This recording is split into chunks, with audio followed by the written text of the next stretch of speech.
good.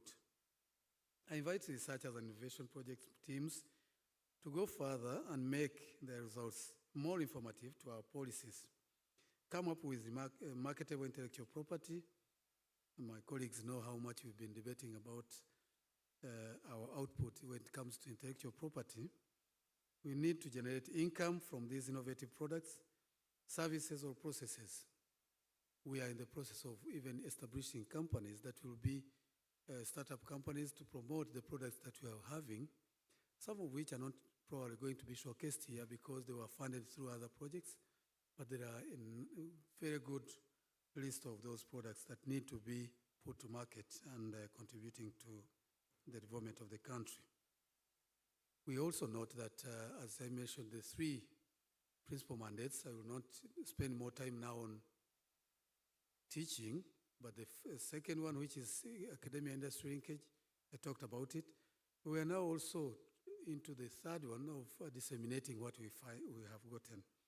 The findings, research that we conduct, if they were to be kept in shelves, then they are meaningless.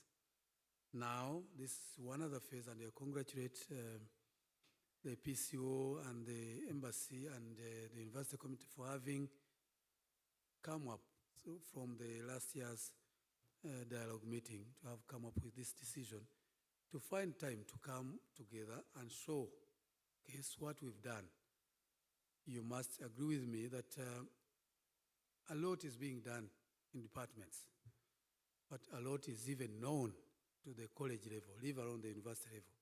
Now, even going beyond, this is one good step that is bringing us together to see and to learn from each other, to see what different people are doing, and not just for us as a university community, but also showcasing it to the general public to benefit from our works.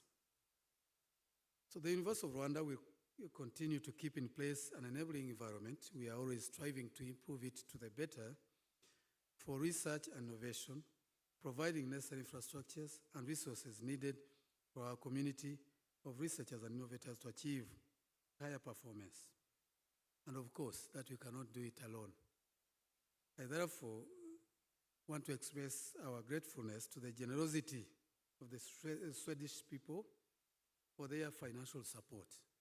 You have been mentioned, and by the way, I need to mention that what appears in media today, especially the last week when we got the 100th PhD defense graduate, it was all over in the news.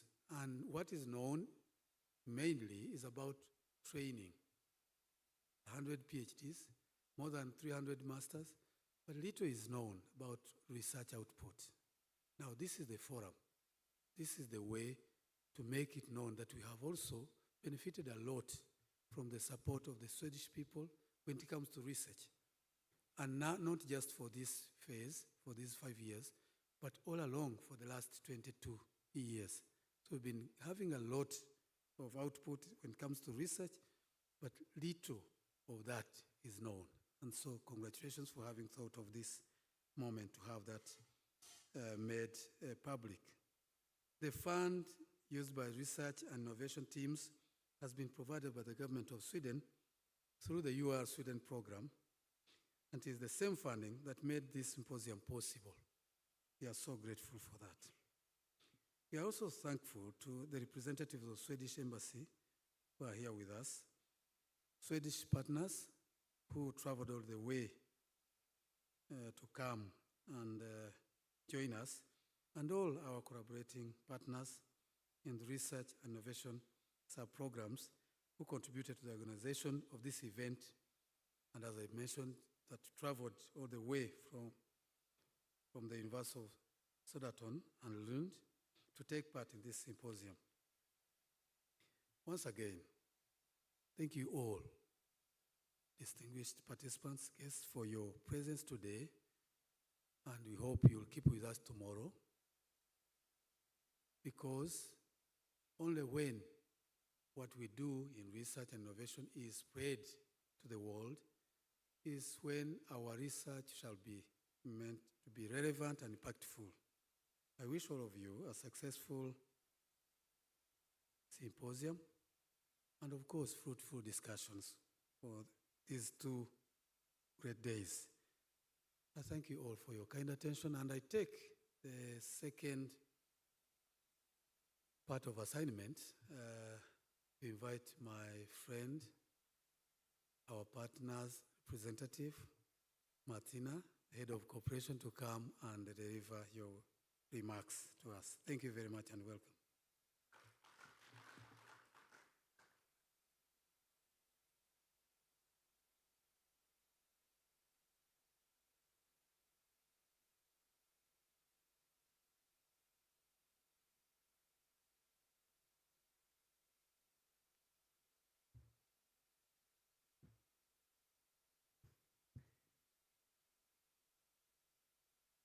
So the 2 guests of honor, I suppose, Pascal, representing the Ministry of Education, and my friend and partner, Didas, VC at University of Rwanda. Esteemed guests, researchers from Sweden and Rwanda, and of course, most importantly, I'd say all the brilliant innovators who are here today. Good morning, everybody. It's really a pleasure to welcome you to this symposium, where we gather and share insights and solutions that address Rwanda's societal challenges. I'm proud that the UR Sweden program fosters innovation and research driven by Rwanda, for Rwanda, in collaboration with Swedish universities. This, to me, is really a model of genuine collaboration and partnership. Universities everywhere play a key role in shaping the next generation of skilled professionals, equipping them with the knowledge to drive innovation in various sectors. And here in Rwanda, of course, University of Rwanda serve as a catalyst in the pursuit of transformative change and play an essential role in the innovation ecosystem. The university plays a critical role in fostering the next generation of... I'm like, didn't I just say that? Sorry. The university plays a critical role in fostering the next generation of skilled professionals, generating scientific knowledge and shaping policies and strategies that guide societal solutions. During this 4th phase of the UR Sweden program, scholars and innovators have worked together to create sustainable solutions that benefit the communities and contribute to Rwanda's progress. And over the next 2 days, we will hear about groundbreaking research across agriculture, education, health, science, and societal impact, all aimed at making a meaningful difference. While we were waiting for everyone to arrive here, I took a little sneak peek behind the big posters, and I was really, really impressed to see some of the innovations that you have created. There was 2 that to me really stood out because they're really, I think, answering to some of the main challenges that Rwanda has connected to malnutrition and stunting. And so I learned about the high protein, very nutritious porridge, which is made from ingredients here in Rwanda, and also different ways of producing or to feed the cows so the milk gets even richer and more nutritious. So very, very interesting innovations, I think, and I'm very much looking forward to see the other ones. This symposium provides an opportunity for collaboration in bringing together academia, policymakers, private sector leaders, and technology specialists to drive innovation forward. And so therefore, I really encourage you to engage and speak to one another and see where you might be able to collaborate, to take ideas and take innovations a few steps further so you really reach a society and make an impact in society. Sweden remains committed to supporting locally driven solutions and co-creation across sectors and innovation is essential, not only in research, but in shaping the foundation of a sustainable society. So with these words, I would take the opportunity to officially declare the University of Rwanda Research and Innovation Symposium open. And I wish you a really productive and engaging and inspiring event. Thank you. So should I take the opportunity to introduce the next guest? What was the correct title? The technical advisor to the Minister of Education, Mr. Pascal.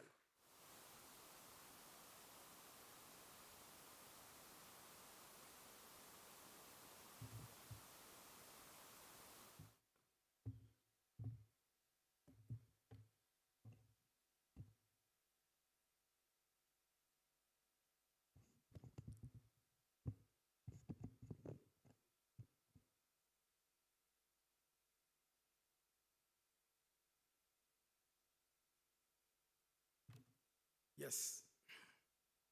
Good morning once again.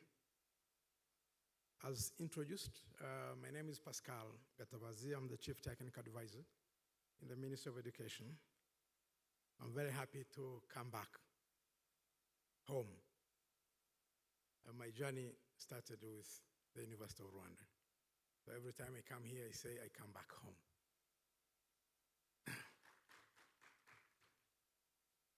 Yes, I'm honored to represent the Minister of Education, who have, always loved to be here with us. But for obvious reasons, conflicting agenda, it's an honor also for us to represent him. So I will read a few remarks, I say on behalf of my boss. Dear Vice Chancellor, dear the head of development cooperation from the Swedish Embassy and the team from the Swedish Embassy, distinguished members of the academia from the University of Rwanda, researchers and innovators. I don't know if we have students, but I was meant also to recognize a student, because when we work with the student, we inspire them, they learn better. So, ladies and gentlemen, good morning once again. It's both an honor and a pleasure to join you today at this important research and innovation symposium that has been organized by the University of Rwanda.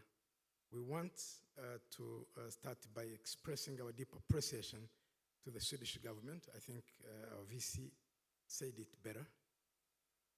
We want also to thank the university leadership, staff, and partners for making this platform possible.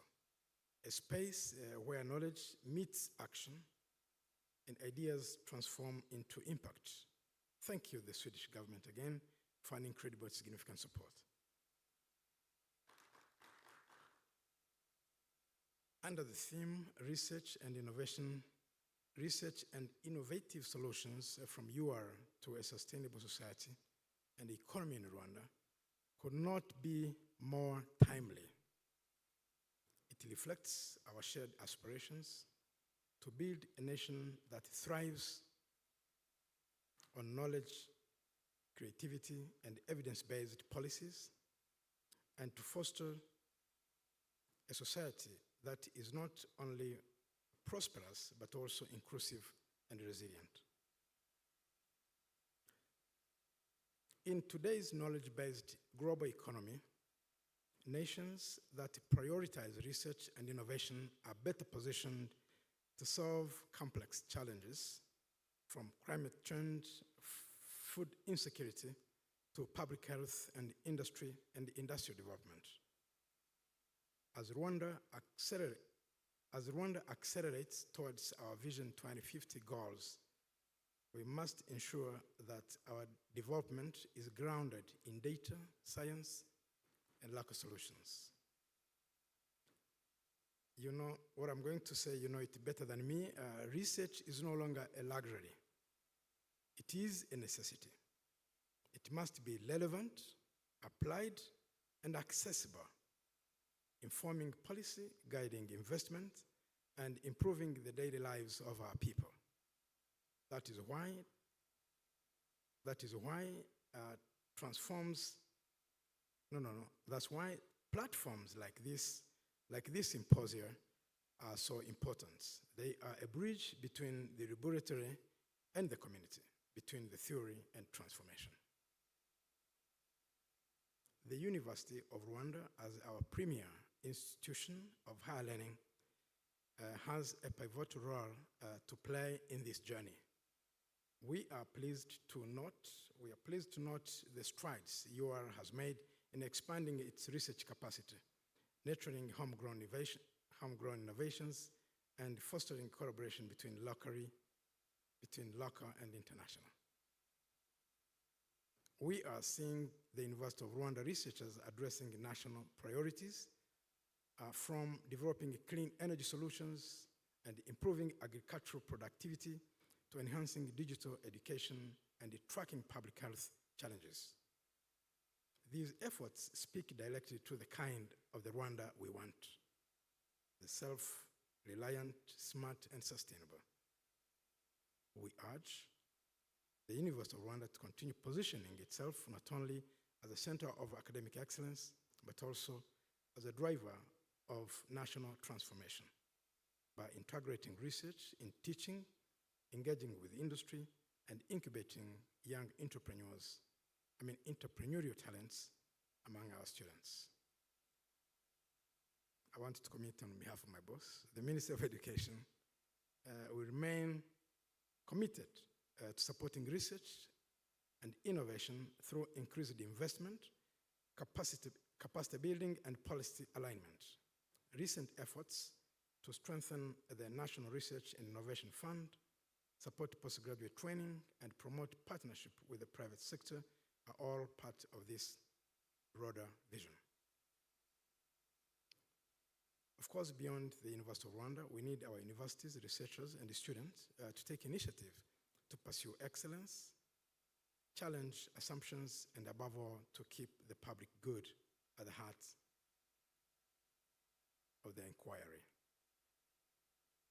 I don't want to call this a call for action, but let us leave you with a simple call to action. Let our research not end in reports, but result in real-world solutions. Let our innovations not remain on shelves, but be deployed to serve our farmers, our teachers, our healthcare workers, and our entrepreneurs. I think Professor Etienne said it better when they said dissemination is the way to go. They don't want agosha kubyihererana. Rwanda's future will be shaped not by what we import, but by what we create. And in that future, the University of Rwanda must stand as a beacon of knowledge, a hub of innovation, and a catalyst for sustainable development. As we conclude, as we engage in today's presentations, discussions, and exhibitions, we invite all of us, academia, government, industry, and society, to work together towards a shared vision, a Rwanda that thrives through locally driven solutions and globally minded innovations. Murakoze cyane. Thank you. Thank you, Chief Technical Advisor to the Minister of Education. Allow me now to welcome Associate Professor Sam and Theophile to present to us the overview of research and innovation projects funded by UR Sweden program. And then after that, we will go for a health break. And of course, as you take break, please, this is also a time to go through the exhibition and check and learn what our researchers and innovation have come up with. Over to you. Thank you.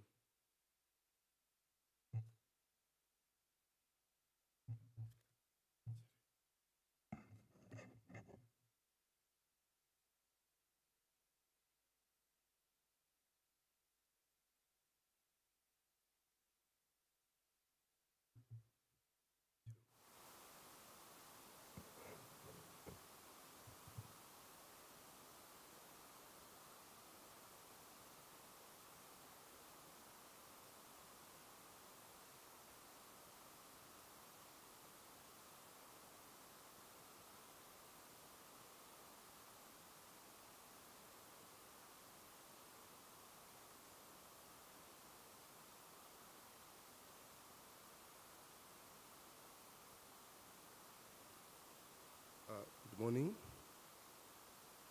dear Pascal, the representative of the Ministry of Education, Vice Chancellor, University of Rwanda, Head of Development Cooperation, Senior Research Advisor at the Swedish Embassy, Senior Research Coordinator PCO, Prof. Etienne, Directors of Centers of Excellence present here, and the Director of the Center for Conflict Management, Professor J here, counterparts from Sweden, Marlin Devrim Thomas, the directors of research and innovation at the UR colleges, researchers and innovators, students, ladies and gentlemen, very good morning once again. So my name's Samuel Mutaringwa. I'm the sub-program leader for the research management, together with Prof. Teofil here, who is the sub-program leader for the innovation sub-program. So now we are going to very quickly take you through the overview of the research grants and projects that have been talked about. So if I start with the research management, these are grants that were with the support of UR Sweden program. They were given to researchers, and the ambit here was to address national priorities and development challenges, including the Vision 2050, NST1 that transitioned to NST2, and the Sustainable Development Goals. Also, the aim was to promote institutional and faculty research capabilities, support junior faculty and students doing research, and also promote interdisciplinary and multidisciplinary research. So the calls that were made in 2 different years had some of the requirements, including that the PI had to be the PhD, and in the case where the PI wasn't having the PhD, the co-PI had to be having a PhD.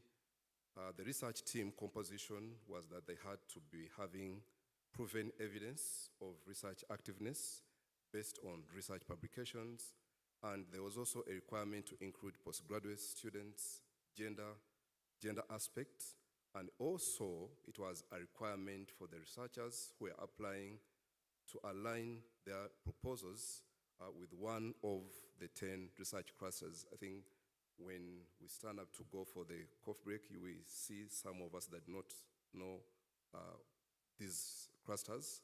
They are displayed on one of the banners there behind. So in summary, these research grants over the period of 2 years, 2020-2021, having been submitted to our office, they were evaluated by the team composed of the UR directors of research and innovation from different colleges. And the outcome was that 49 research projects were funded, including 31 open research grants, 4 female research grants, 8 fresh PhD research grants, and 6 interdisciplinary research grants. And for the research management sub-program, we benefited from the generosity of UR Sweden, and we awarded more than 800 million for these 49 research projects. And in terms of the progress made, 74% have completed the research projects, the final phases. 12% of the projects are at the final stage, and we expect that by June 30th, all the research projects in this category should be completed by that date.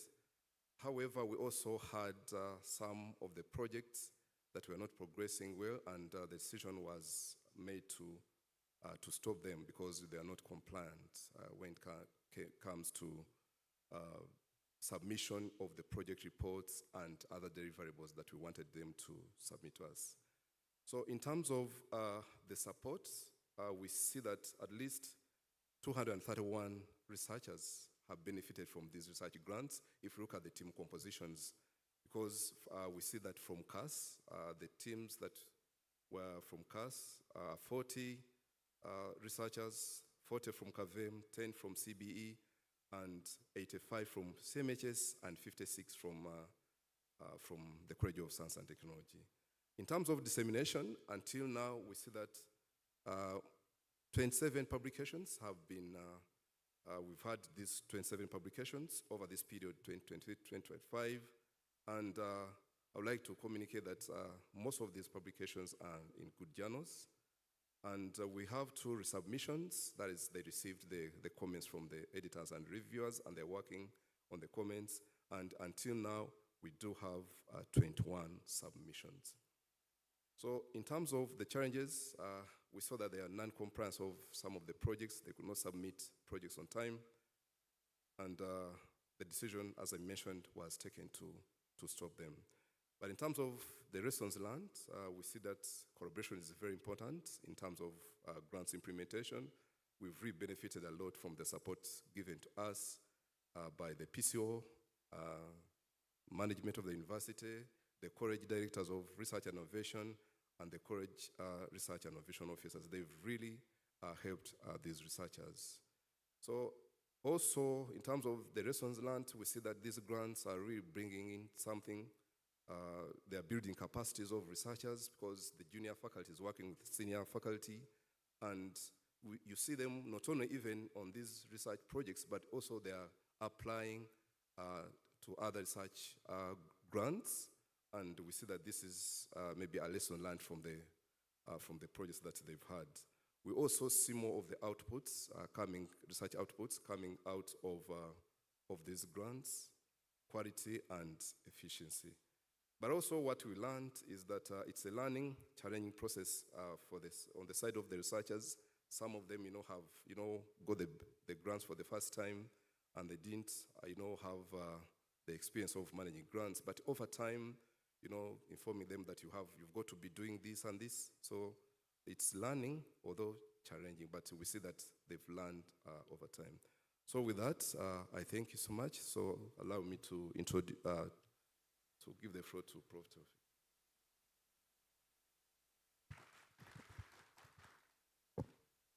Thank you, Sam.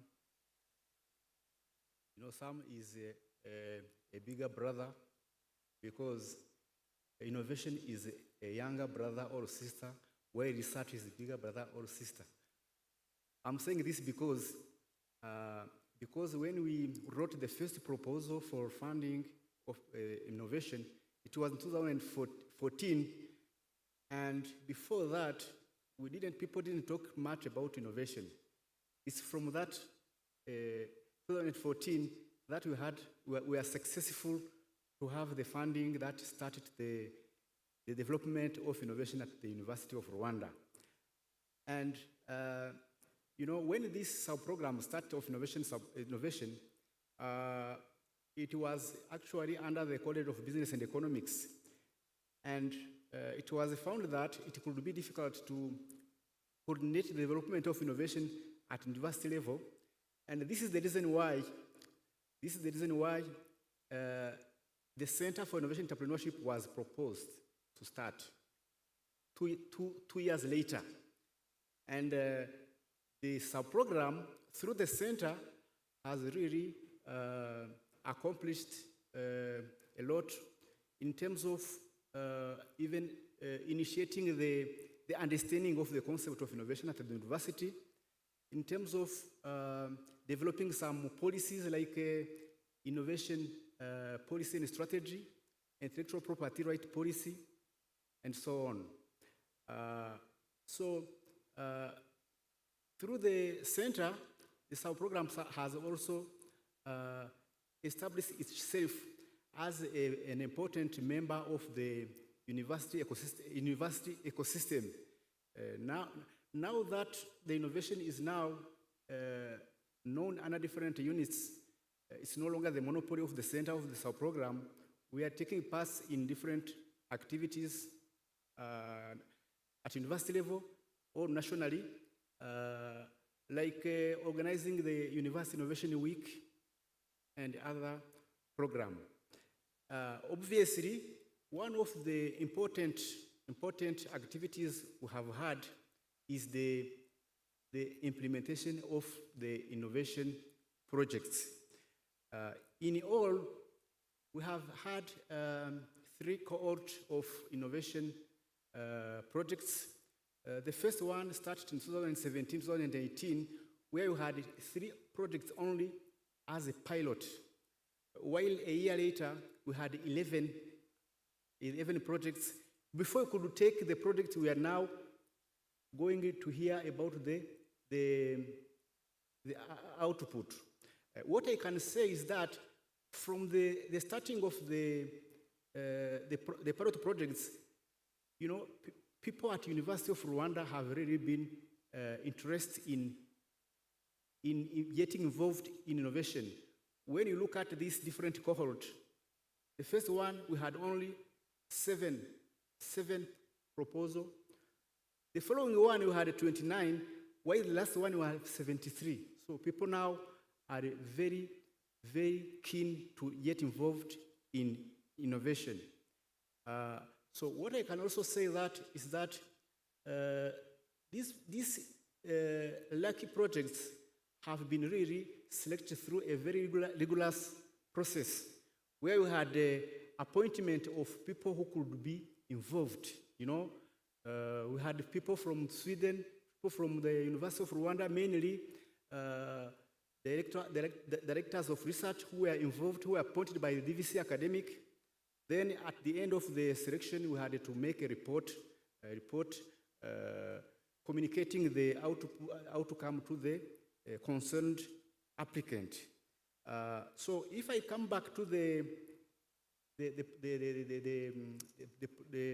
projects we are now talking about today, we also realized that different colleges were represented, obviously with different numbers, but all of them they were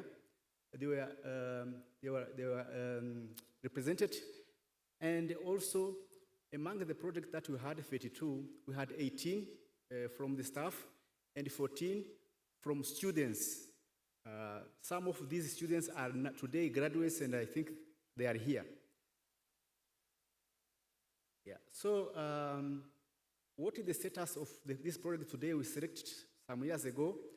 We started with 32 projects. Unfortunately, not all the projects could make it to this day. You know, implementing innovation projects is like going to school. You don't know how many students will go to the next year. So among the 32, two failed to sign the contract because the PI were no longer around. 3 were discontinued. You know, the 3 discontinued didn't manage to respect the requirements. You know, in this innovation concept they talk about, you know, it's like not managing to go through the valley of death. Then we have 1 that is on hold due to some challenges. And then we have 26 that are still active and ready to share their results. So there are some requirements that we need when we support these projects. The most important one is just to have a team, not an individuals. And then we had also a requirements to have to work in collaboration with key partners. If you develop your innovation and you are not in collaboration with your partners, you cannot really be successful. Then we want to communicate closely, while also we provide some trainings, because innovation, it's not like an ordinary research. You need to get some knowledge, some skills that help you to go through the process. Obviously, we have some requirement to report, financial report and narrative report, to get the next installment.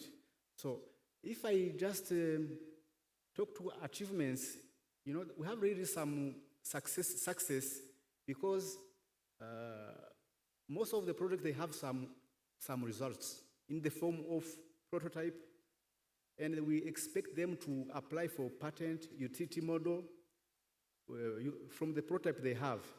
Some will be getting copyrights, while others might also end up with some publications. And also, when you look at the project we have, there are really some very successful projects in terms of how they respond to expectations from the communities, to expectations from the district plans. We have one project, for example, that was trying to address the issue of prostitution. This is one of the projects that is really have a lot of success in the area where it is being implemented. And also we have, as an example, we have also another project that is also addressing the challenges of literacy. This project is teaching 3 languages at the same time to people in rural areas, and the people expect a lot from these projects, and even, the districts put it in their plans, their annual plans. So there are some challenges, of course, and the many challenges that the seed funding that we provide is not allowing innovators to complete the innovation value chain. And also, for these projects submitted by students, you see that students are really not, are lacking conviction that they can become entrepreneurs. And you see that when they leave the university, most of them, they go to look for jobs, and when you ask them, what about your projects? It seems that they are not really convinced that they can be even the entrepreneur. The other challenges is sometimes the delays due to sometimes people who have various responsibilities. The lesson learned, we really have some successful implementation due to work in team. And you also have some successful projects who keep working with their partners. These are some of the few lessons we have learned. Finally, the last one is appreciation. Appreciation on behalf of our both sub-program, Research Management and Innovation. We are very grateful to the Swedish government through your student program for the financial support provided. We are grateful to your management for the support that is provided to us on a regular basis. We are grateful to your student program, principals, college director of research and innovation, and research innovation officers. We are very thankful to mentors. For these specific projects presented by students, we had a challenge. We needed someone who could mentor them, and we have really appreciated the support provided by the mentors. Some of the mentors are here. Maybe we can even give a round of applause to them, if you like. Obviously, we are also grateful to your partners because we can't implement these projects without partnership. We have different partners from ministries, from other institutions, from private sector, and they are very supportive, and they really, we like that. We like the innovation ecosystem that we are part of, including these partners and other. Obviously, we are also appreciating the PIs for their efforts that they have made till today. So this is just an introduction. I'm sure you will learn more when you hear the presentation that will be given by our research and innovation project teams. Thank you.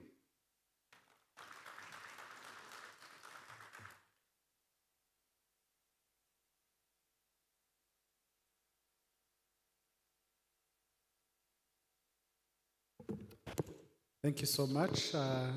I think it's quite interesting to get that kind of brief introduction before we go to details of each project. But maybe someone need to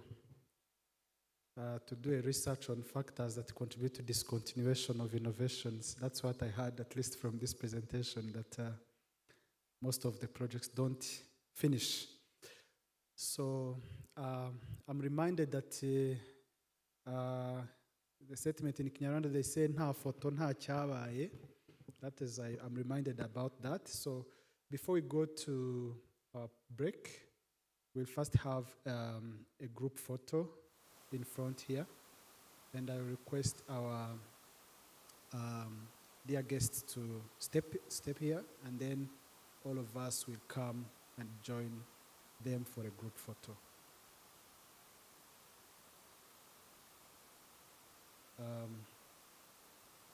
Request Darius to come and help us organize this. And everyone is invited to this photo. Everyone, please. We need all the innovators and researchers to be in this photo.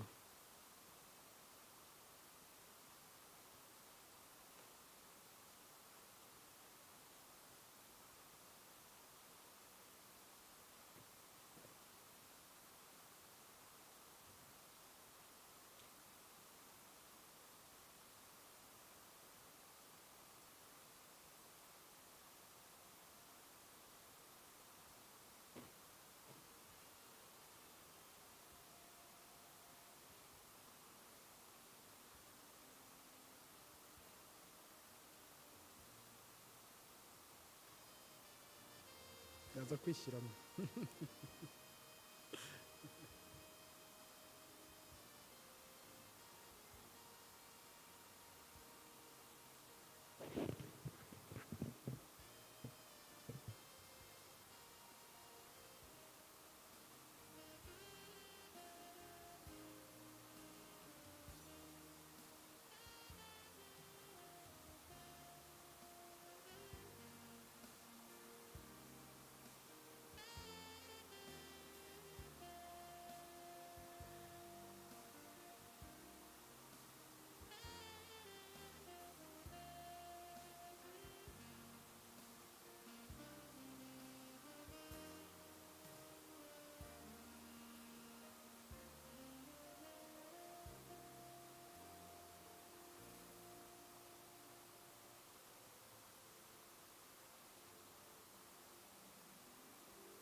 Thank you so much. We have short time during break.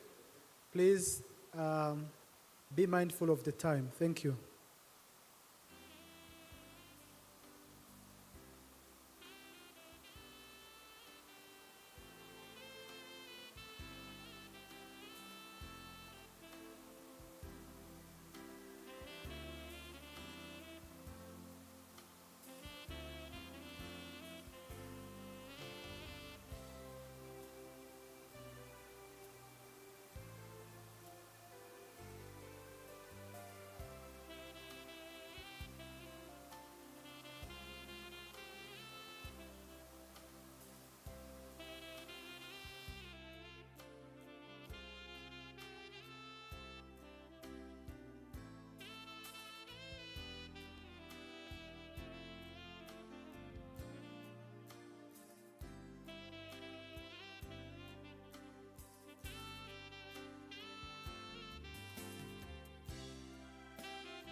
Hello.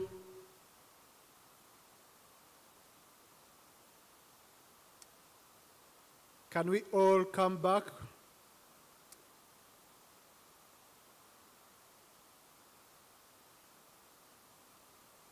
I know the innovations we have back there are quite interesting, but for the interest of time, we need to come back into the session. Please.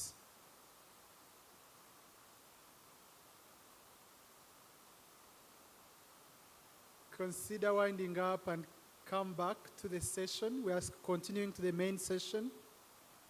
We'll have more time to look at those innovations. Even tomorrow, they'll still be there.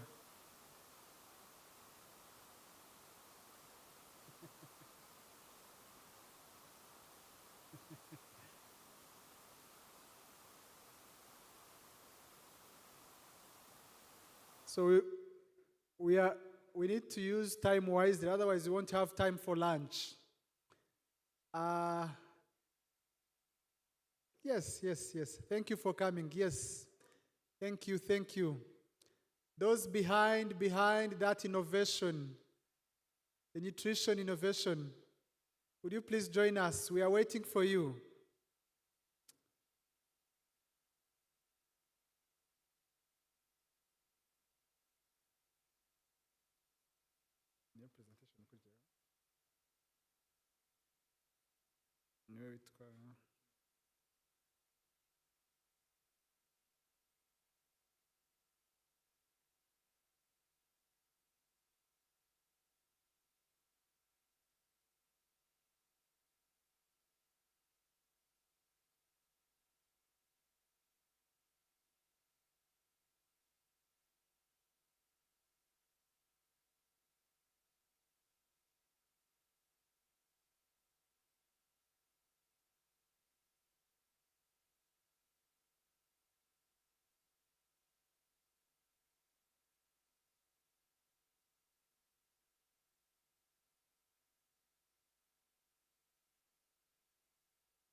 Are we all here? Are we all here? Those behind, please join us. We are about to start our next very interesting session. Please don't miss it. It's a very interesting one. And I'm telling you, the next sessions are very interesting.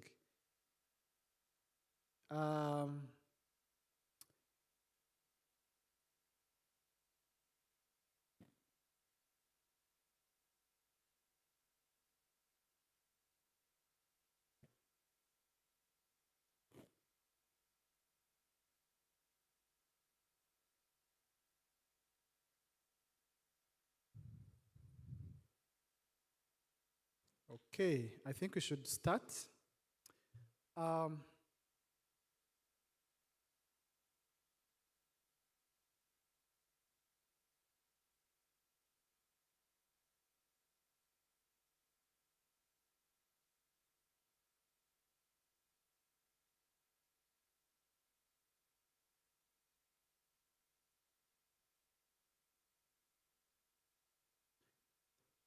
Let me first check if these people are around, are already here. Dr. Parfait, I can see you. Dr. Jennifer, I can see you. Associate Professor Venust. Do you have Venust? Yes, I can see him. And Associate Professor Malin is there. So,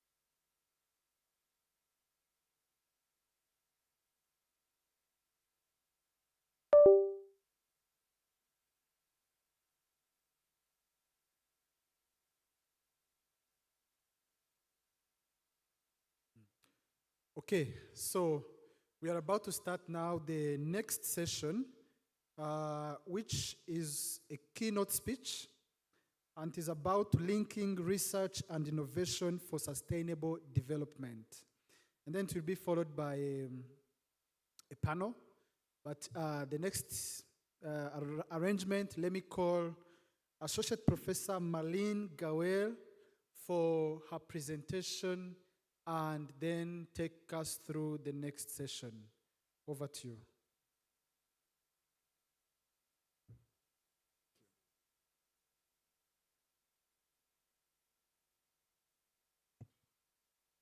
Hello, very nice to be here. I'm really happy to be here. We didn't know a couple of weeks ago if we would actually make it for this journey, but we are here now, so I'm very, very happy for this. And I'm also glad to moderate this keynote speech panel. And we will have kind of short presentations, and I will introduce the speakers just in a little while. And then after the presentations, there will be an opportunity to raise questions and to comment, also from you in the audience. So I'm just wanting to mention that so that you are prepared to also to raise questions. So we will have some microphones, etc. If we go into this session, just as a point of departure, as we've heard already, we are working with research and innovation, collaboration and innovation, and have done so for a number of years. And it's very much highly connected. So it's not kind of different silos, even if we have worked in different sub-programs. It's really connected with education and research and collaboration, innovation and outreach. And we will hear that in many of the projects and also in these keynote speeches that we have. In this case, it's really linking these topics to sustainable development because of the importance. The aim of these keynote speeches are to inspire and put in context. And then we will dive into the projects in the different presentations.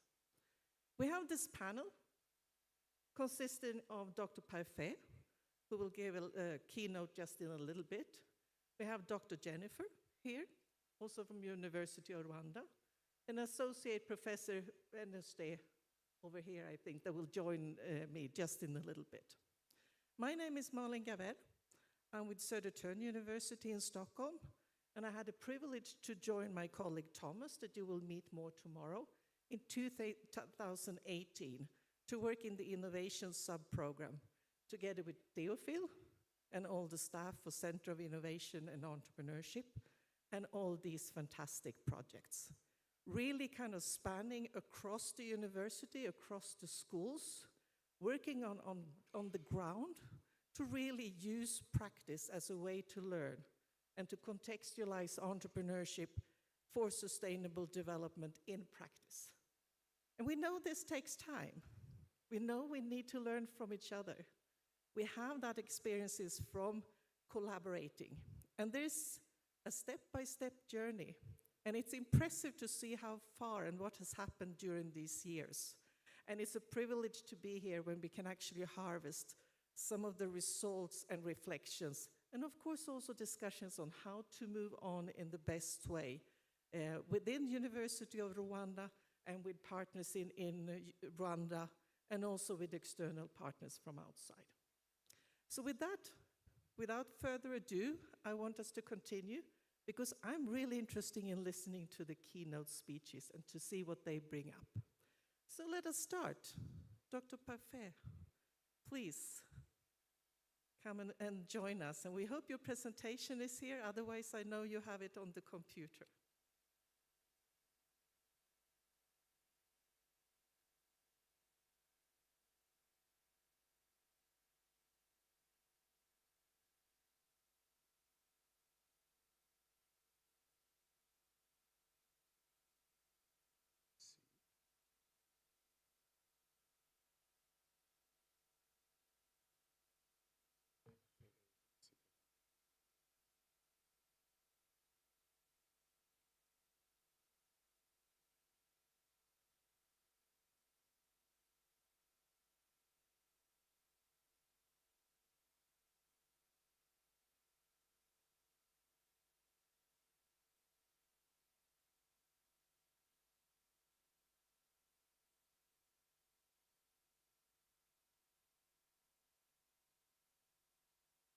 the support coming here.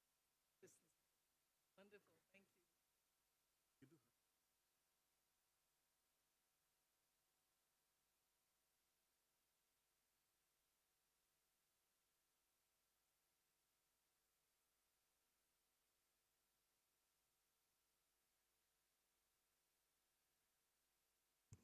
All right, thank you, Musafir. Good morning, everyone. I'm Parfait Yongabo. I work with Rwanda Polytechnic as responsible for institutional development, applied research, and consultancy. But I'm a product of this program, specifically Research Management Support Sub-Program. I did my PhD at Lund in the research policy, specifically on research and innovation management, and gladly I got a chance of also contributing to the development of this phase 3 of the research management sub-program. So I'm happy to see what is happening with the program, but also happy to share some of my insights as a result of one of my research that I did when I was doing my PhD on fostering knowledge uptake in emerging innovation system.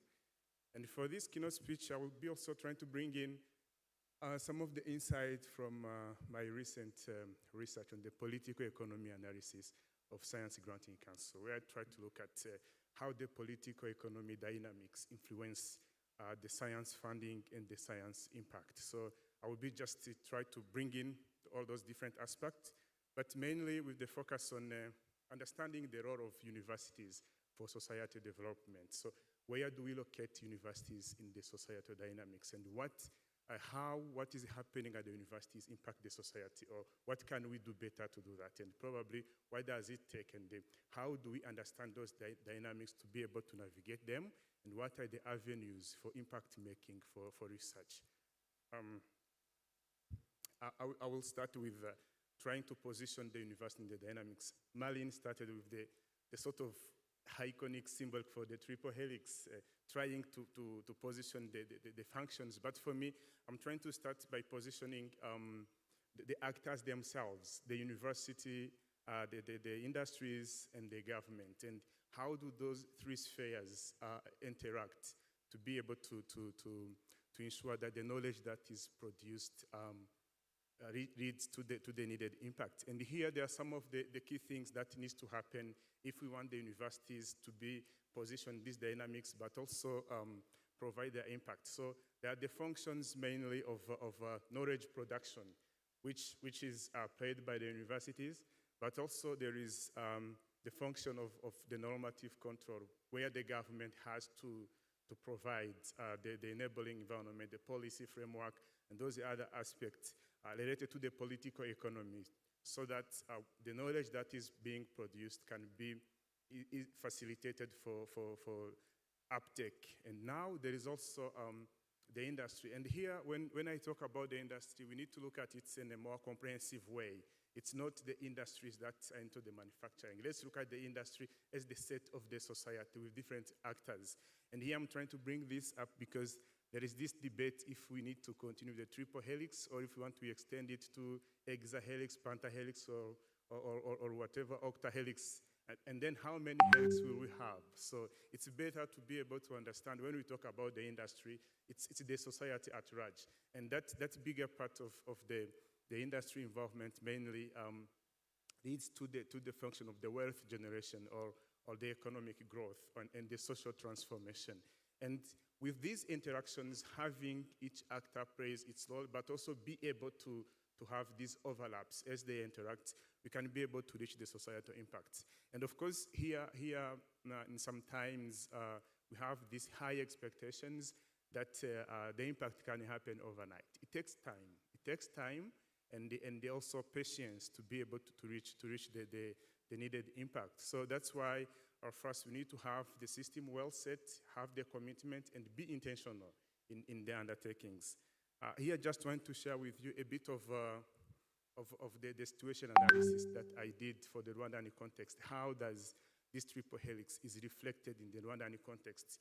Because we need to understand how are the institutions set, if the mandates are well cleared, and also how are they interacting. So, and we could see that at least in the Rwandan context, we can be able to position the existing institution in the three spheres, where we have the government led with the line ministries, the Council for Science and Technology, to be able to play the role of the normative control, be able to set the policy framework, be able to provide the vision for research, and also be able to coordinate. But also we have the universities and the R&D institutions for the organized knowledge production. So where we have the universities, but also the other R&D institutions. We can mention some like the National Industrial Research Development Agency, the Rwanda Agriculture Board. These are other institutions that are mandated for the knowledge production.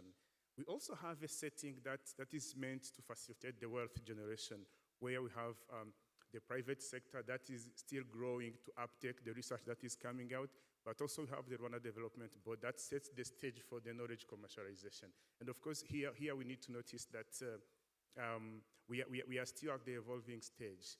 But I will share with you some of the progress that are being made, but at least we have the setup. Although the setup is there, but now the issue remains, how does it function? Are the interactions happening, or what is missing? And what I managed to notice is that there is still this confusion among the understanding of the institution's mandate, where we find some overlaps on how the institutions operate, but also the disconnects among the institutions, and also the lack of some of the enabling policies. We find some of the policies being incoherent, and that leads to the challenge of finding the better niche for impact. But again, the progress is being made in that area. So, and then if we zoom in now to see if we think that the good institutional framework and the good policy framework can be able to drive this, because that's where it starts. You might have the capacity to produce knowledge, because I've seen all the posters posted there, but how do we arrange for the output that we got from all these? I mean, I saw like around 100 projects funded by this program, but how do we make sure that these outputs are impacting the society? And that's the challenge that we are having, and probably that's even why we are here discussing this, at least setting such type of platform.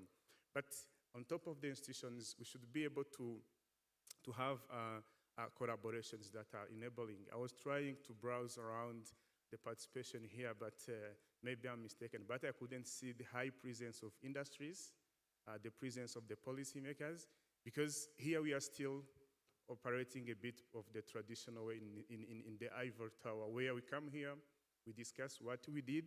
Our project have been completed as Sam and Theophile presented, but then so what? So what is next?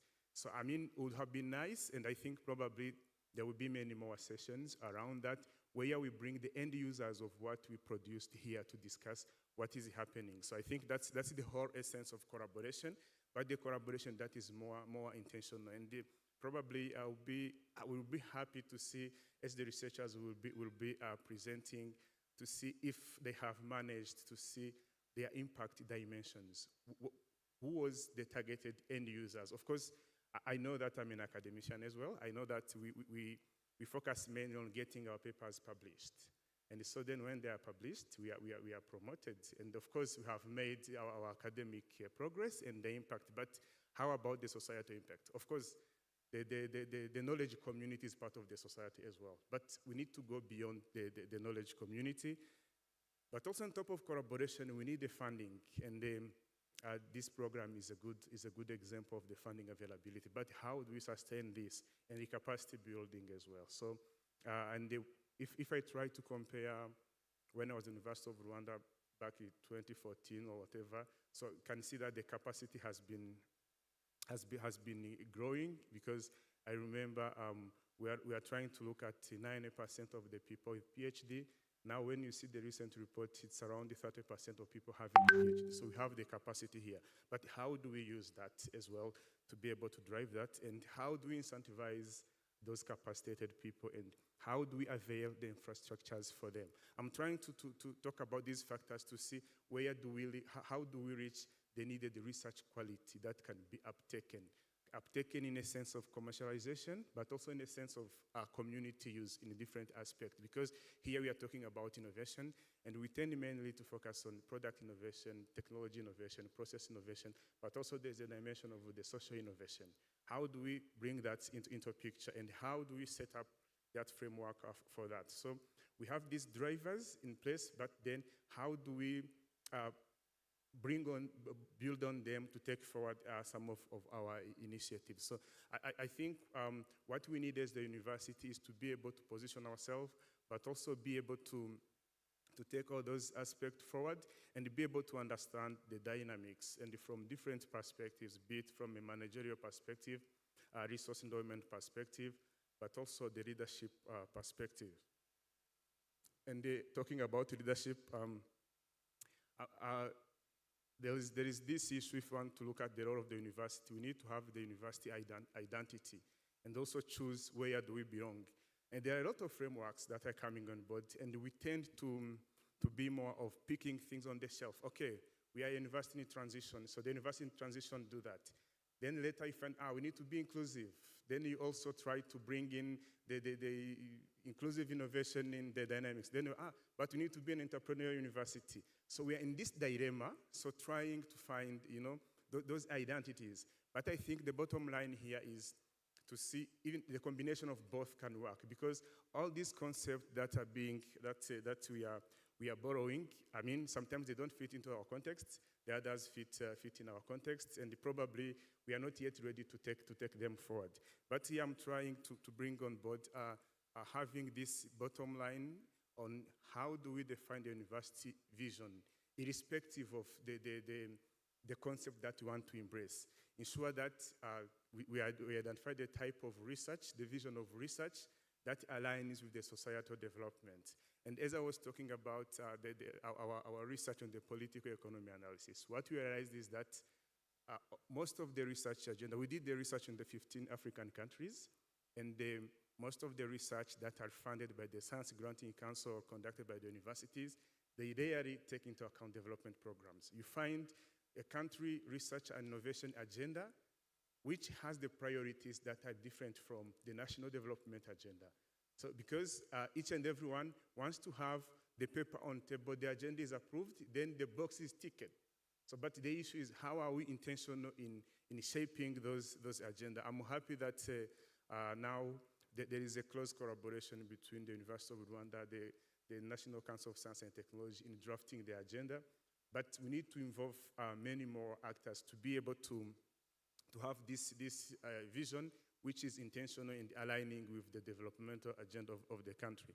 Then if you go to the vision right, then the other aspect is the resource endowment. How do we invest? Because we need to do the proper investment. We have been experiencing in some of the developing countries the issue where resources are available but not properly used. And then proper use is not only about the compliance that we have been seeing there, is about also the misallocation or the improper allocation. We need to do the better proper allocation, the better use of resources in terms of the human capital, in terms of the finance, but also in terms of infrastructure.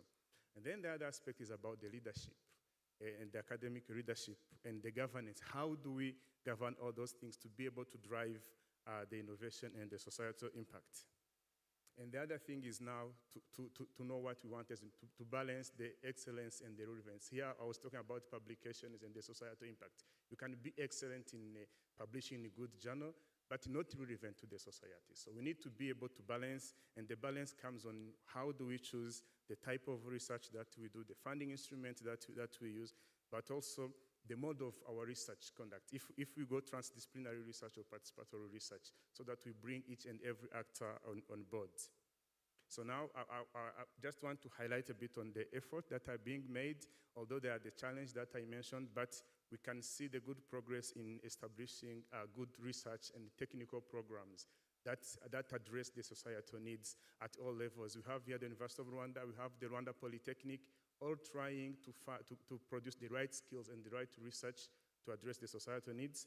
The institutional setup we are getting there, because now each and every dimensions of research management, you will find where it can be located institution-wise, which was not the case if we look at back in 2014 when we did our first research and innovation, Rwandan research and innovation landscape mapping. Now we can see that there are good progress. The infrastructures, VC mentioned about the number of centers of excellence that are being established and the labs. But here the challenge is that I think now would be the focus as we discuss how do we make research and innovation for societal impact. We need to put in place the proper framework and pathways for a research and innovation uptake, having the coherence in our interests, so be able to strike the balance between publication, but also the societal impact, and match the policy goal and the research goals. And here I have some of the points that I probably want to take forward on how to shift from the sole academic impact to the larger societal impact. We need to have the systemic approach, building our innovation systems, and at different levels, institutional level, sector level. I saw the agriculture here having a lot of innovation, but how does it fit within the entire system, and how do we build that? We need to enhance our collaborations with the stakeholders. I talked about this, the proper resource allocation, the capacity building, and have enabling environment with the proper research policy and the governance. Thank you very much. We'll discuss more. Thank you.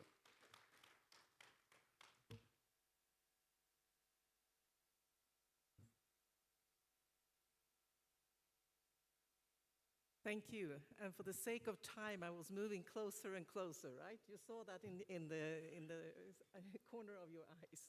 Thank you so much. And I know that within this project, it's a whole bunch of people that are really happy to continue to discuss what are the impact that we can already see in the projects, and also the realistic part of the moving the steps forward. So I'm really happy to have a continued discussions with all the experts, the pioneers in the projects. So now let us continue. Now I welcome Dr. Jennifer to the stage, and they have already found the perfect magic hand behind, have already found your presentation here. So please go ahead. And again, I will also stand up and move closer when we're coming closer to.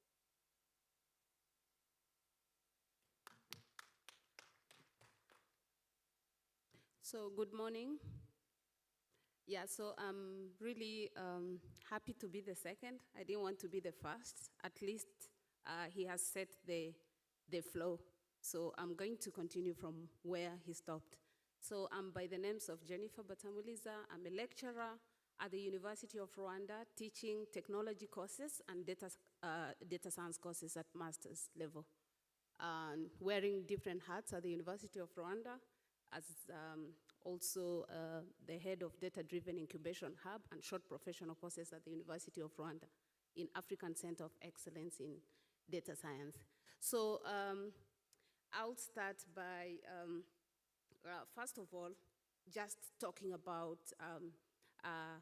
this role of research and innovation in developing a sustainable society and economy in Rwanda.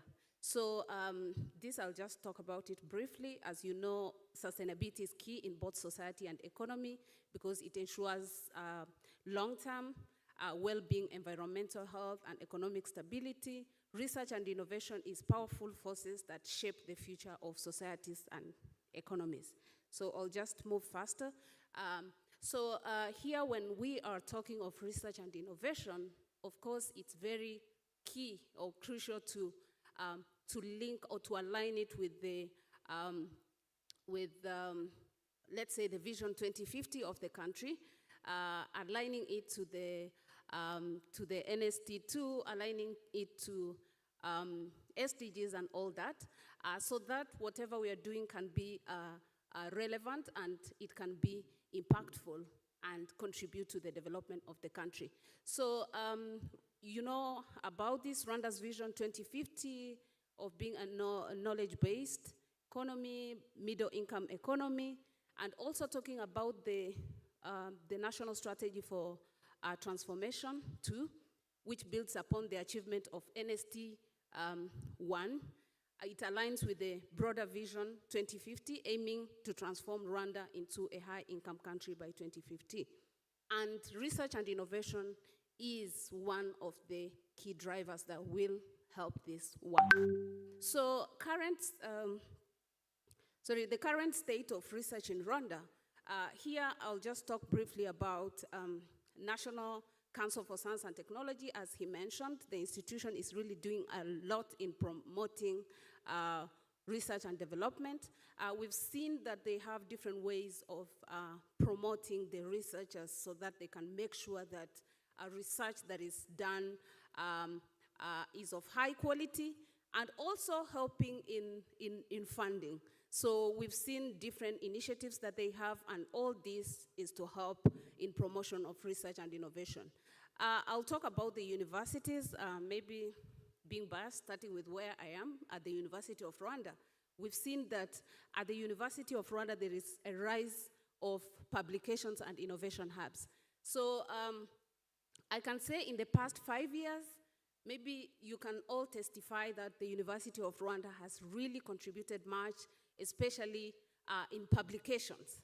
So there is a lot of publications which are out at the University of Rwanda, but then we need to stress the need of innovation and also that research being translated into innovations. So having research publications a lot, it's not enough. We need to transform that research into innovations so that we can contribute to the economy of the country. And we also have innovation hubs. We have different innovations, incubation hubs at the University of Rwanda and out of the University of Rwanda. You know about KLab, NOSCAN, and all that. All this is the current state of research and innovation in Rwanda. And then research innovation in national, regional, and global context. So as much as we talk about research and innovation, we also have to talk of how this has to align with all these existing global context. So I mentioned the Rwanda Vision 2050. In its pillar 2, it is aimed for fostering excellence in research and development, and future innovations are considered among the key specific priority areas. Secondly, there is increase the gross domestic expenditure on research and development.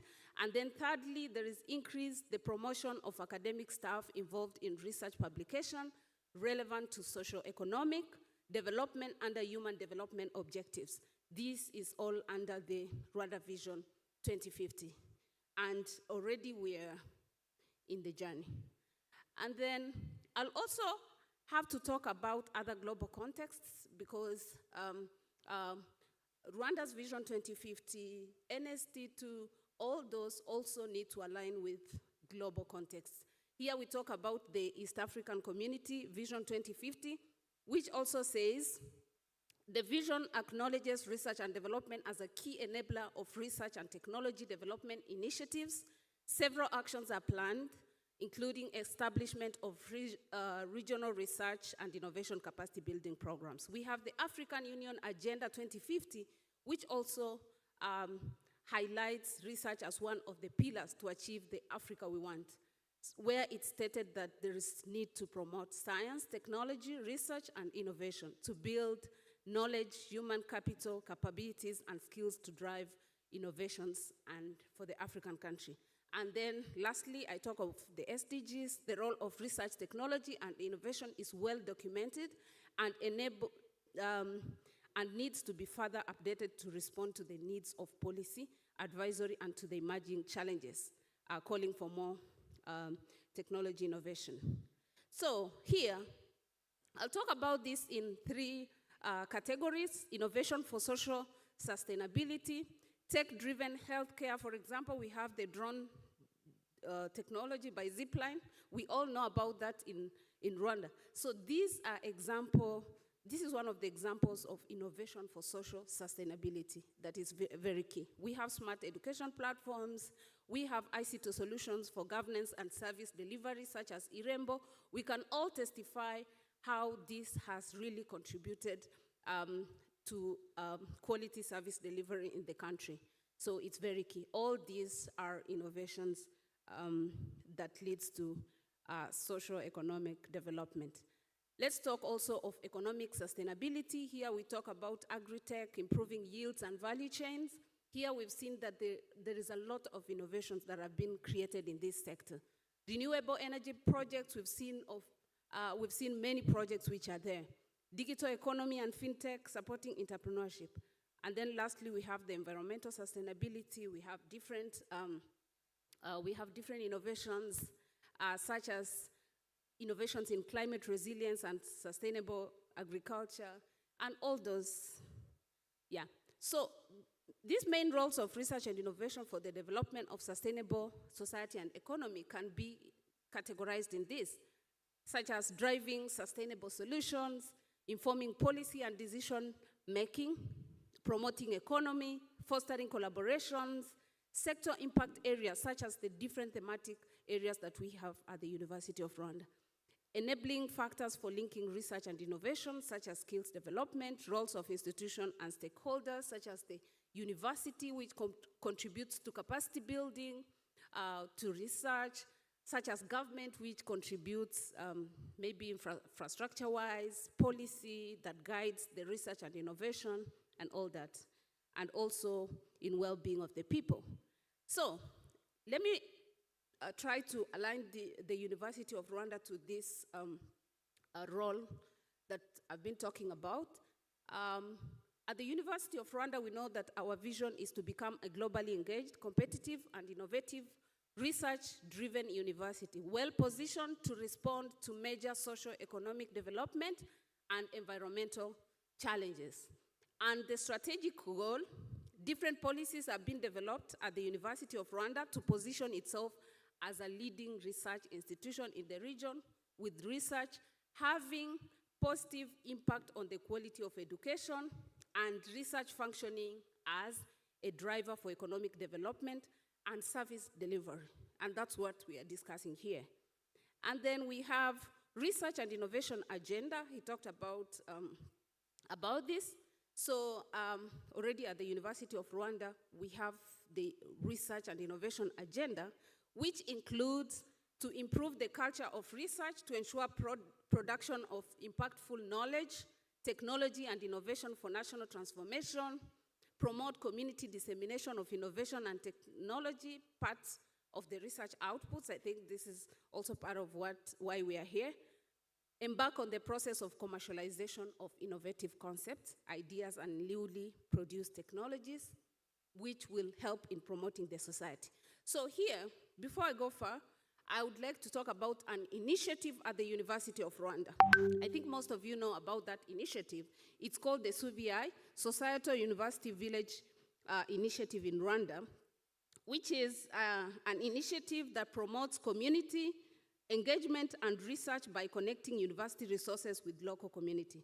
So a lot has been done with this, and the key aspects of that SUVI, which is very active at the University of Rwanda, is there is community engagement, whereby it helps bridge the gap between the university and the solutions.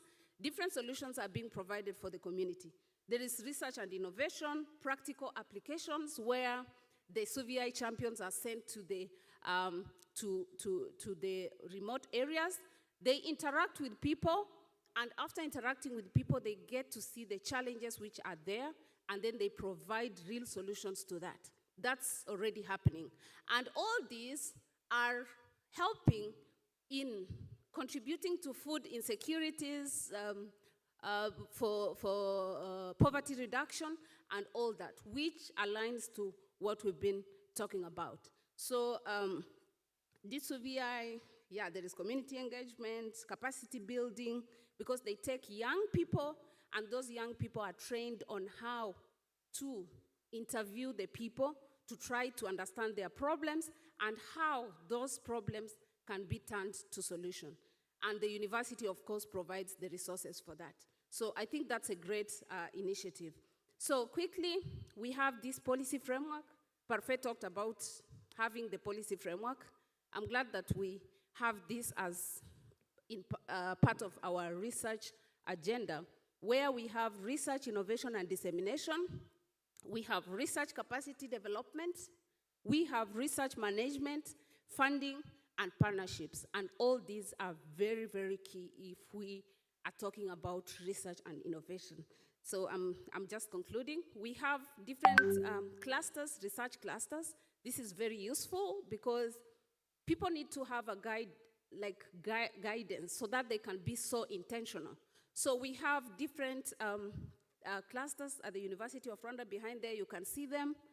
I have them here, but they are there behind there. You can look at it. It's good to guide people on what to really work on so that we can all contribute to one goal of having better well-being for the people.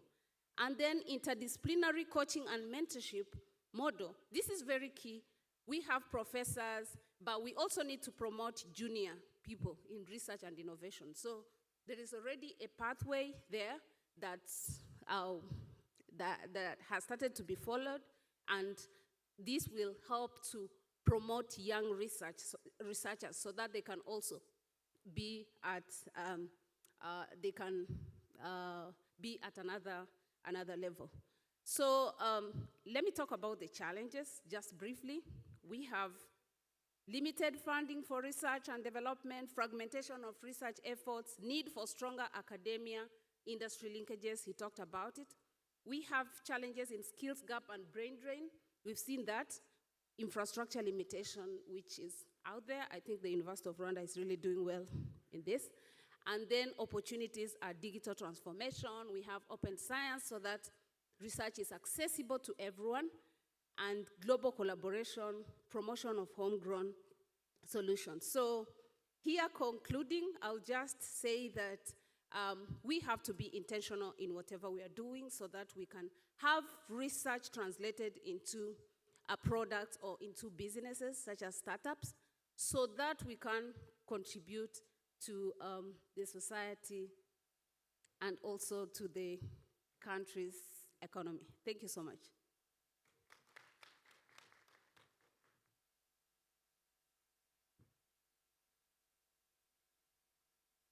Thank you so much for those both inspiring but also thought through statements and contributions.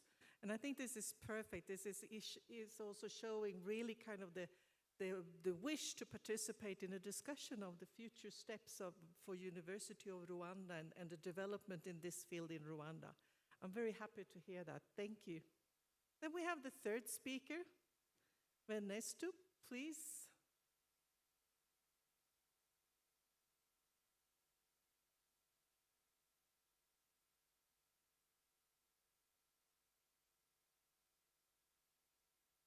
So very welcome. Thank you. You have a presentation. Then we have the focus on him. Go ahead. Stand up when you're coming to the... Sir? I think we'll not reach that point. Thank you very much. I'm very happy to be with you today. We are looking at research and innovation. And if you allow me, I'm not using PowerPoint, and I will be short and brief.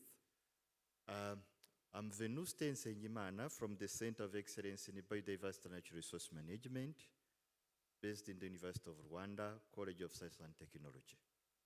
If you allow me, I take you in another direction a little bit, and we talk about biodiversity and conservation research.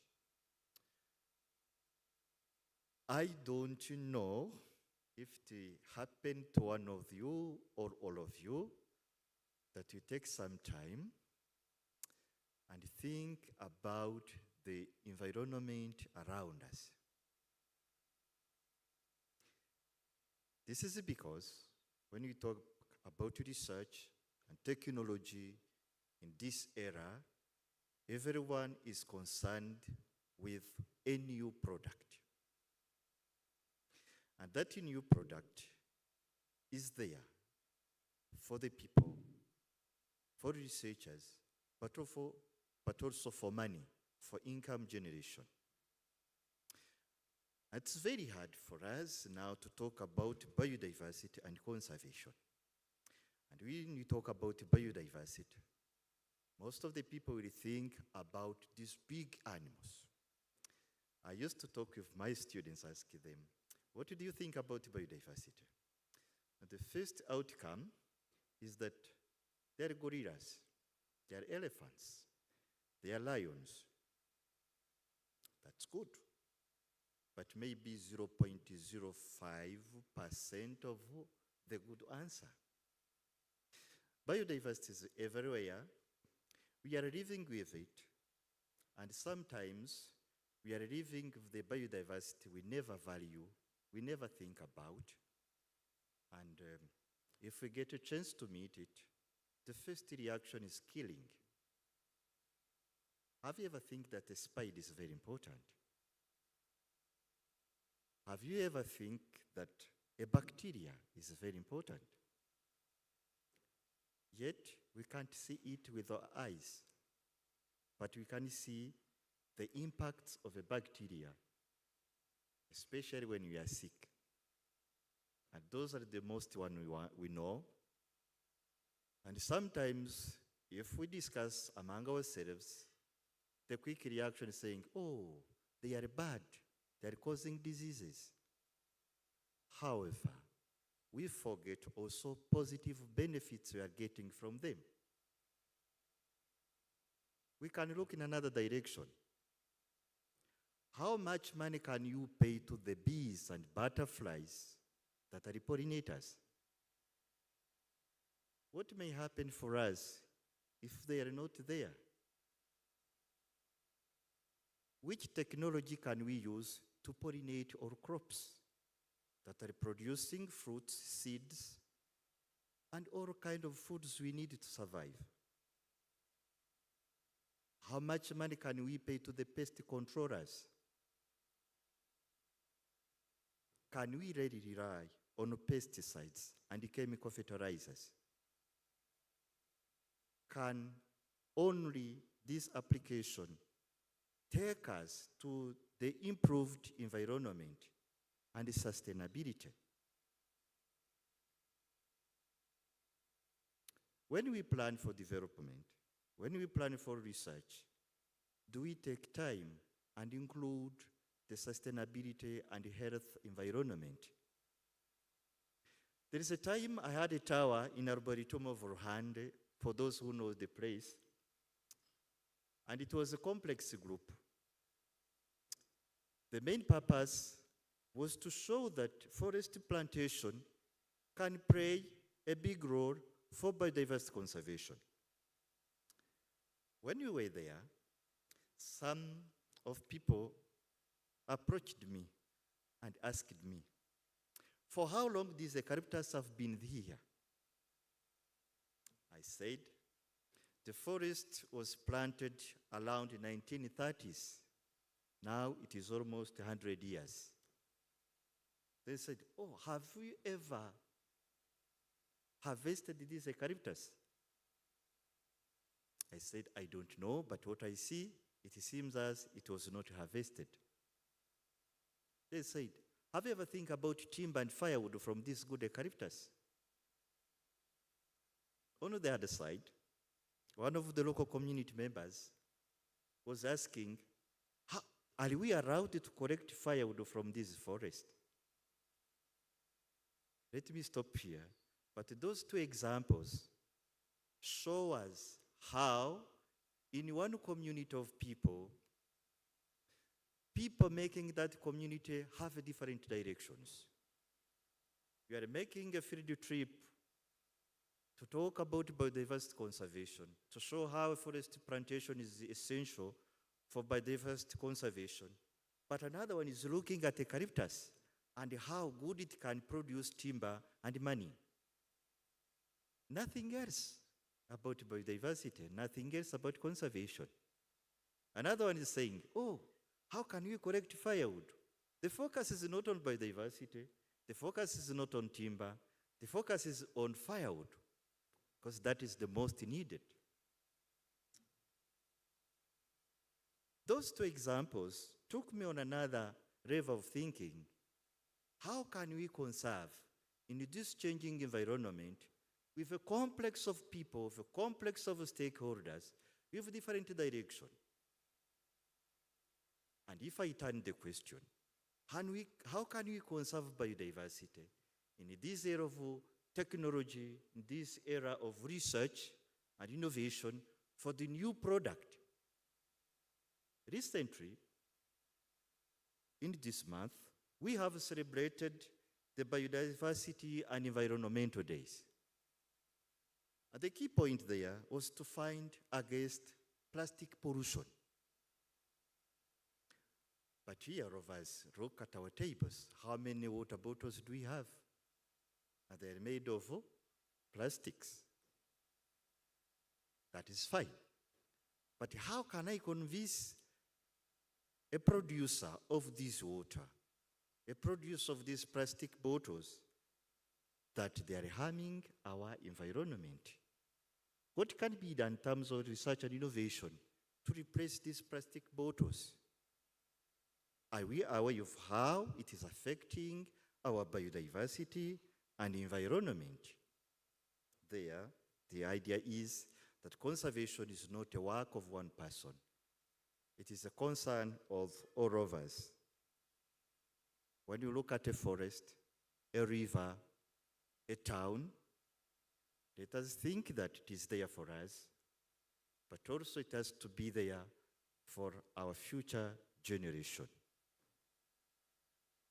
When you are practicing deforestation, when you are clearing a wetland, when you are replacing biodiversity in a town, let us first think how that action is essential for us and how is leading to the future generation.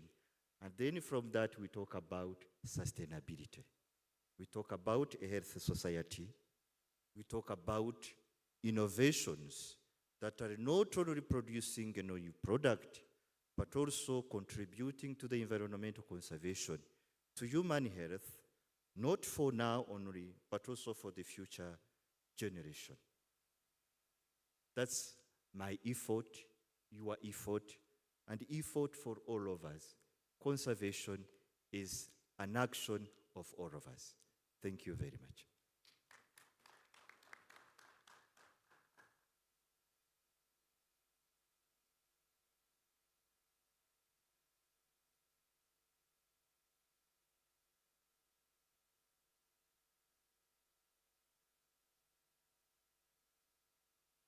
Now we'll see. Yes, it sounds like it's, I feel very far away over there, so I'm coming closer to you. Thank you so much. I think this was perfect statements and contribution with different angles and different perspectives. And just to connect to some of the things that you brought up, Minister, we've had a lot of discussion with the innovation projects about innovation in relationship to improvement. Because innovation as such is actually something new. But it's not always that the issue of the new is necessarily the best. It could be a new combination where we also really nourish old experiences and knowledge and combine it in a way for resilience and for prosperous sustainable development. We also have further the concept of research. And I think in English it's such a fantastic word. It's about searching and researching. Again, from different perspective and really to problematize. And I think that's really kind of unique and really valuable to bring in these critical questions into innovation and when innovation is developed. Because we've seen quite a lot of innovation in the world that does not necessarily contribute to peace and sustainable development. But we can use the same framework and really to put in questions about what is sustainable development, what are the resilience and the prosperity that we want in society. And this is really kind of the stage to really look into what are the next steps in policies, in actions, in contributions, and to benefit from all the experience that is there now. We have been told that we have to keep this session short, a bit shorter than in the program because we were running late. I still would like to hear, is there one or two crucial questions from the audience for this fantastic panel that you want to raise now? You will still have the opportunity to raise questions and continue discussions during the breaks and during the different sessions. But is there any crucial question that you want to raise now? And do we have a separate microphone or are we using? I'm coming to you.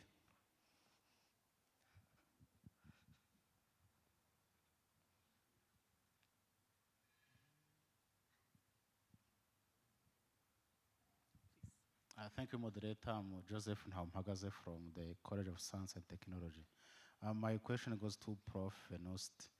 How can biodiversity be connected with the carbon market, which now many countries are undertaking? Thank you. Before we answer, we have one more question here. We take a few, and then we take short response to them. Thank you.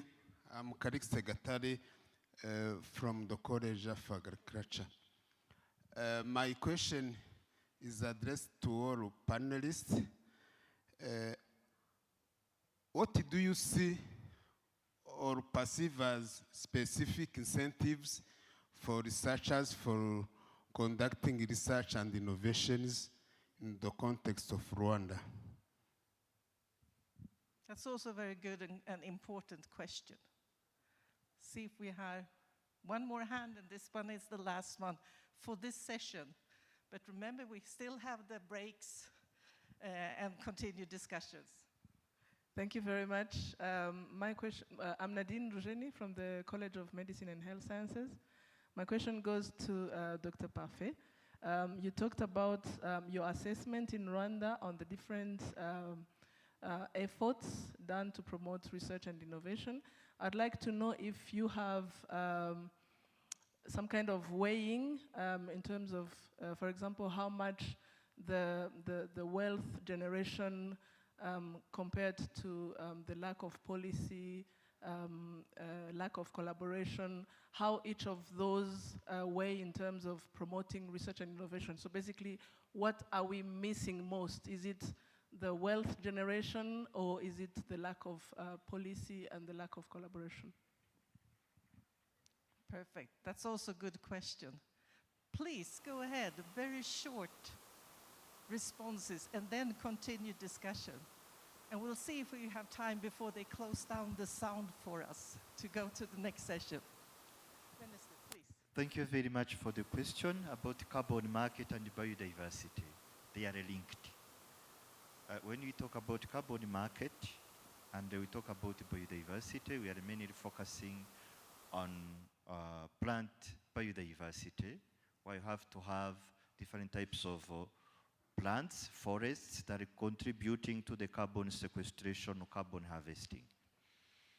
I think Rwanda is on a good track on this because we are planning to increase the surface of the country used for forest plantations. And recently we have increased the number of protected areas, moving from Akagera and Volcanoes National Park. Now we have Nyungwe National Park, we have Gishwati Mukura National Parks that are already contributing to the carbon sequestration.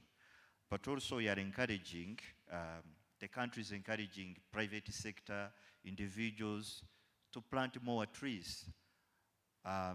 I don't know if the policy about carbon market is yet out, but it is linked on the activities we are doing in the country, and they are linked with biodiversity. Once a forest is planted, it is not there as a standalone. That will serve as the habitat for other types of biodiversity, including insects, including birds, including other animals. So having the forest and focusing on carbon market will contribute to biodiversity conservation too. Thank you. We have the question for Parfait, and then I will leave the last word for Jennifer. All right. Thank you very much, Prof. Nadine. Well, I would say that everything is interconnected with the lack of policies, the collaboration, and the wealth generation. Then from the assessment, if you start, because if we look at the policies as enabler, so then if we lack some key policies, then it will be hard to reach the wealth generation. Let me go with a practical example. If you look at our intellectual property framework, which should be more of an enabler for wealth generation from research, through research commercialization. Now that we have the gap in our IP framework, we'll see a lot of less performance in registering the commercializable research. For example, if you look at the very recent figures on the IP registration in Rwanda from our researchers, you will find that we have the annual production of between 4 to 10 patents per year. So then if we have that, and then we are expected to translate those IPs into the commercial viable product, then it's hard to get that wealth generated. And the issue is not that our researchers are not productive in a way that they can have many more patents, but the issue is the facilitation framework for the IP management itself is an issue. So what I'm trying to say is that there is that connect between the lack of the policies and what we miss in terms of the wealth generation. So I think if there is an improvement in more of enabling policies, and then the wealth generation will happen and the wealth generation also can't happen if there is no collaboration. And one of the aspects for the collaboration also is having those enabling policies, but also the trust among the partners, which I also found to be a challenge, how the industries are trusting the researchers for the collaboration.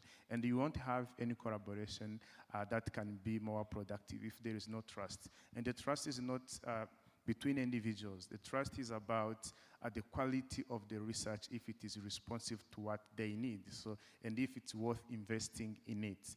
So I think what we are missing is having more of the enabling policies, the collaboration that is built on trust, and the trust should come from the researchers convincing the industries that what they are doing can be beneficial to them.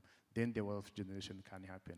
But what I can say, there is a good progress, because if you look at the Global Innovation Index published recently, you can see that Rwanda at least is doing better regionally. And I think maybe as we keep stabilizing policies, trying to keep interactions to build trust among the actors, then we can get there. Thank you. Yeah, I really agree. There's so much also about the methods of working, methods of collaborating, and also methods of doing research based on collaboration that we need to expand and kind of help each other to improve. Please, Jennifer, the last word. Yeah, so thank you, Calixte, for that question about incentives. So maybe when talking about incentives, there could be direct incentives and indirect incentives. So let me talk about some of the indirect incentives. So here I can talk about maybe networking. So I think there is power in networking, because networking in a long run leads to collaboration, and collaboration also in a long run will lead to those direct benefits. Collaborating with different universities, collaborating with different countries, and yeah, having those global collaborations. And then I can talk about, another one is about growth, academic growth. So here when, when you, of course, do more of research publications, and also converting those researches into innovations, it can also be beneficial, because you can be promoted, ranked academically. And with those ranks, of course, something comes with it. So I take that as an incentive. And I would also talk about some of the allowances that come with research. And then finally, I can talk about also institutions setting, giving like the conducive environment, an environment where you can thrive in your research and innovation, having in place needed resources such as equipment, having policies that guide research and innovation. All those are like motivations towards research and innovation. Let me just be brief. Thank you. Thank you. Thank you so much. And I think that the question of conditions to collaborate and do innovations, and the assessment of it, and also in an academic setting, it has a lot of things to be done in everywhere we are, actually, to recognize it. We have actually ending the session now. Did you have something very, very short? Yeah, just a short comment on what Jennifer was mentioning about the incentives. But for me, I just want to give the sparking question to the colleagues as we discuss. We always ask about the incentive, but I think what we need to reflect on is what is our motivation to do research and what do we expect, so that we know that if the university is trying to put effort in framing the incentive scheme, they meet the expectations, but also it has to go with our motivation and what are we committed to. Because sometimes we have been trying to put the incentive frameworks, but it doesn't meet the expectation of the researchers because the motivations are different to the university vision. I think there should be that alignment to the researchers' motivation and also what the university leadership is looking at, or the science leadership in general. Thank you. And really about motivation, as you say, conditions to have the opportunity and also recognition of what we are doing, maybe even more in kind of an incentive scheme. So, thank you so much for these inputs and the questions.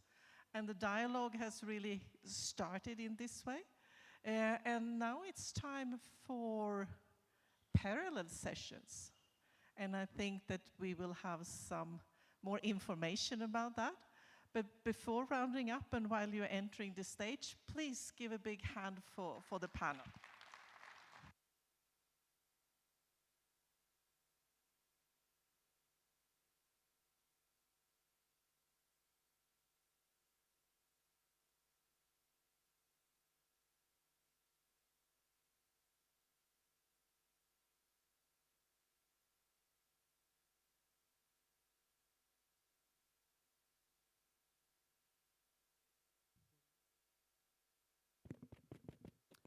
Thank you so much, the team here that was presenting on this session. It's quite interesting. So now it is very challenging to manage this particular hour due to the fact that we are almost 1 hour late, but I think we can make it. We can innovate on this as well. So one last session before we go to lunch is breakout session. And this breakout session will take us through 2 interesting clusters. The first cluster is on agriculture and food. And this is going to be chaired by Dr. Kanuma Nathan. I think he's here with us, the Director of Research and Innovation at the College of Agriculture. And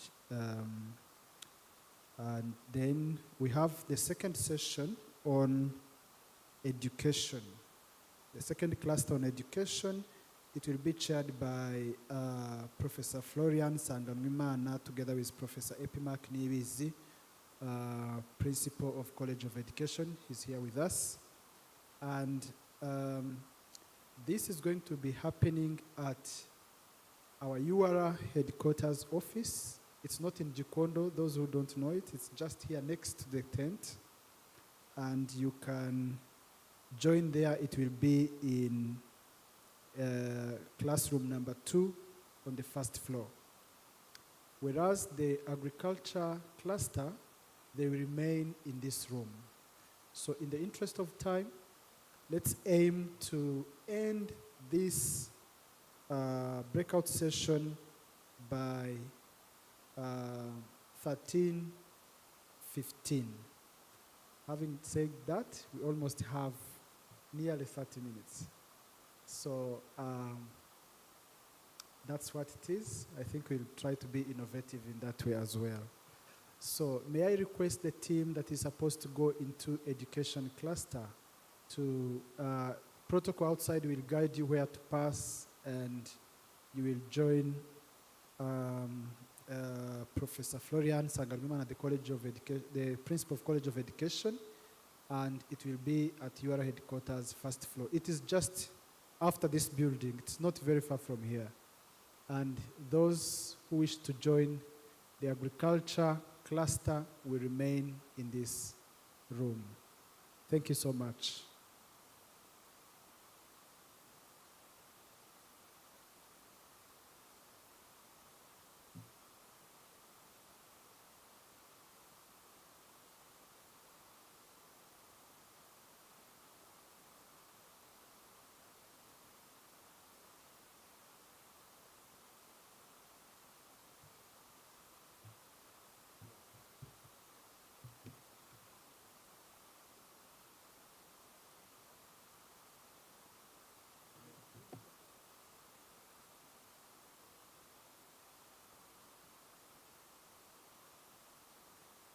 So within breakout sessions, we have people who will present their research findings. Maybe it is better to mention them.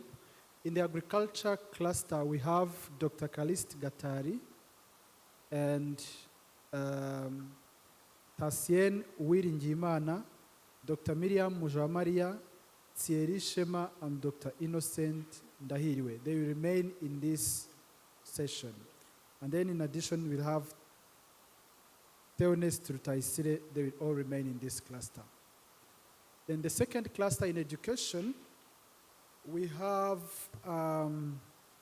Dr. Mugirase Glorious, Associate Professor Pierre Canesius Ruterana, Nzayisenga Marie-Louise, Felicien Sibomana, Yves Mugiraneza Himbaza, and Renvat Mutarambirwa. Those will be in education cluster in UR building, first floor. Thank you.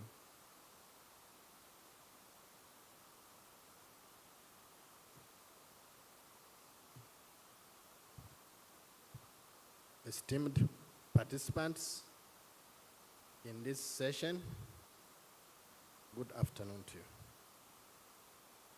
Just as we have read out the names of our presenters in this cluster, which is cluster 1 on agricultural transformation and food security, we have 5 presenters, and I would like to ask them to come and sit closer so that we save on time. Presenters whose names have been read, including Dr. Kalist, who is already here, Tassien, please come forward, sit closer. Dr. Miriam Mujawamariya, please come and sit closer. We need to save on time. Thierry Shema, I would be happy if you can sit or take this front seat here, our presenters. And Dr. Innocent Ndahiriwe, if he's around, he can also take a closer seat. Without taking much time, I will now invite Dr.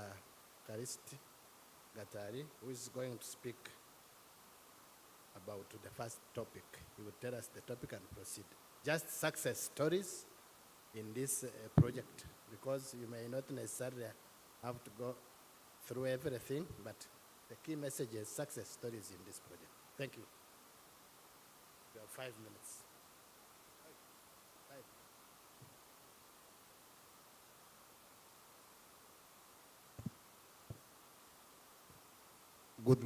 Good afternoon.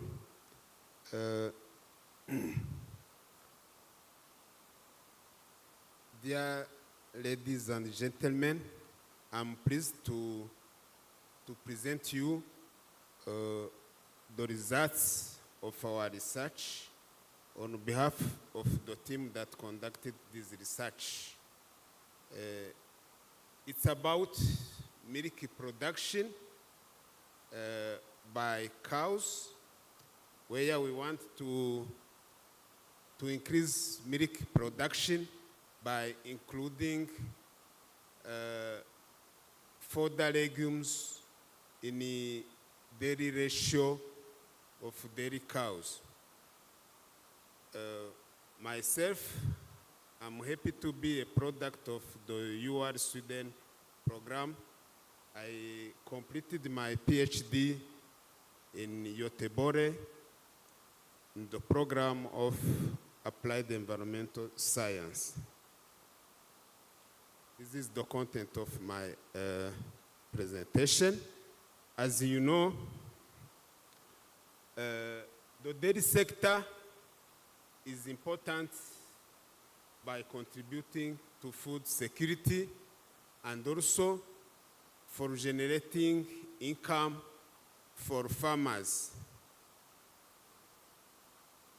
However, feeding is the most important limiting factor for increasing milk production and milk quality. This figure shows us the proportion of households using different categories of feeding resources in smallholder dairy production in Rwanda. As you can see, crop residues occupy the most important part, 48%, but most of smallholder farmers rely on Napier grass, known as in Kinyarwanda, urubingo, for milk production. Unfortunately, the proportion of legumes in the feeding of dairy cows is still very limited. Yet, it is the most important source of nitrogen and protein, which are important for milk production.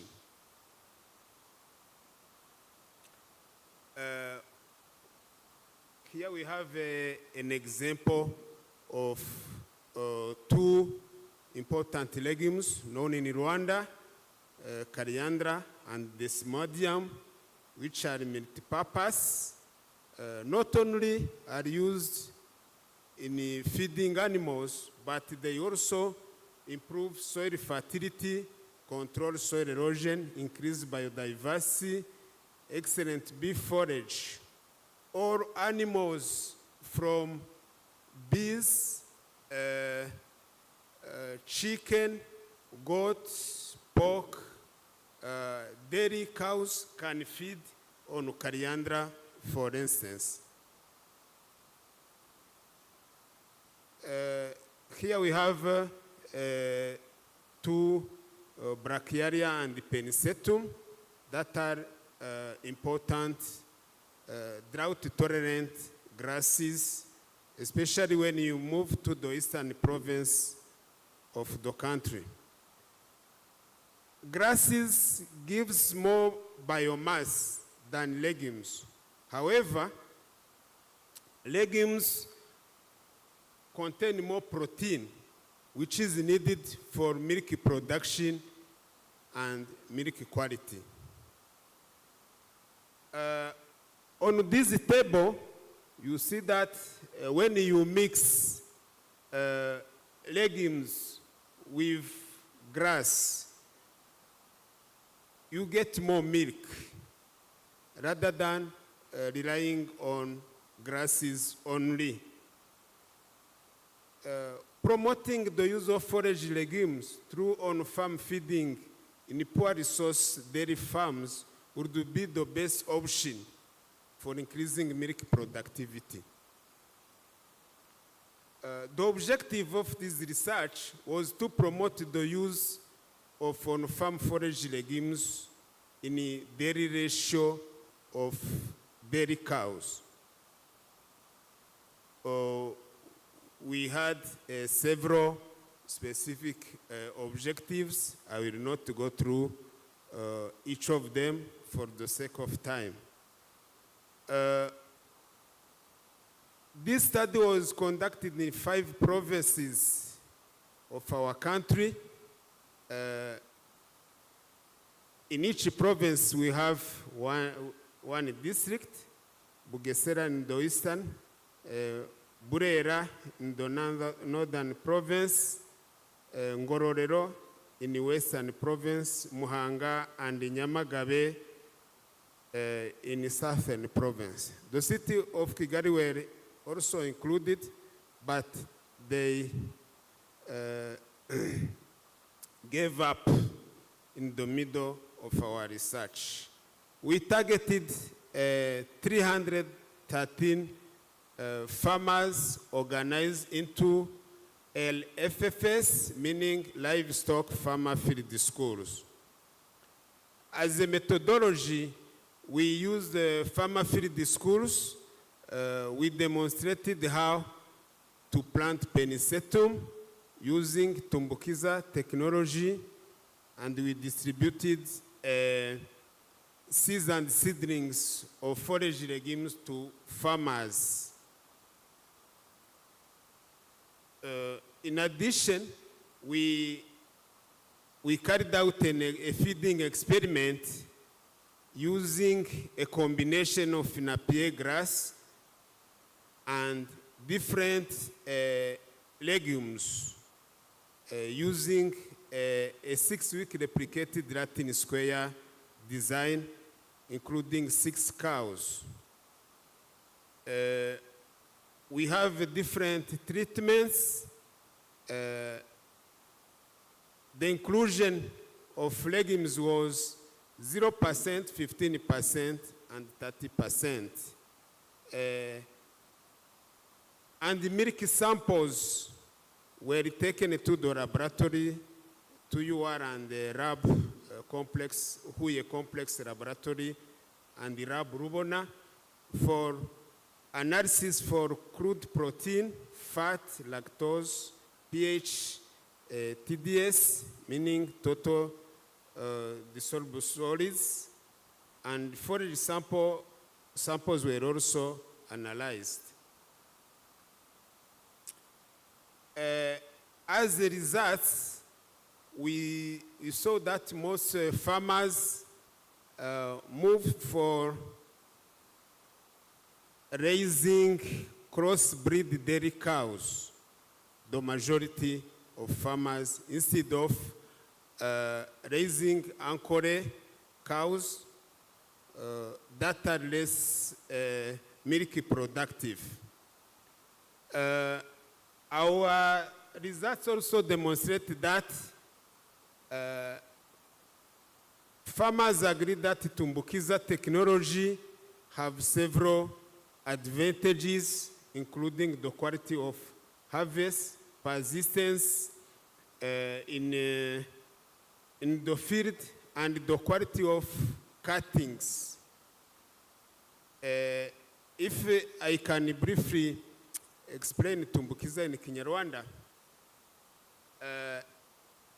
muzi uko batera insina, bacukura umwobo wa metero kare, no mu bujyakuzimu bagashyiramo ifumbire y'imborera ihagije, nuko niyo system yavuye muri Kenya ikoreshwa mu gutera urubingo, noneho ugashyiramo ifumbire ihagije, ugatira imbengo 5 muri cya cyobo zirebana, iyo zikuze ziguha biomass nini kandi zikaguha urubingo rwinshi rugera nko kuri nk'ingeri 200 zo gutera, mu gihe kwa kundi utera akabingo kamwe kamwe ku murongo kaguha wenda imbingo nka 20 ingahe z'ubwatsi. Iyo rero systeme niyo twakoresheje kugira ngo twigishe abaturage gutera neza urubingo, and it gives positive encouragement. Inclusion of 15 and 30% of legumes produce positive results in terms of milk production and milk quality. The LFFS approach created cohesiveness and togetherness among community members and helped also for communicating between farmers and RAB and UR researchers. Tumbukiza technology for producing Napier grass is important for farmers, and for instance, it requires, it offers several benefits, as you can see here, but it requires also a lot of manpower for digging Tumbukiza holes, labor for digging and planting. It requires also enough land. And those were some of the challenges related to Tumbukiza technology. Limited land availability is the overall challenge for agriculture sector in our country, as you know. Supplementing dairy cows with 15 and 30% resulted in a nearly 81% increase in milk yields. However, milk fat was reduced in supplemented cows because of increased milk output. I'm about to finish. As a conclusion, we recommend this technology to Mbukiza for napier grass production. And we ask different partners to help farmers to be able to implement this technology. Supplementation also resulted in encouraging results for dairy production, I mean inclusion of forage legumes into the ratio of dairy cows. As a recommendation, we recommend different development partners to join hands to provide the needed support to smallholder farmers. Another recommendation is about the inclusion of fodder legumes in the ratio at the rate of 25 to 30.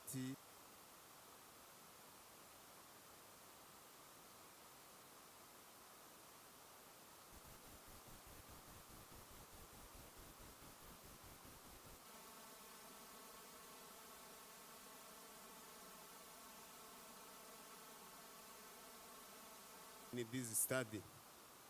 Thank you.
For example, we have this Combreton more. We also have acacia species that were shown among the species that are important to farmers. After understanding this, we went for testing germination in the laboratory, and this was done for the 4 species, as I said. One is Garcinia buchanani, that was mentioned as a tree species that provide fruits for farmers. Another one is Maricamia, that was preferred because it is a timber, and Kigeria africana and Acacia siberiana. We tested this in the laboratory at Rwanda Forest Authority, and we got some seeds direct correct from the other farmlands, while others were taken from the Rwanda Forest Authority. These are the petri dishes containing different seeds for our different species that we are testing in the lab. After that, we produced the seedlings in the nurseries, and these nurseries were managed by farmers. As I said, farmers were involved from the selection of the trees throughout the whole process until they planted the trees in their farms. The nurseries were put at different localities, but also targeting the conditions that are suitable where we can find water availability for them. We used biodegradable pot for these nurseries because we are aiming to conduct our study in environmental friendly, whereby we combat against the use of plastics.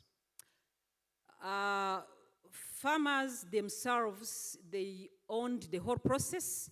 They are the team were training the farmers how to do the whole process. The farmers were the one to sow the seeds. They are the one engaged in making these biodegradable pots. These farmers making biodegradable pots. After that, they put the seedlings into the pots they made, and later on, they grown them, but also they were measuring the growth in the nurseries. So after we also measured as I said, the growth, and from the results, when we look at the results, farmers, they prefer some important native trees for them, and this is a list of species they prefer with their respective roles. Mostly, they use them for timber, for fodder for the livestock, but also they like them for provision of medicine. The second results, this is showing the most preferred species per sector, and for the ones that are standing out, they were the ones that we produced seedlings. When we tested germination in the laboratory for the 4 species, we found that one of the species, which is Maricamia rutea omusavi in Kinyarwanda, was the one that is showing no difference between the control and the treatment, meaning that it can be sown without pre-treating it before sowing it, which means that it's efficient when you compare to other species.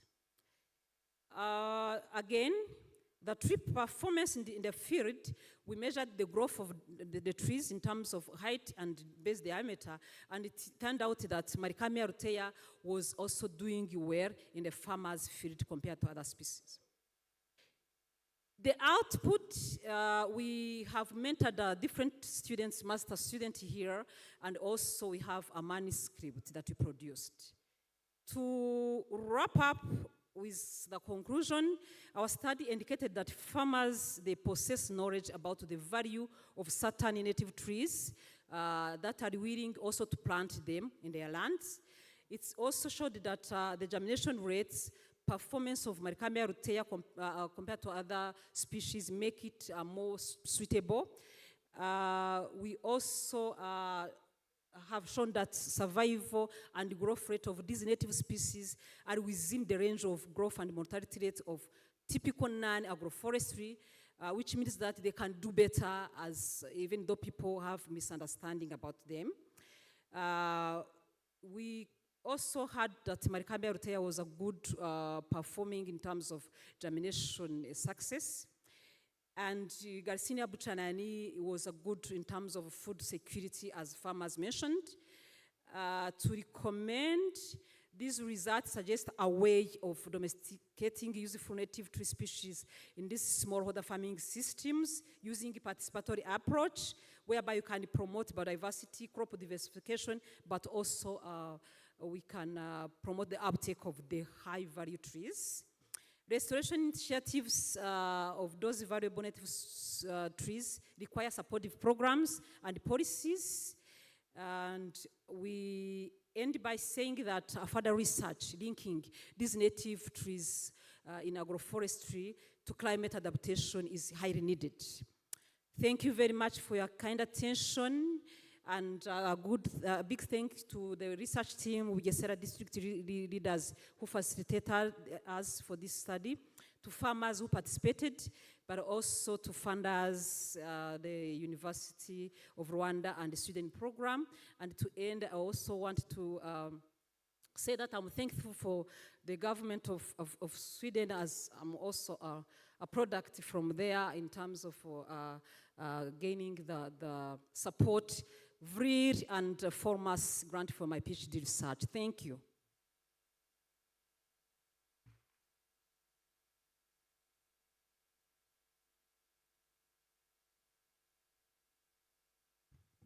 Thank you, Dr. Miriam, for this interesting presentation. And just as we said to your colleagues, keep around for the interactive session after the first presenter.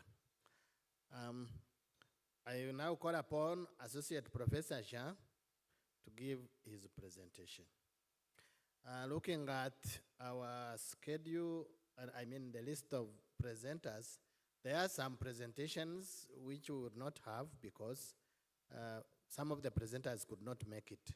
They excused themselves.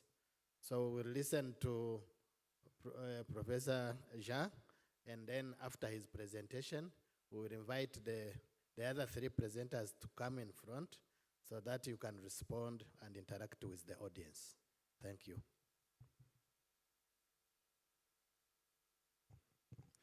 Thank you very much. I'm Associate Professor Dr. Turemye Pierre. Sorry. So I'm from the School of Public Health, University of Rwanda, College of Medicine and Health Sciences, Department of Environmental Health. My work is about the construction of a vermicomposting unit necessary for management of biodegradable solid waste in our college. The background, it was shown that the solid waste management is a big challenge worldwide due to inadequate practices in management, which led to environmental degradation and some pest infestation and increased greenhouse gases emission. So to address this problem, there is a requirement of constructing vermicomposting, which can help to manage the waste properly. When saying vermicomposting, it's about management of waste using earthworms to convert or to turn organic waste into nutrient-rich compost. Let us see about the aims and the objective of the project. The aims is the vermicomposting technology is to scientifically manage the waste and to produce the manure which can be used in the agriculture domain.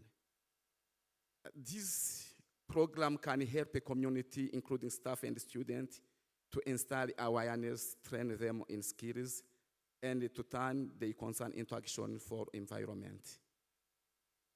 It can also, the research-oriented program could be taken by the various departments, various schools, various colleges, with reference to vermicomposting technology. As an educational institution, it is not only to impart knowledge, but also help students to use their knowledge to tackle the major problem, like a garbage and can generate income. So objective one was to assess the waste management system in the College of Medicine and Health Sciences. The second was to analyze the physical, chemical, and the microbiological composition of fertilizer produced. And the number three was to evaluate the quality of manure through bioassay. So material and methods. The one was we designed the vermicomposting unit. After designing it, there is a technical specification. There was a material used. There was also the worms selected. Here we have used a senior fitted, which was lead worms. And then there was the construction and setup. After that, there was a waste collection and feeding. Then there is the vermicomposting process. This vermicomposting process took 90 days. After getting the end product or vermicast, we analyze chemical, we have done physical, chemical, and microbiological analysis through different techniques and standard instrument. We have done also bioassay to see where the influence of vermicompost towards the plant through 6 parameters, including height, include internode, the number of pod, the leaves, and the root formation. There it is about the experiment setup. We constructed a vermicomposting unit. After pre-composting, we inoculated the earthworms in there, in the pre-composted waste. And then after we got the end product. We analyzed about the physical parameters. We have seen the moisture content, or the color, back density, particle size, and the porosity. Here there is the range. The range is there, and the result found is there in sample 1 and sample 2. After analyzing physical parameters, we have found chemical parameters. Among them, we have seen the pH of the manure. There is total phosphorus, electric conductivity, total nitrogen, potassium, copper, zinc, calcium, and magnesium. All these parameters are necessary for plant growth. And after that, we have to see, because the manure produced can contribute to human health, we have to see if there is some side effect on human health. This is only why we have tested the microbiological parameters. Among them, we have seen total viable count, yeast and mold, E. coli, and total coliform. Here there is the unity, there is the range is there, and the sample 1 and sample 2, the findings are there. So after that, we have carried out bioassay, and through 6 parameters. Among them, it was about plant height, number of leaves, number of internode, number of root formation, number of pods, and yield. So through bioassay, we have analyzed as using a variance where the null hypothesis was that there is no significant difference in the treatment, means the control, and the Prot 1 and the Prot 2, means the 3 treatment. And we testing hypothesis H1 was that there is a significant difference in the 3 treatment. And the result was analyzed through 2-way ANOVA, which is there. As a discussion, physical and chemical and microbiological parameters, which are essential in assessing the quality, maturity, and the nutrient content. It was found that proper moisture facilitates microbial and the atoms activity, and too much moisture can cause anaerobic condition where too little can slow the composition. Back density indicates porosity and ease of root penetration, lower back density and preferred for good aeration and water retention. So all results are there about chemical, about physical and microbiological parameters. Then as a conclusion, so the scientific construction of a vermicompost unit at the College of Medicine and Health Sciences represent a significant step toward sustainable waste management and environmental stewardship within the institution. This project has demonstrated the feasibility and effectiveness of vermicomposting in transforming biodegradable solid waste, such as food, scrap, paper, and garden residue, into a nutrient-rich organic fertilizer. They designed the unit grounded in the scientific principles, ensure optimal conditions for atoms activity, including appropriate moisture aeration and temperature control. So let me take this opportunity to acknowledge the authors, that means the College of Medicine and Sciences, for providing the site for vermicomposting unit construction. We are very much grateful to UR CAVEM to help us in data analysis, physical and chemical analysis. Also, we express our gratitude to the University of Rwanda through SIDA project for the grant awarded to carry this project. See here, there is the references are there, and thank you very much for your attention.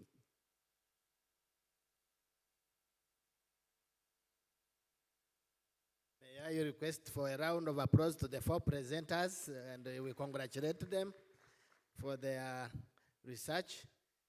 We just have very, very few minutes. If they can be back here, please come forward again, just a few minutes, and we can interact with the audience.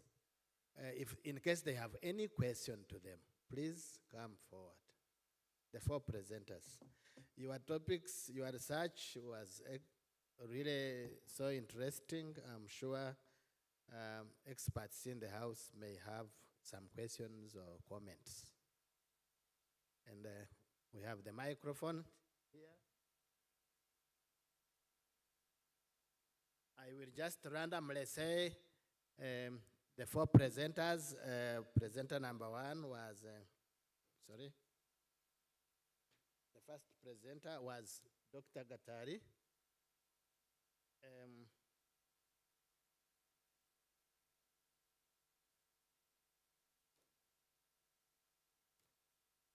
Yes. Dr. Gatari spoke about scaling up on-farm use of forage regimes for sustainable smallholder dairy production in Rwanda. Any question from the audience to Gatari? Yes, I can see.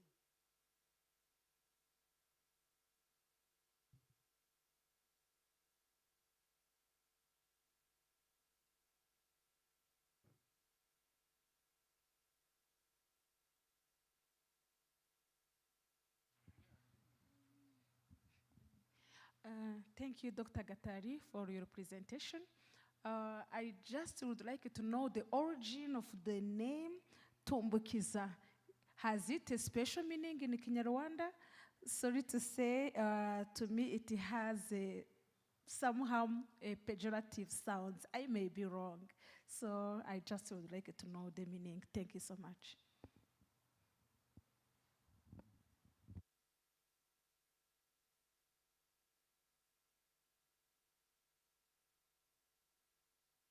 Allow 2 questions per presenter. So if there is one more question to Gatari. Anyone? Okay, we go to the second presenter, Tasian Wirinjimana.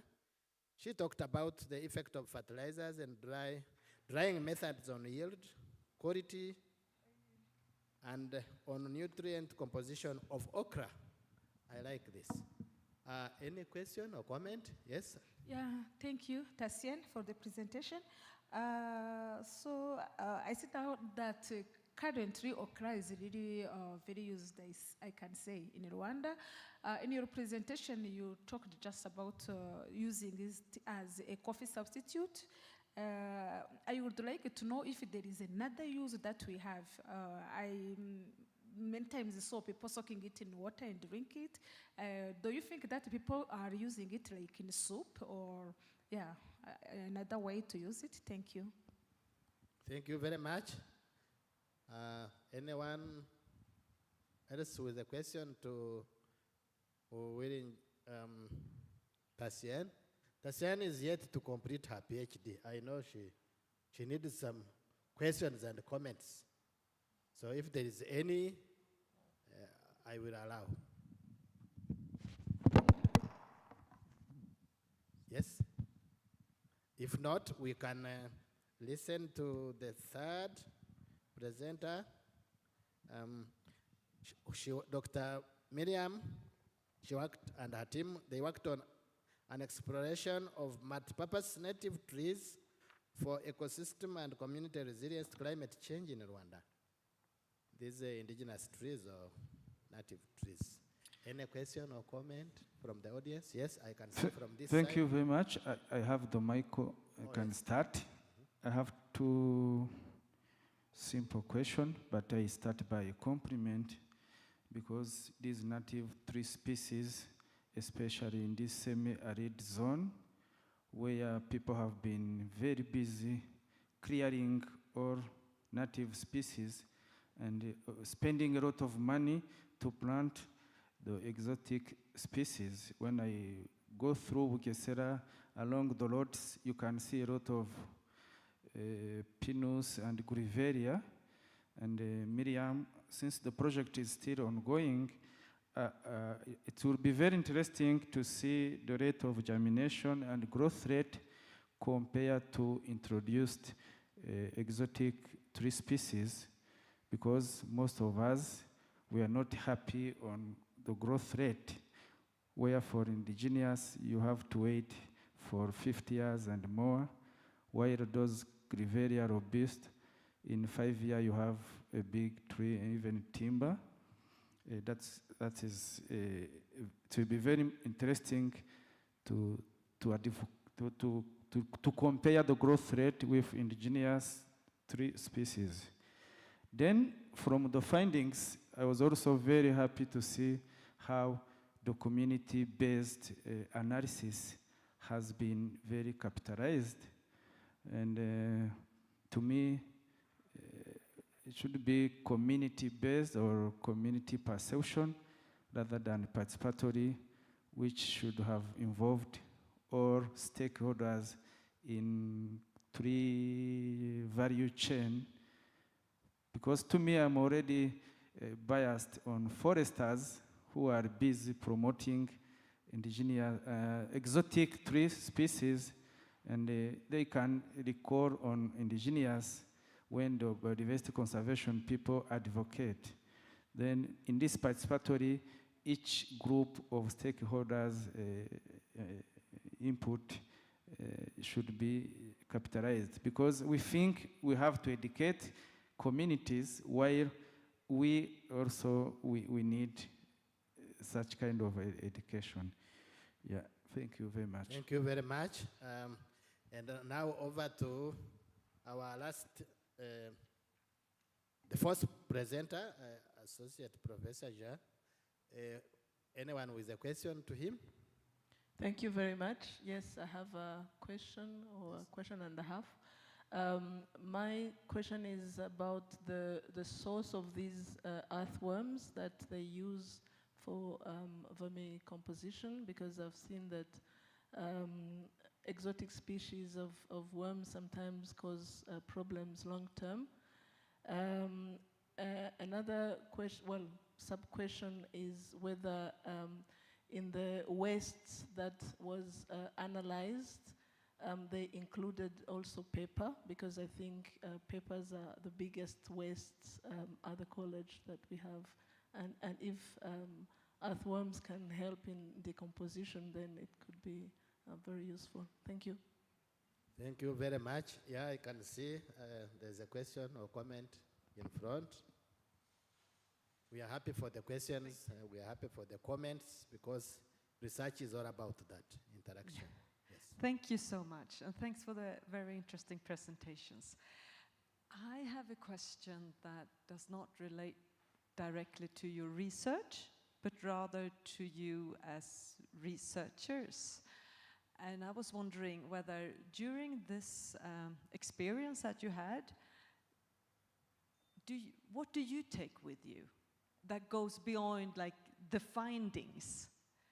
Do you take with you anything from your experience of conducting the research? And would you, in that case, have any recommendations for the rest of us? Thank you. Thank you very much. Any more question? Last question or last comment before we can ask them to respond? Yeah, because it's time for interaction. Yes? Last. Yes, thank you very much. My question goes to Dr. Miriam.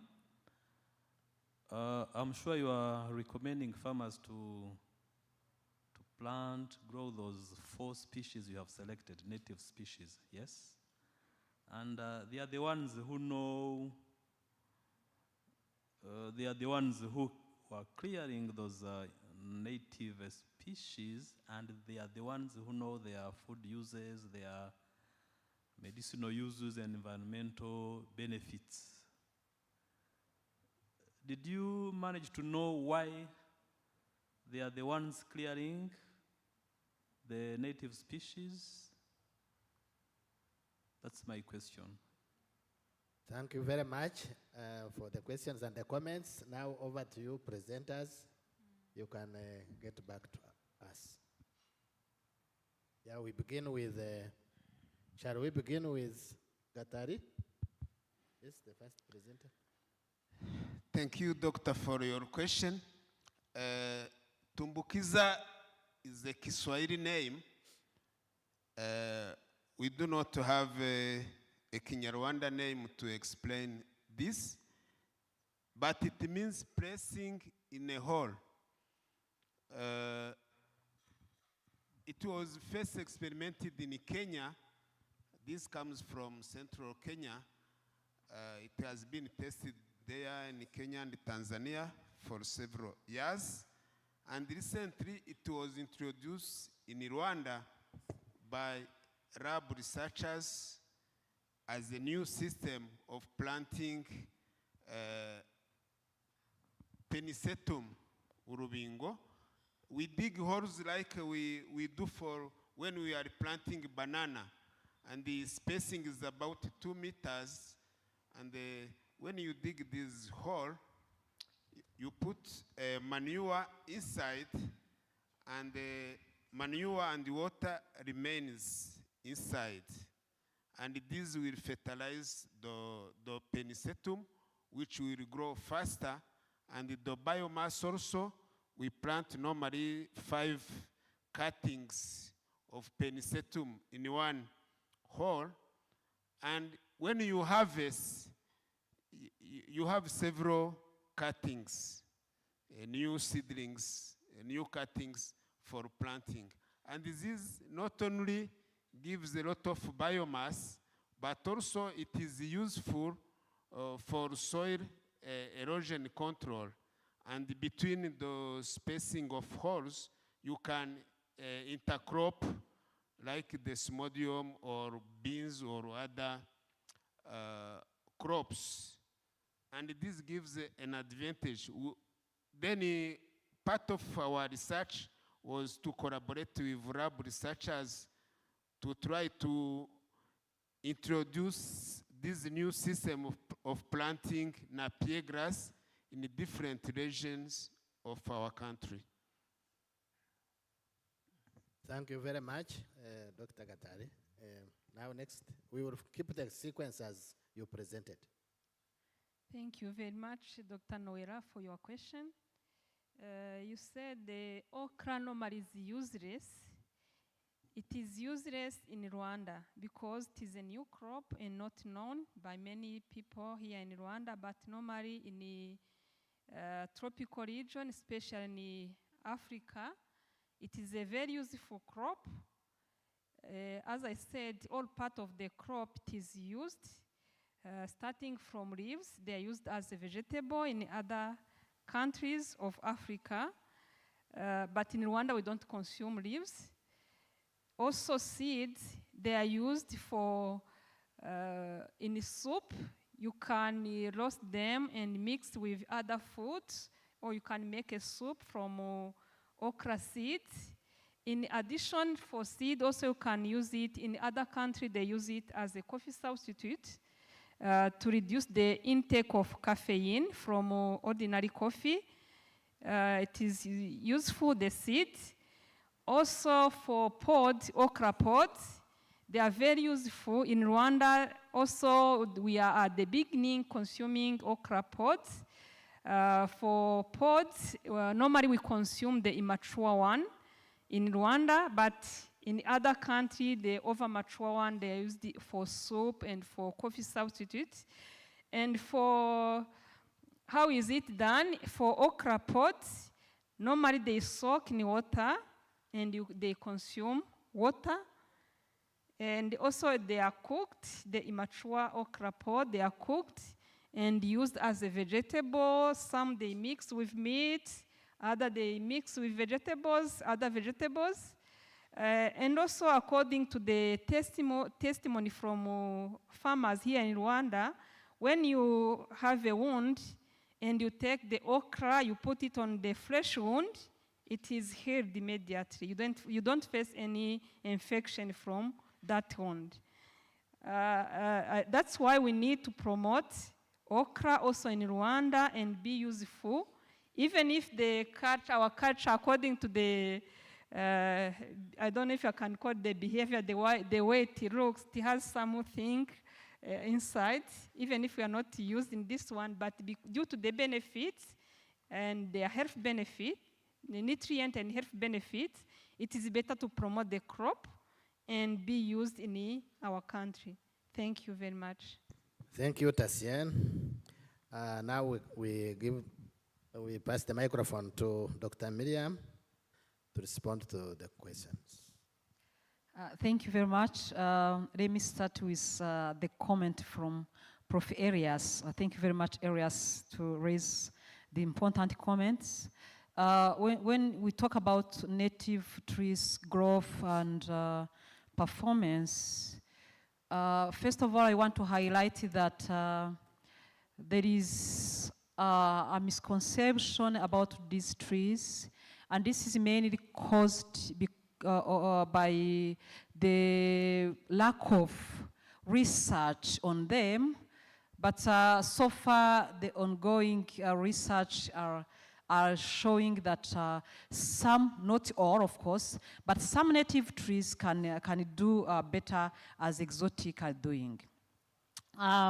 When it comes to comparing germination and growth rate of these native trees with exotic ones, from this study, we tried to look into literature. We didn't make an experiment. That's a good point to do for research is continuous, you know. It's a good thing to look into the future so that we can set on experiment where we can plant by ourselves and also test these germinations in parallel, native versus exotic. But still, this, in the literature, we could find that some native trees can exhibit growth rate that is comparable to some of exotic ones. But of course, when we talk about exotic trees, they are also different. When it comes to eucalyptus, as you know, they are fast growing, and being fast growing, it's also a big issue. They are using more resources in terms of nutrients and water, and this is depleting land, depleting soil, competing with other plants and other living organisms. If we wanted to promote a sustainable, a functioning ecosystem, of course, we need to look into alternative species. Thank you. That's the first one. When it comes to community-based study rather than participatory, I like the comment that we also have people who are trying to promote exotic tree species. And we need also to hear about them, which in combination with perception of farmers can bring in more insight even to how we can promote the use and domestication of these important native trees into farming system. The second question was about why farmers are clearing these native species, and if we looked at the reasons behind.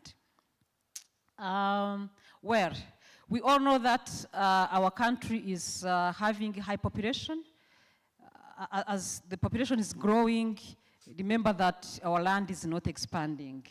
So the main reason of clearing of forests, bushes, it's all about looking for areas, expanding crop production areas. That's the main reason behind. But still, even though farmers can do that, they still know the value of native species. I can give just a rough example. During this study, we were also walking around into the market, and it was surprising that farmers go to field to the field, they collect fruits of some native species. One I talked about is Garcinia buchanani, and they can sell it on the market.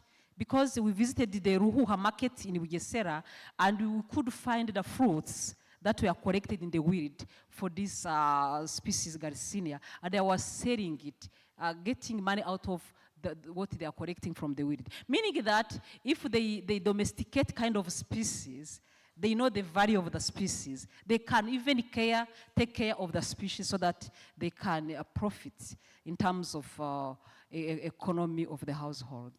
Thank you. Thank you very much. And now finally to Ja, as we wind up. Okay, thank you very much. I have two questions to respond. The one question is about where coming from the worms used.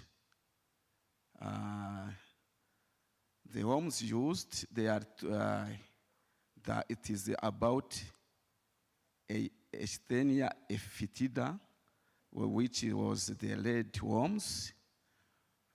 We purchased them from the expert or from the company in Musanze,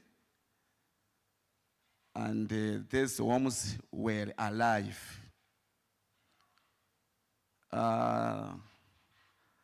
The worms, the price of worms actually is about 50,000 Rwandan francs. So we used around 5 kg to decompose or to turn the waste into manure. The worms, they produce quickly. And you asked me if we have used the paper in the waste. The waste to be degraded by worms need to be biodegradable. All kind of biodegradable waste have been used, but the one collected from hostel and some stuffs, so including paper, but the percentage was very depending the quantity or the source of this waste. Mainly, the food waste accounted more than 75%. There was the papers, there was the ash, and so on. The second question from Mom was about the experience in research about vermicomposting technology and the benefit toward the community, if I'm right. So it is not my first time to call out research on vermicomposting technology because it was a subtopic of my PhD research. My research was about the various strategies of waste recycling, including biogas production, including charcoal production from waste, including vermicomposting technologies. So this vermicomposting technology, the first experience I used, Eudilas eugenia, which is somehow brown worms. The result I got, and the result for this using Echtenia fetida, there is a similarity. The difference is the time used, but even the manure produced, the quality and the quantity are not the same, but both red worms, Echtenia and fetida, contribute in reduction of the quantity of waste generated. Here in our country, we have the policy of keeping our country clean and green, so that, however, the community, this technology of vermicomposting is somehow expensive and need and require some skills, but we have to sensitize our community to manage waste using vermicomposting because it has more benefit than other compost like peat compost and the other compost. It is not easy, but we have to sensitize. They can do as small scale plant, but not a large scale. If it is a large scale, it can be done through by industries. But as a community, they can make a large scale.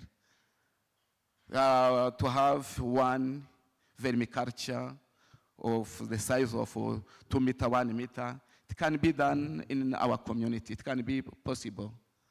But otherwise, it is not easy. Thank you very much.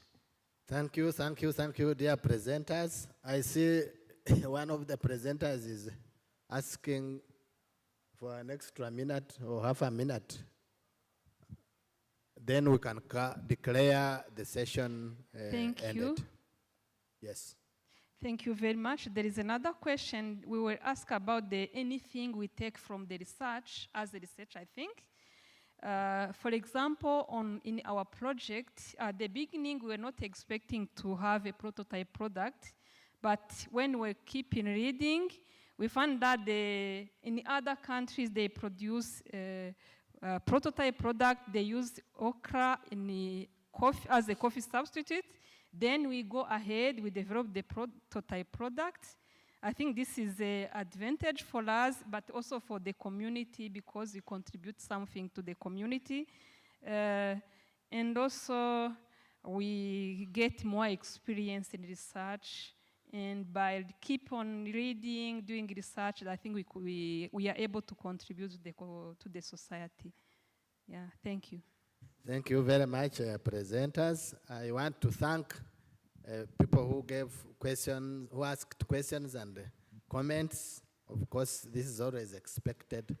And I want to thank our dear presenters.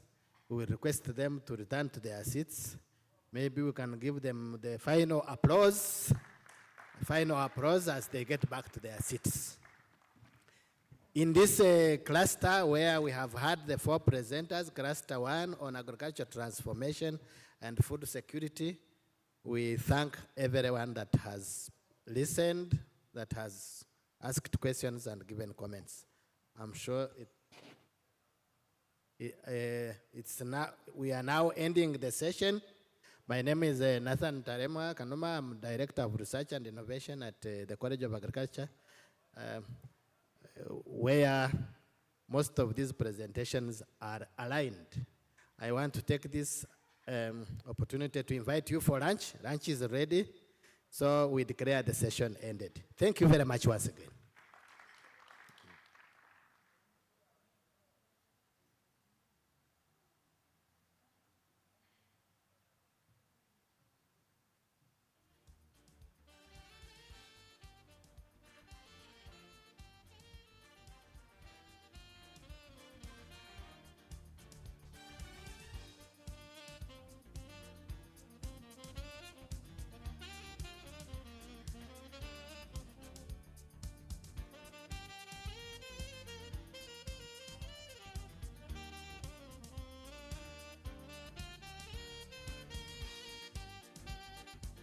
You for lunch, it's ready. We have 1 hour for lunch. Since lunch is served where we have had our session, we may come fast. Welcome.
Hello, everyone.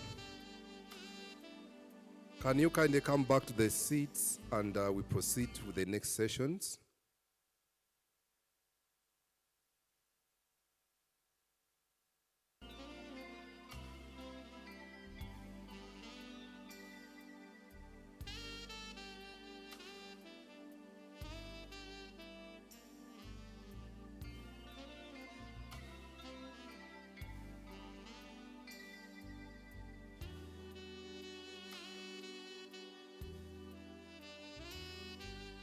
Hello?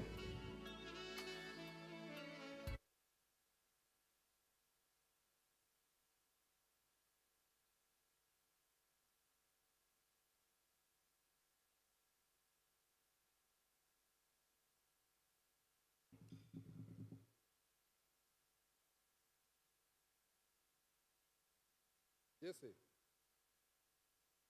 Please, please.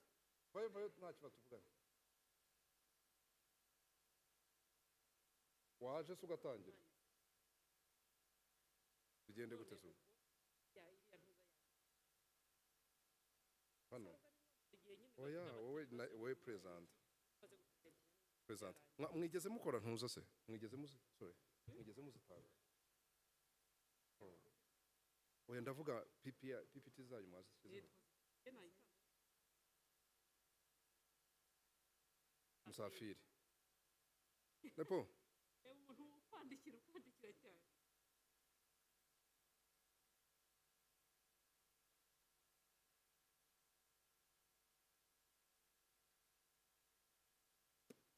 ahubwo se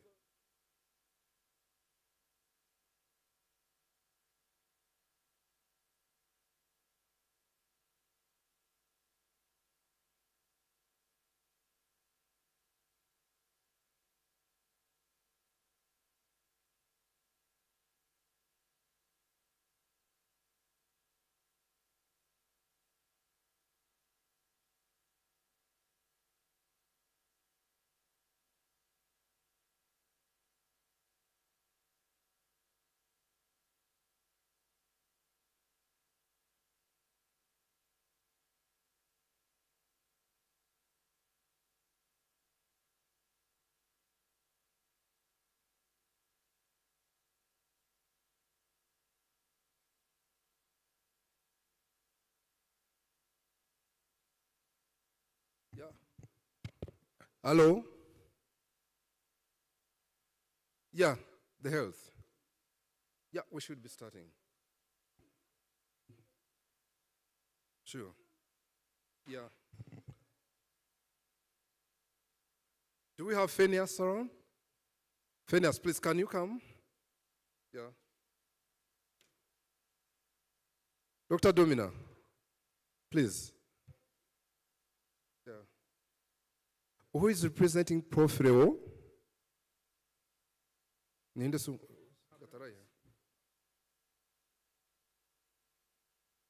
Do we have Muhire Claudia?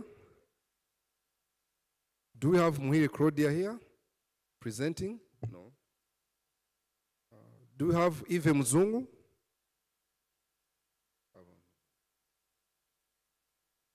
Okay. So then the presenters for the agriculture cluster should be Dr. Warinda should be heading to the main building. Marie Ore, Silvesi, I think they've left now. They know where they are.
Good afternoon.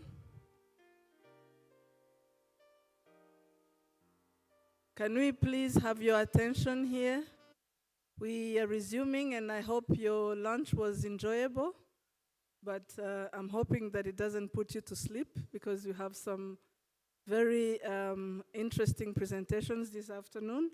We are moving to the health cluster, so cluster 3 of health, and we have 3 presenters.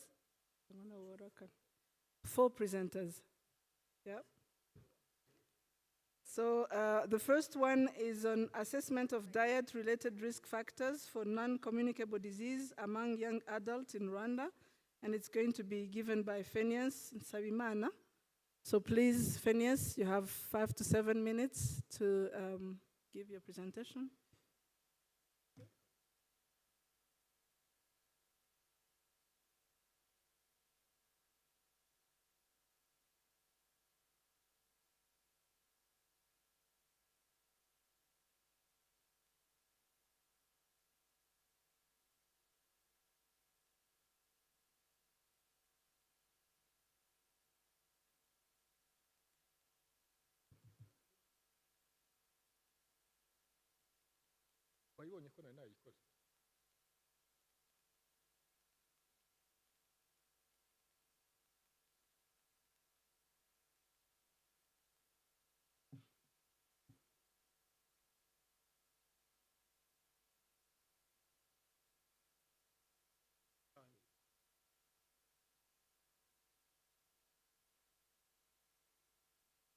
Thank you. My name is Phineas Nsabimana. I am very happy. My name is Phineas Nsabimana. I am very happy to represent our research team and share with you major results of our project entitled Assessment of Diet-Related Factor for Non-Communicable Diseases Among Young Adults in Rwanda. Having a quick of introduction, non-communicable diseases by their name, they are not transmitted from person to another person. Actually, they are increasing in the world and also in our country.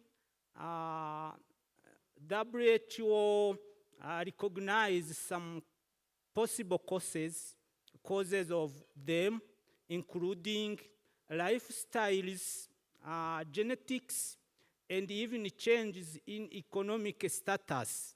So, why do we want to work on that? There were previous research, also in addition to the government priorities on them, but also there were no, although there were some findings, but there were a gap on effect of urbanization and diet. That's why we wanted also to work on them based on how those diseases were increasing. So we had 3 objectives: assessing the dietary patterns of participants, also the prevalence of these diseases, and also evaluation of nutritional knowledge. These are some different authorizations we got, and also the study was based on 3 stages. This is the field work where we collect the data around the country. We sampled in each province, and we are coming to results. Objective number 1, we identified 3 major types of food or diet people, participants were consuming. There were a change from traditional diet to a modern diet based on urban areas, and also income increasing, also education of participants. Another objective, there were also about the risk factors. We realized that having more than 3 risk factors were about closer to 6 for female, half for male, and also about 4.5 for the total. That was the picture. About the knowledge, we realized that those having sufficient knowledge on healthy diet was a good number, and also school and mass media were major sources of that information. We realized also that financial accessibility and also availability were good factors. Interestingly, nutritional knowledge was not among the factors.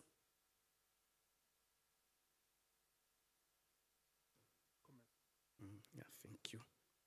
So in conclusion, we realized a nutritional transition among study participants, and also one people among 20 was experiencing these nutritional diseases. And also we had one of some key message or take-home message like increasing physical activity according to WHO recommendations, and also adopting healthy diet, also controlling our weight. Let us allow our doctors to let us know what they think about our health status and the advice. Also, we recommend some intervention to increase food accessibility.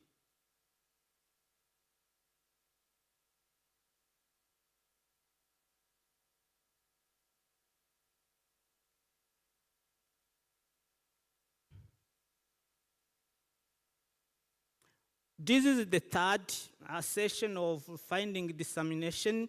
I had some pictures, but because of technology, you are not seeing, but sorry for that. Thank you for your attention. Maybe more interaction will come after this session. Thank you.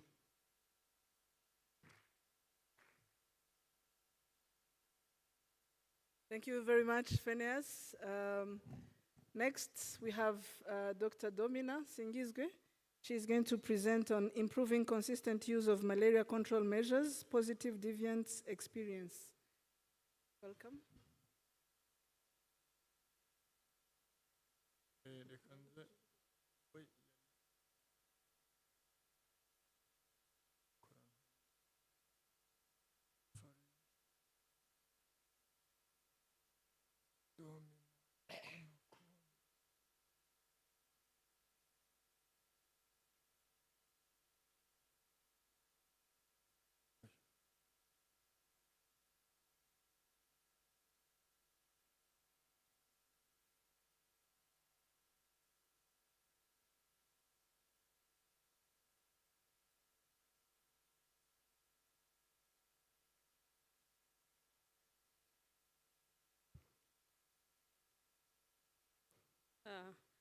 Good afternoon, all. I'm going to present a research titled Improving Consistent Use of Malaria Preventive Measures in a Positive Deviance Experience.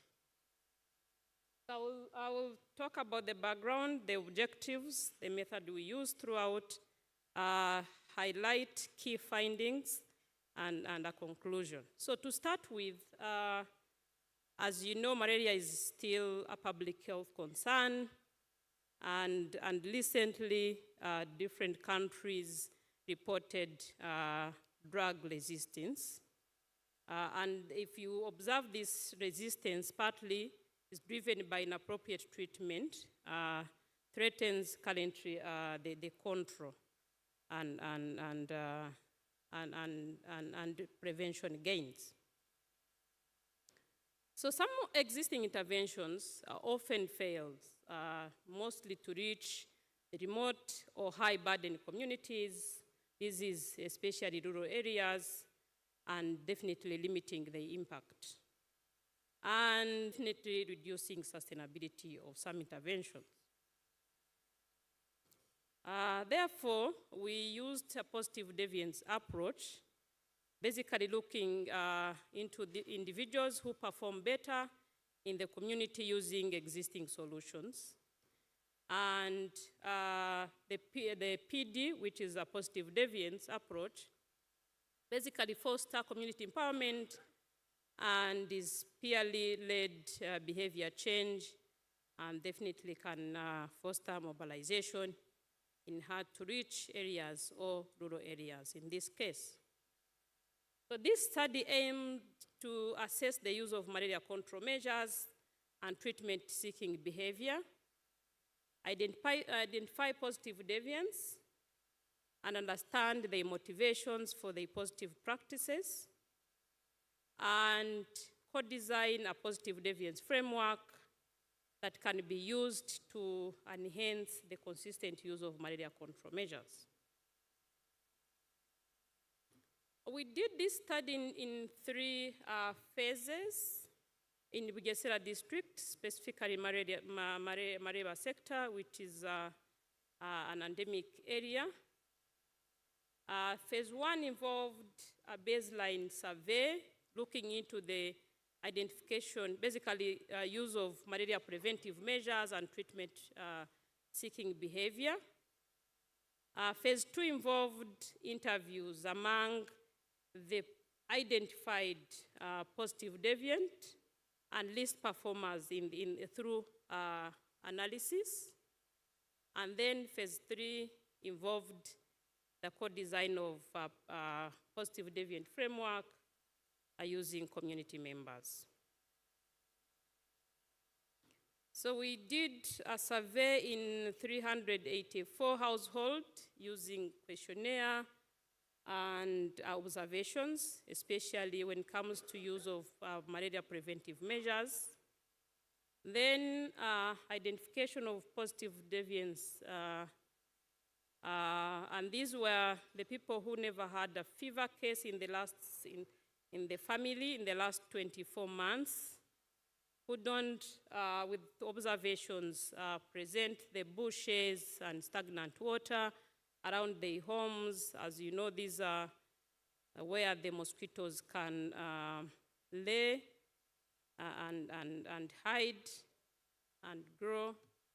And then those who reported and were observed to have the bed nets hung properly, and also reported that they had slept under this bed net the night preceding the survey. So with the motivation of positive deviant, we included 30, we did it 30 in-depth interviews with the 15 positive deviant identified through analysis, and 15 we called least performers. So basically these are the opposite of positive deviant. When it comes to phase three, we developed this using a co-design approach, as I mentioned, and this involved mainly two workshops with the community members identified. The first one involved 15 participants, community members, and after initial design, then we took it back for them to look through and identify some gaps, and also add any other final inputs to the framework. So starting with the baseline information, we looked into the ownership and use. And as you can see on this figure, 68% reported at least that they have at least one bed net. What we mean by the long-lasting insecticide-treated net that we use. And through analysis, this is based on the sufficient bed nets, means 2 people per one bed net. So we realized that 36% has a sufficient bed net. Looking into the use, so 89% reported that they slept under the net. The night preceding the survey, but comparing the adult and children, you can see that 73 reported always sleeping in the bedness for children and 79 for adults. However, with the observation, for those who reported having the bednet, we found that only not 100% were hanged. So you can imagine this is also a result of self-reported. So some reported that they slept, but obviously they didn't, because if the bednet is not hung, then there is no way you can say that you slept in it. So only 83 were hung, and 86, 94, there were no stagnant water and no bushes. And not to say that probably the study was conducted in a dry season, but it was basically in the short training season, because this was done in November, December, which is when there is rain in Rwanda. Looking into treatment-seeking behavior, you can see that 67% reported ever had fever. And at least if you look into the time they seek treatment, at least more than 85% reported within 24 hours. So that is like the same or the following day when you look into the first two categories. And they were tested, and 98 said they took all medication as prescribed. So looking into analysis, we found that based on the criteria I defined before, only 21% were identified as positive deviant based on the criteria I defined. And we looked into the motivations. Why do they do like practices? Why do they consistently use those measures and they don't have these malaria cases? So we categorize these motivations into basically two. So there is a first level at the individual level, what we call knowledge and understanding. This is basically to understand that malaria is a severe disease. If I get it, there are consequences associated. There is a waste of resources when I go to treatment, and basically pregnant mothers and children are more at risk. So those were some of the reasons at the individual level. But again, at another level, which is what I can call the community level or family level, there is this support and mobilization. So you could see the family and community support, and also mobilization from different angles, including local leaders, as you know, community health workers, and many more forums that can mobilize the use of consistent malaria preventive and control measures. We tried to identify a few barriers. And these were categorized again into two, at the individual and structural level.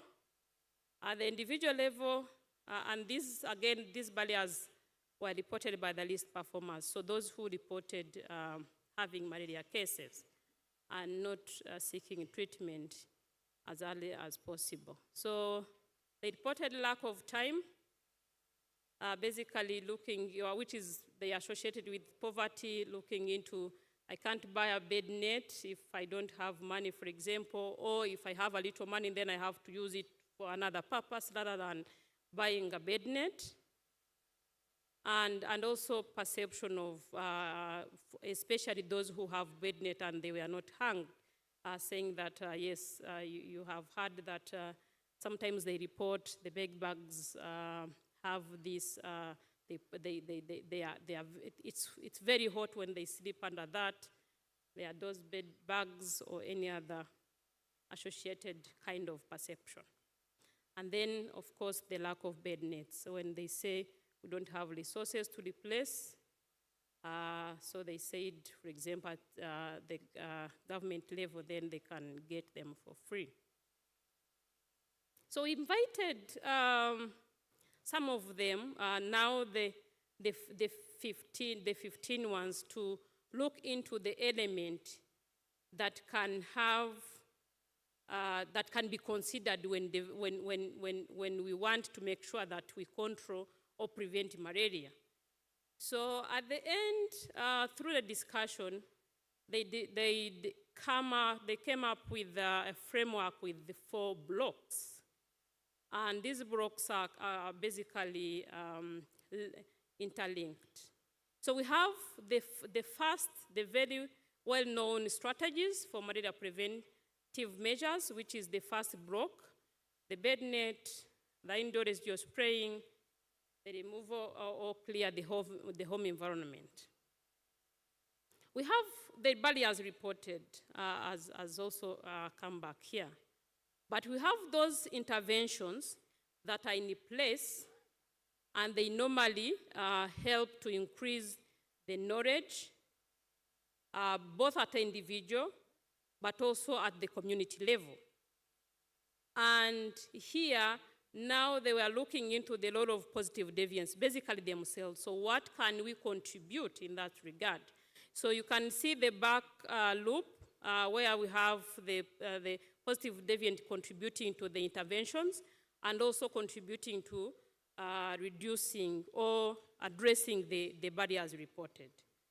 And with that, the moderator is up already. I want to go to the conclusion and indicate that through this research, we saw that this positive deviant can serve as agent for change within the communities because we see that there is this willingness and motivation to participate throughout the education and practice when it comes to use of preventive measures. And looking ahead, we plan to develop the project further so that we can test and see how now this community can be involved in these interventions and see the actual results practically. With that, I thank you very much. Thank you very much. I hope you're keeping the questions and comments because we are going to have a session of question and comments. The last but not least presenter for this section is Agnes, who is working with Prof. Mustesa Leon. She's going to talk about oral microbiome in chronic periodontitis, association with hypertension among adults in Rwanda. Can you please help us?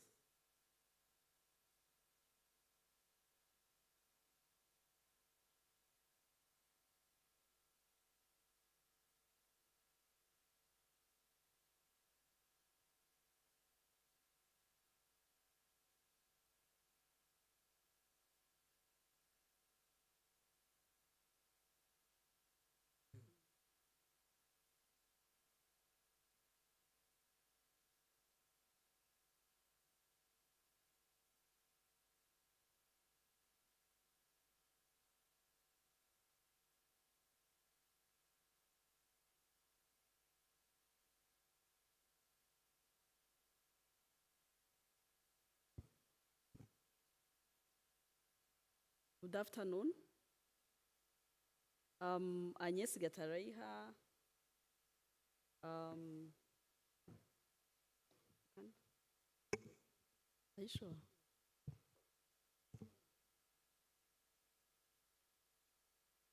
Okay. Can you hear me now? Okay, thank you.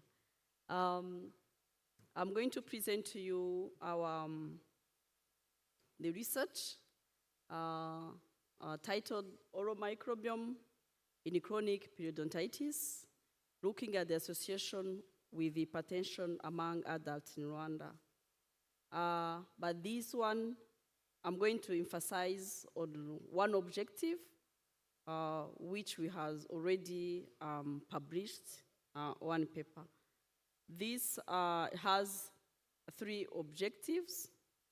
One, looking at the association between periodontitis and hypertension among adults in Rwanda.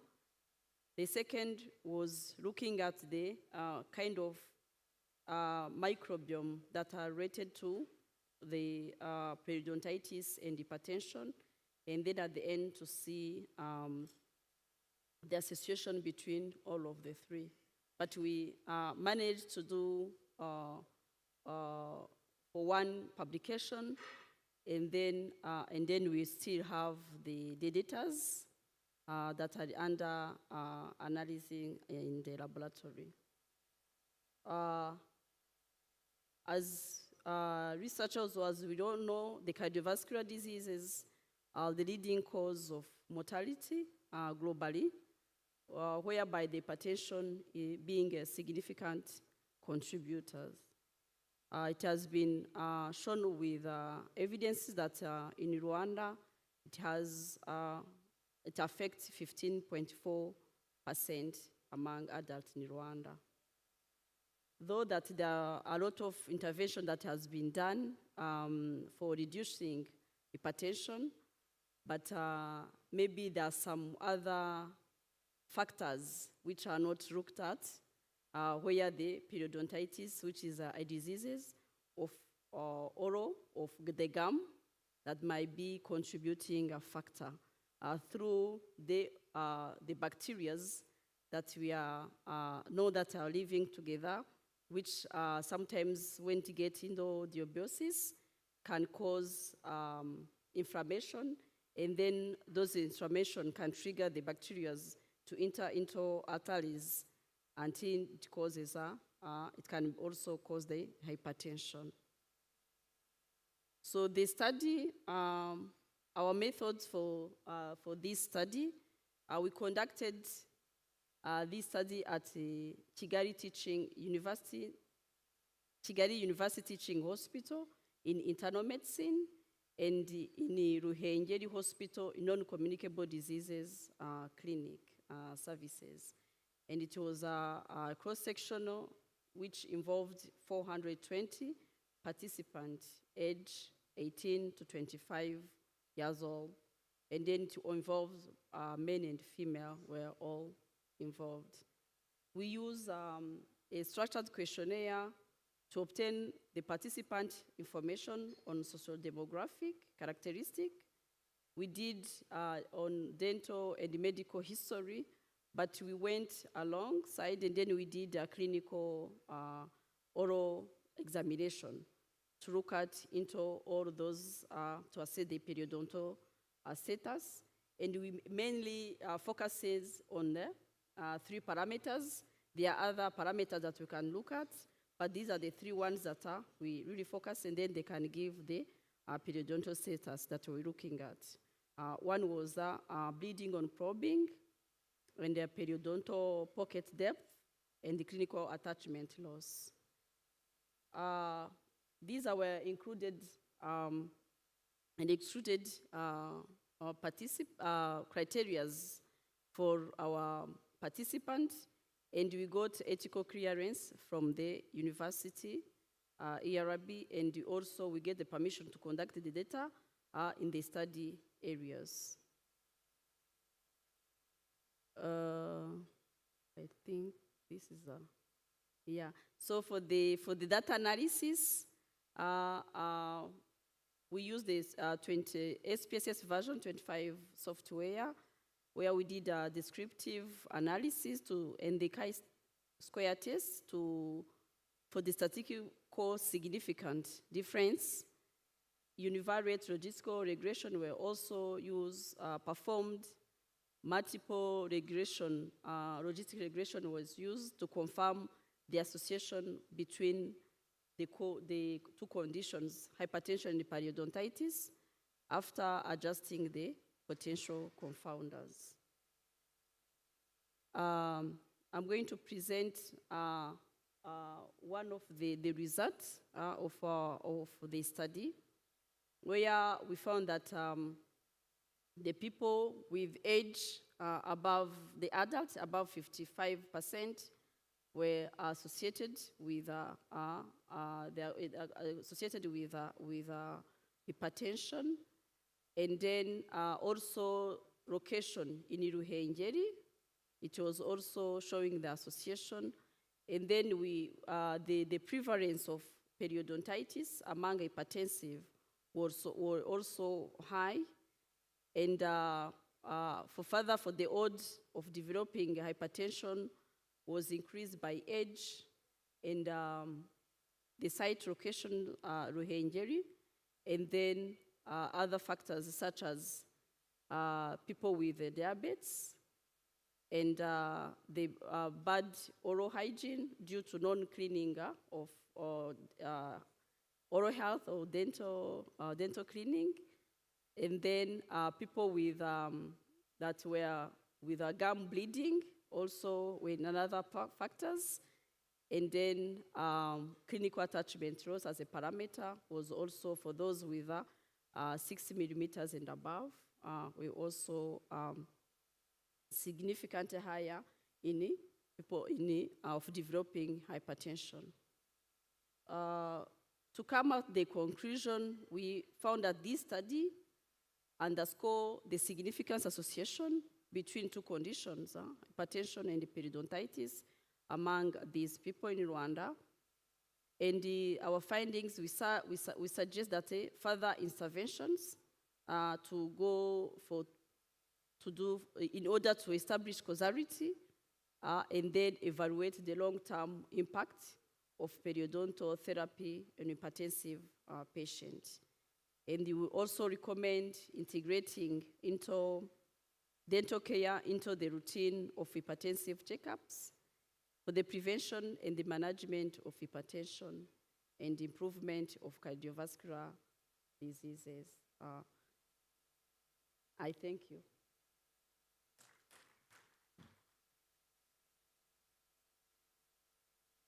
Getting more and more interesting, dental care and hypertension. Wow. I thought she was the last presenter because they had told me Claudia is not available, but she has a representative, Dr. Didier Sanzimfura. Thank you very much. He's going to talk about companion app digital health. So diversity this afternoon.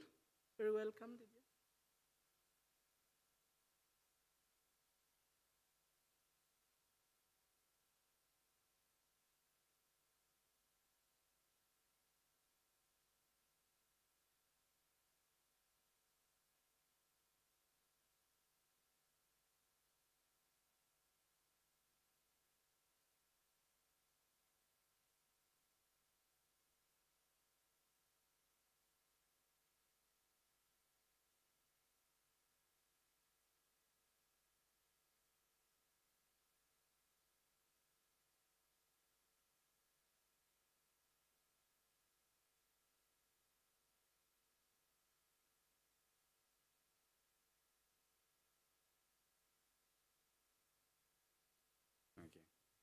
Good afternoon.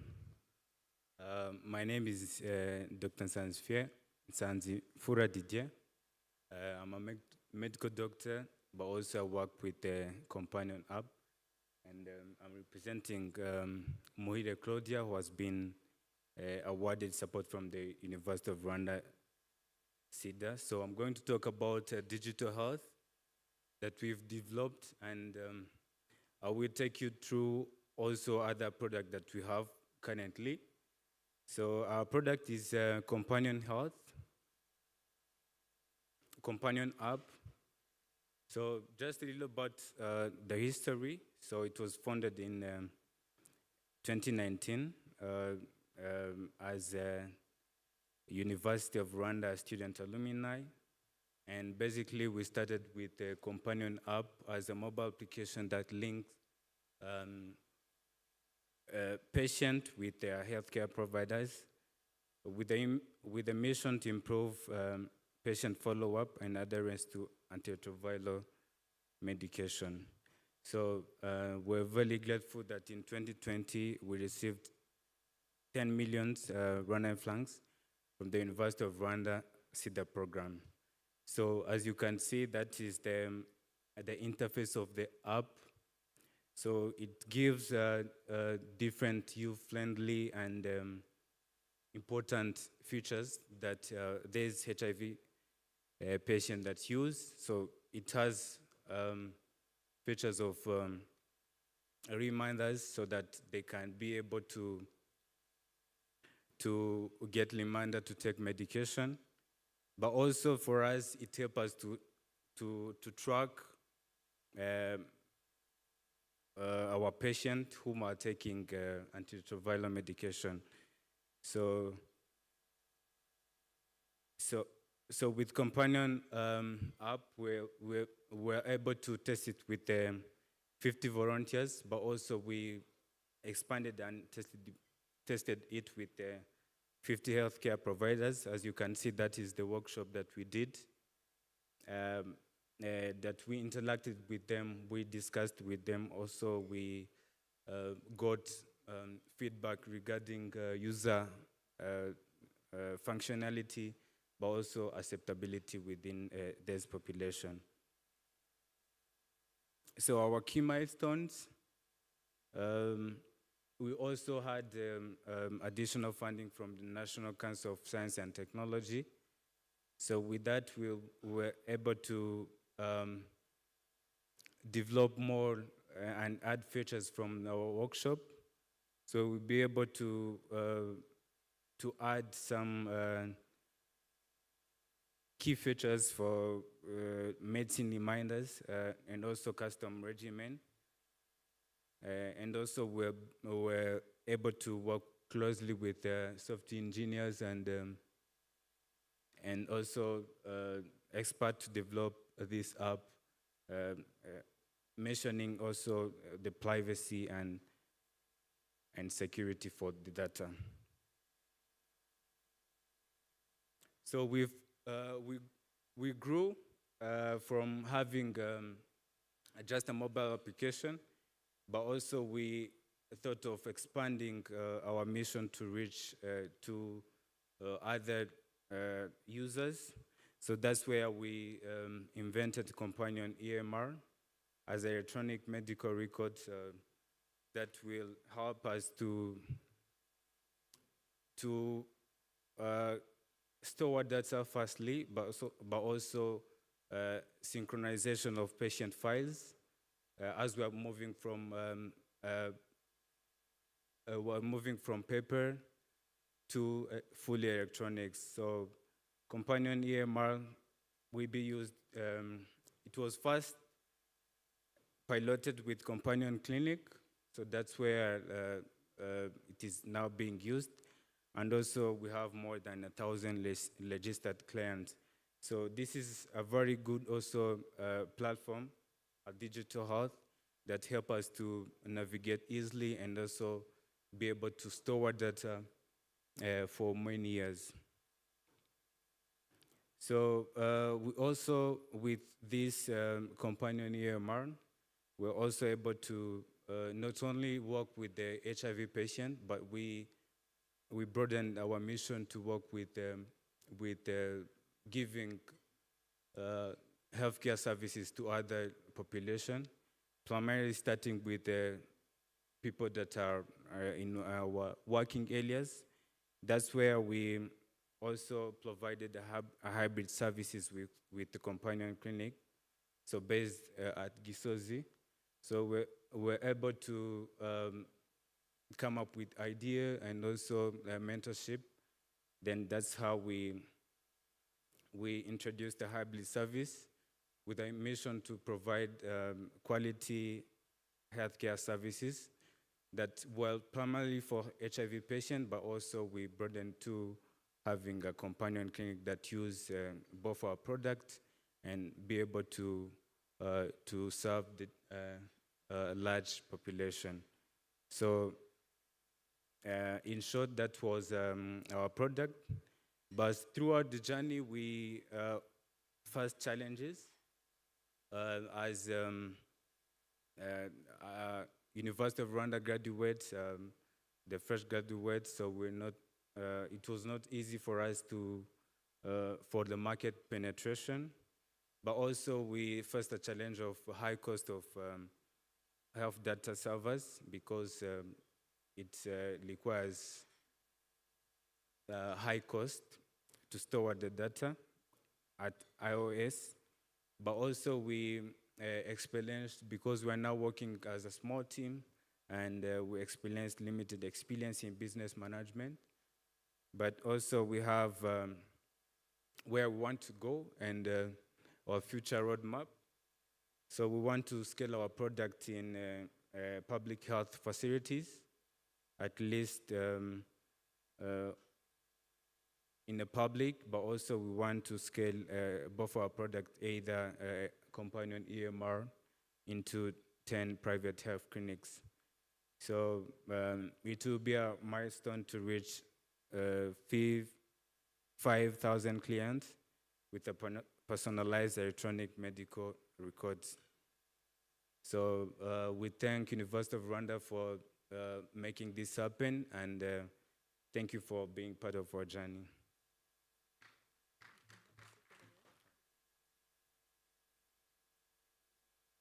Thank you very much. Can I ask you to give them a round of applause for the interesting presentations?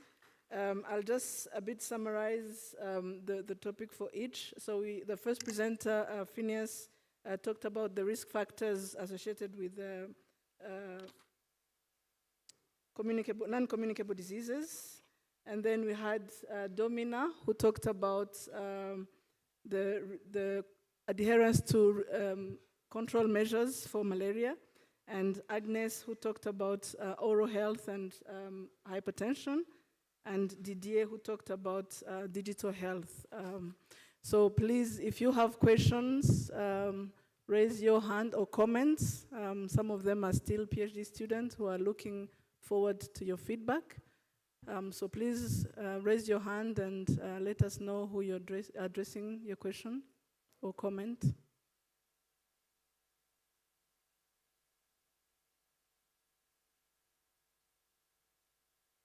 No question, no comment, no feedback? Were you sleeping? Hello? All understood or nothing understood? Yes, please.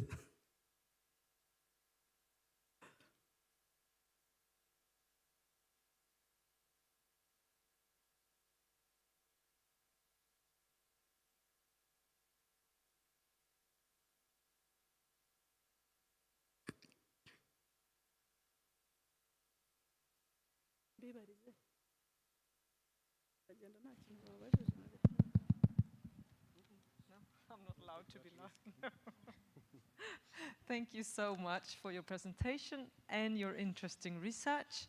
My question goes to the four of you, because it's not about your individual research, but more about your experience of doing the research and searching for the innovation within this program.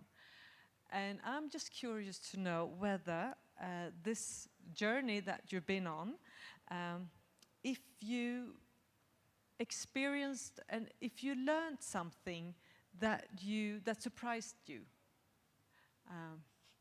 And it actually, as I said, it doesn't have to do with the research, but more maybe about the methodology or working in teams, or I don't know, having nightmares about not getting the results that you wanted or so on. But did you learn something? And in that case, would you please share it as something that you didn't know?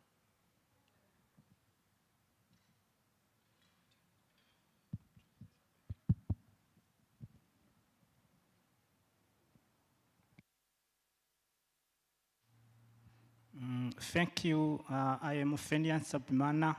I was the first presenter.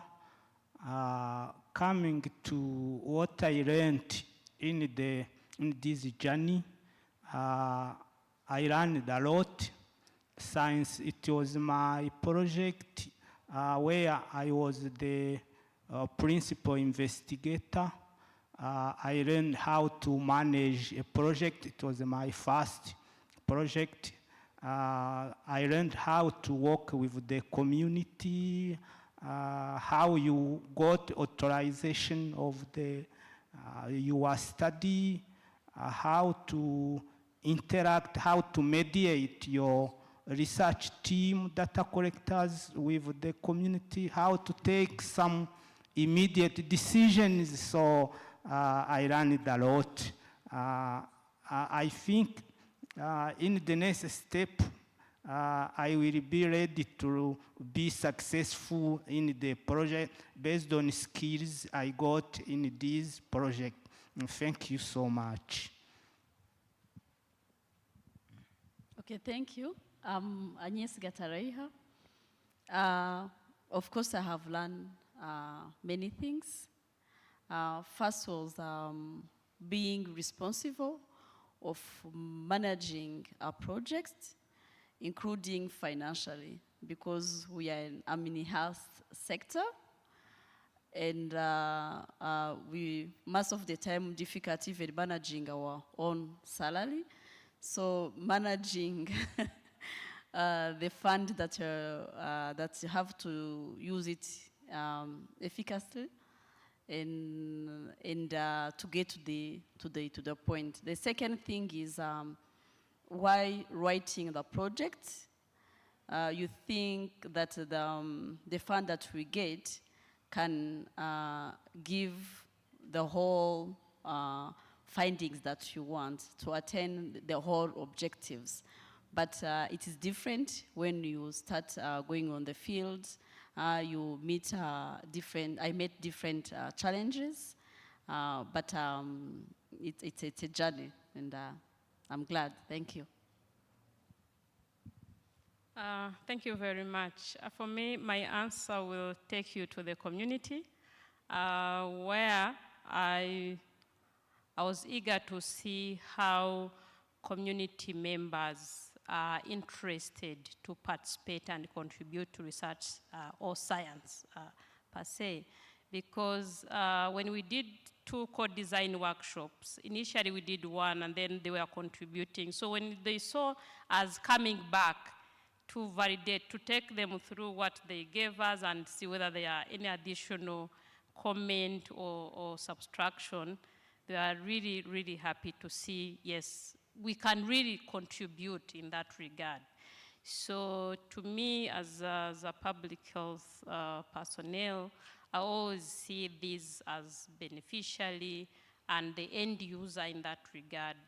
So I would even advocate whoever is designing any solution for the community, it's always to involve them, because at the end they are end user, but they even know their problems or gaps. And you can be surprised that they can even provide the best solutions to the gaps. Thank you. So thank you. So I will speak on 2 aspects, because we're working in health tech, but also we'll speak on the research. But overall, what I've learned throughout this journey from the support of University of Rwanda. So I remember last year we had a workshop regarding intellectual property. So it's something that was new in our mind, but with someone who were developing product and working in this country. So it was a good opportunity for us to learn about IP and also know how we can secure our product. So that was part of capacity building that we've got from this program. But also as a young fresh graduate, we're given the opportunity to work with others, because we've now grown up from actually 2 co-founders to now we have a team of 9 people. So having the opportunity to exercise our skills that we've got from the theory and then bring it to practice. So it's also another thing. So, but also we're able to penetrate in the health tech ecosystem. So with the skills, we're able to also pitch our product in health tech So in 2021, we were also part of Noscan Health Tech, and it's one of our biggest achievement because we're able to interact with other innovators and also being in a part of the ecosystem. So I think by the end of throughout the implementation, we also had thought about assessing our intervention, and this probably could be part of our research that we shall be doing. Thank you. Thank you very much. Okay, another question or comment? Hello, good afternoon. Pierre Canisius Ruterana, and I have a question to the last presenter on companion app digital health. Yes, he has actually talked about the intellectual property. You have actually immediately raised on, you reflect on that. But I looked at the,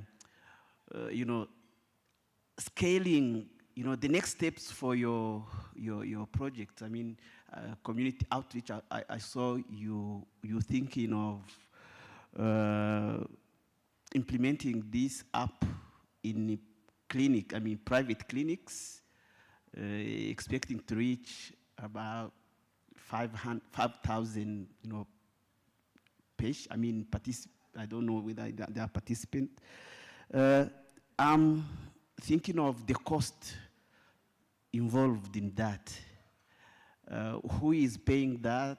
Who will pay that cost? Or are you going to charge these private clinics for, installing this app in their system? So, those are just reflections or issues that I'm pondering on. Thank you.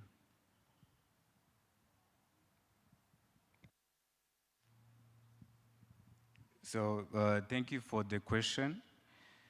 So basically, it's not a companion app that are being used in a clinic. However, it is a companion EMR. So companion app is it is visible or accessible at Android because of we could not be able to host it for the iPhone users. So it's currently for the Android. And so that is, of course, incompatible with what the hospital clinic are that are using. So that's where a companion EMR, instead of companion app, that is where it is used.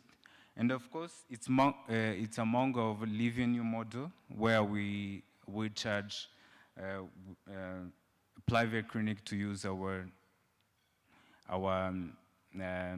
platform or our email. So it's a convenient price that we are now currently using. But for now, we are planning to scale it to other private clinics. But for now, we are currently using it as a companion clinic. Thank you. Thank you very much. If there's no more questions, I thank the presenters and just let you know that you have an opportunity to interact with them again during the break. So thank you very much for your attention. I'll give back the floor to the Director of Research and Innovation. Thank you very much.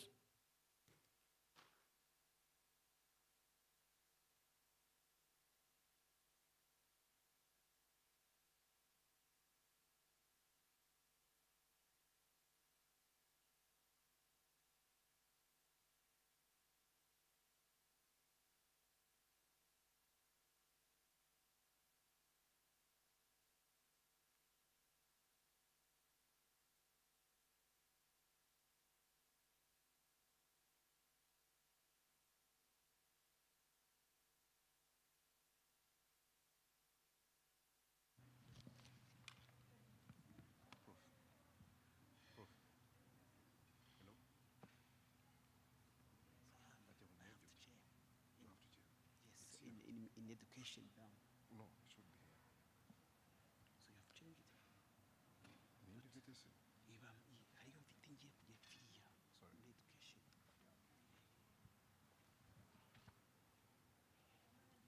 Yeah, we are waiting for another session. Another session. Igiye kugira. Yeah, sorry. Yes, coffee break. And then? Yeah, or we can even continue and then have coffee break once we are done. We can just stretch legs. I think Yeah, it's stretch today. legs, yeah. We are on time. Yeah, we're on time. Hello? Yeah, I think we need to stretch up. We are waiting for another session. Just we could have stretch up, health break, then come back for the session of that day. Okay?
Do we have Philomene here?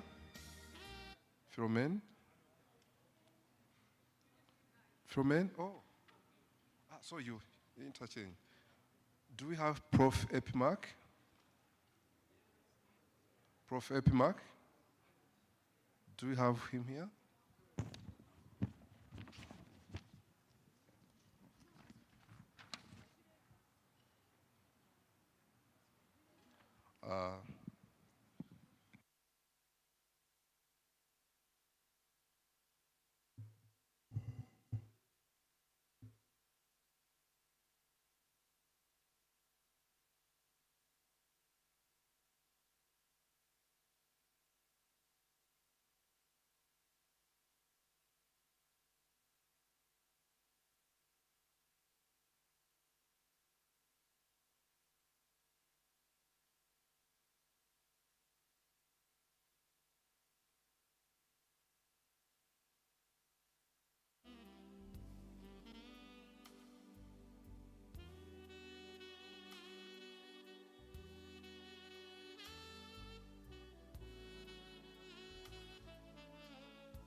Hello, good afternoon, ladies and gentlemen.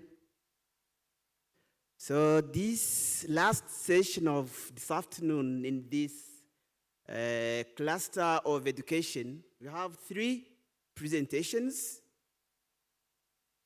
The first one is the moderator, the chair is Associate Professor Pierre Canisius Ruterana, Dean of the School of Arts, Languages and Communication Studies within the College of Arts and Social Sciences.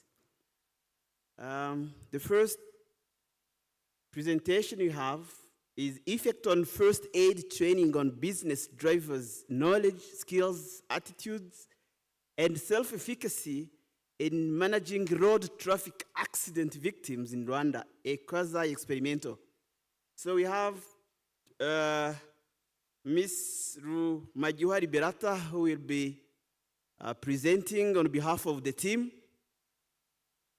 And I will also call the Dr. Vedast Kagisha,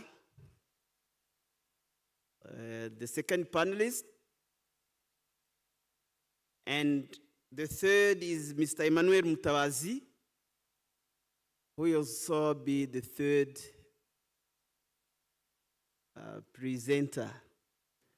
So, as we have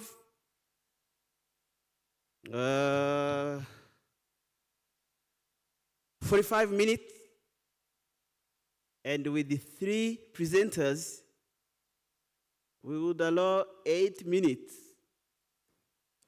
for presentation, and then we shall have maybe 10 minutes later after the presentations for questions and answers session. So without delay, let me invite Ms. Rumagiwari Berata for her presentation. Thank you.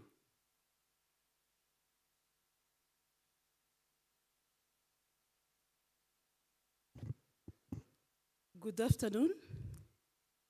Thanks a lot for giving me this opportunity to share with you our findings for the project which had a title of Effect of First Aid Training on Business Drivers, Knowledge, Skills, Attitude, and Self-Efficacy in Managing Road Traffic Accident Victims in our country.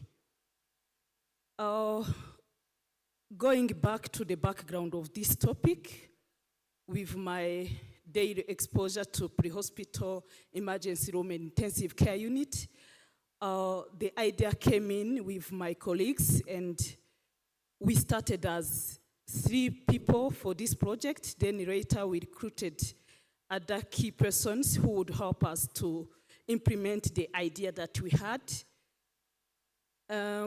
When we go to the background of our study, as you all know, road traffic fatalities, it remains a significant public health issue, and globally it has become a leading cause of death among children and young adults who are aged 5 to 29 years. More than half of those traffic deaths are among vulnerable road users who are pedestrians, cyclists, and motorcyclists. From literature, within only 5 minutes, if someone has emergency and doesn't have first aid or any emergency services, the brain cells will start to die. And research indicates that the first ambulance response time that was conducted in Europe was 10 minutes, who is already a delay for providing immediate care. In Rwanda, response times may be longer due to limited first aid knowledge and confidence among business drivers who often witness such accidents at first hand. To assess effectiveness of first aid training, intervention on the knowledge, skills, attitude, and self-efficacy of business drivers in managing road traffic accident victims was our aim for this study. We conducted a quasi-experimental study, and we employed a one-group post-test design. Through what we did, we developed a training manual and a study questionnaire. We validated those tools and we translated them into Kinyarwanda so that we can be able to teach the audience. So we taught 95 business drivers, which were conveniently selected from Nyagatare and the Nyarugenge district. We gave them a self-administered questionnaire to measure their knowledge, attitude, and self-efficacy. And we had a checklist that we used to assess their practices, pre and post intervention. So the changes in score before and after intervention were analyzed using a paired t-test. Those are some of the pictures from Nyagatare and Nyarugenge when we were teaching them how to provide CPR and giving them pre and post test in the writing way. As a result,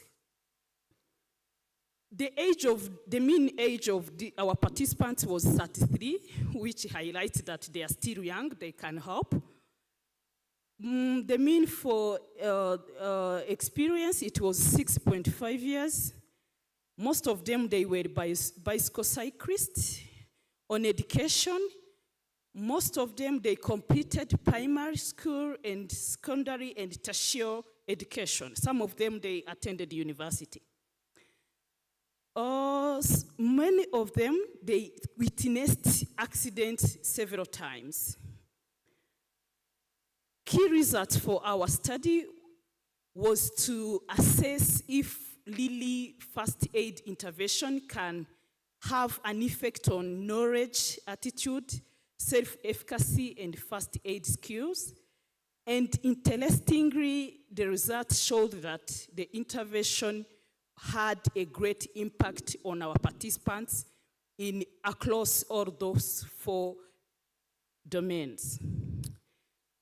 After 6 months, we invited those participants to hear from them their experience in provision of first aid, and the results are interesting as they all witnessed accidents post receiving this first aid training, and they were describing kind of accidents they witnessed. And next, they testified that they came from passive bystanders to active responders. Like they were, before training, they were describing, saying that they were so helplessness, they had fear, they were inactive. But post-training, they now have a good attitude that pushed them to take initiatives and rendering help for victims. And surprisingly, we didn't give materials for those participants, but because they have knowledge, attitude, and skills, they are pushed, they have internal motivation of buying some gloves on themselves and intervene for those victims. Part of dissemination activities, we had a dissemination workshop, which was conducted in May at the Mera campus. And we had opportunity to invite our stakeholders and share with them our results. That included our CMHS principle, URSIDA program was presented, Rwanda National Police was allowed, RBC SAMI, who are in charge of road traffic accidents, Rwanda Red Cross, Nyagatare district readers, where the project conducted, and Nyagatare Hospital, because we just wanted to show them that we have trained people in that area. So far, one manuscript was resubmitted to Rwanda Journal of Medicine and Health Sciences, and the second one, we are finalizing it for submission. We did a 5-minute YouTube video, it's uploaded, and we are doing ongoing presentations like this one and the other that we'll do for other conferences. Thank you very much.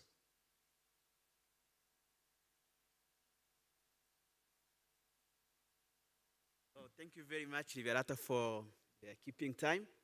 So the next presenter is Dr. Vedasti Kajisha. So please welcome.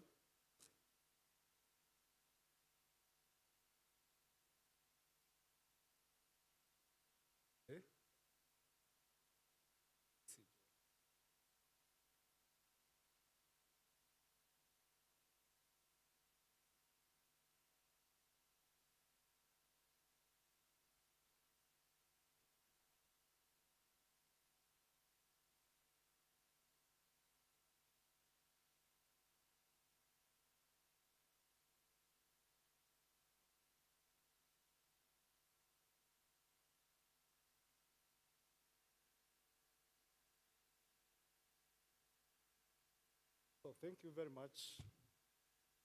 Good afternoon. So my name is Vedasti Kajisha, and I'm going to present on behalf of the team that we worked with. The project that we have is entitled Cytotoxicity Studies and Standardization of the Leaves of Tetradenia riparia, a plant which is known locally as umuravumba and which is only found in Africa. So today, I'm going to take you through the works that we did on standardizations of extract of methanol and the outcome from the spatial temporal variations of different metabolites of the plant from the sample that we collected from different sites in Rwanda. So as I said, umuravumba, or simply Tetradenia riparia, is a native medicinal plant which is only found in Africa, especially in sub-Saharan Africa and Central Africa, where it is used to treat different conditions, including, for example, the respiratory disease. Those who were here in Rwanda, they know how this plant was used during COVID period. It is also used to treat malaria, dental abscess, and the other conditions. So in our country, also, the extract from the leaves of these plants are used to preserve seeds like beans and sorghums, which means that it has the activity to fight against insects. So this plant has been studied by previous researchers, and they have identified many compounds from this plant, from the essential oils of the plant. So also, there are other studies that try to isolate compound guided by their activity, where they identified many active molecules, including those two last products that I'm showing. But during the research, they have also identified this first molecule called dronabinol, which is a molecule normally found in the cannabis and responsible of those abnormal behavior for those people who take cannabis.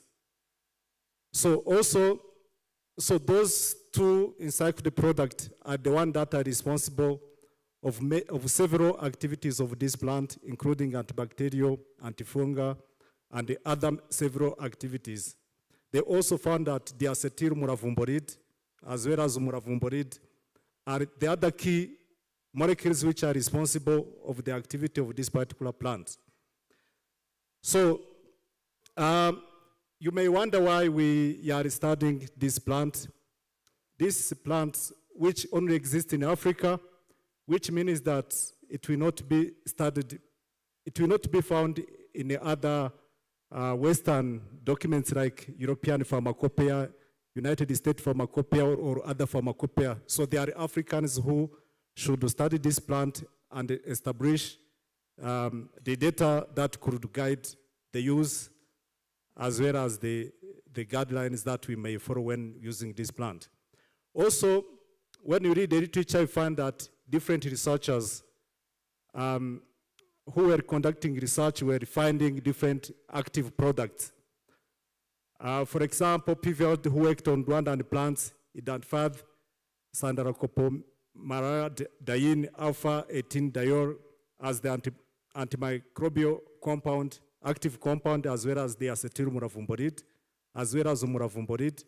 But when Fernandez from Brazil tried to conduct similar research, he found other active molecule.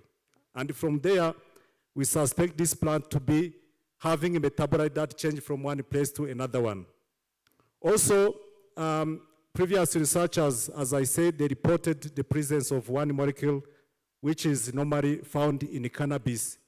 And we wanted to confirm whether this molecule exists in this plant, which is locally used by the local community. And we made experiment there to find. Know that this dronabinol is currently approved by United States Food and Drug Administration to treat some chemotherapy-related side effects such as nausea, vomiting, and the molecule has also the capacity to stimulate appetite. So the objectives of our research was to establish first the chromatographic fingerprint that can help to identify the plant as well as the product that may be manufactured from this plant. The second was to quantify the bioactive molecules from the leaves of Tridenia riparia and then verify the presence of this dronabinol, which is normally a molecule found in cannabis. Then we assessed also the spatial-temporal variations of different metabolites of the leaves of Tridenia riparia, and this was achieved by collecting samples from different sites and in different seasons. And we are currently conducting cytotoxicity studies for different extracts. We have already completed the studies for 2 extracts, methanol and ethanol. So those are sites that were selected. The selection was based on Rwandan agroecological zones. And because the plant was domesticated, is normally domesticated, we were recording also the information regarding where the plant is domesticated. Some were domesticated in the fields where seasonal crops such as beans are grown. Others were located, for example, in the fences around the house.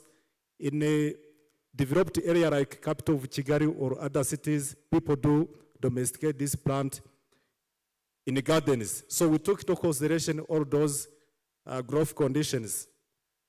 So to start our experiment, we, based on the literature, but also on the information that exists. So the active molecule, the 2 active molecules, those 2, they don't have what you call standards. Maybe some of people who are here are not familiar with the lab works, but I can give you an example to understand what a standard does. You know, if you want to measure, for example, the length of this table, you need a standard meter or a ruler so that you can know the length. Also, we use the standard to measure the concentration of a product in a sample. But the active molecule of this product don't have standard, so all of them, they don't have a standard.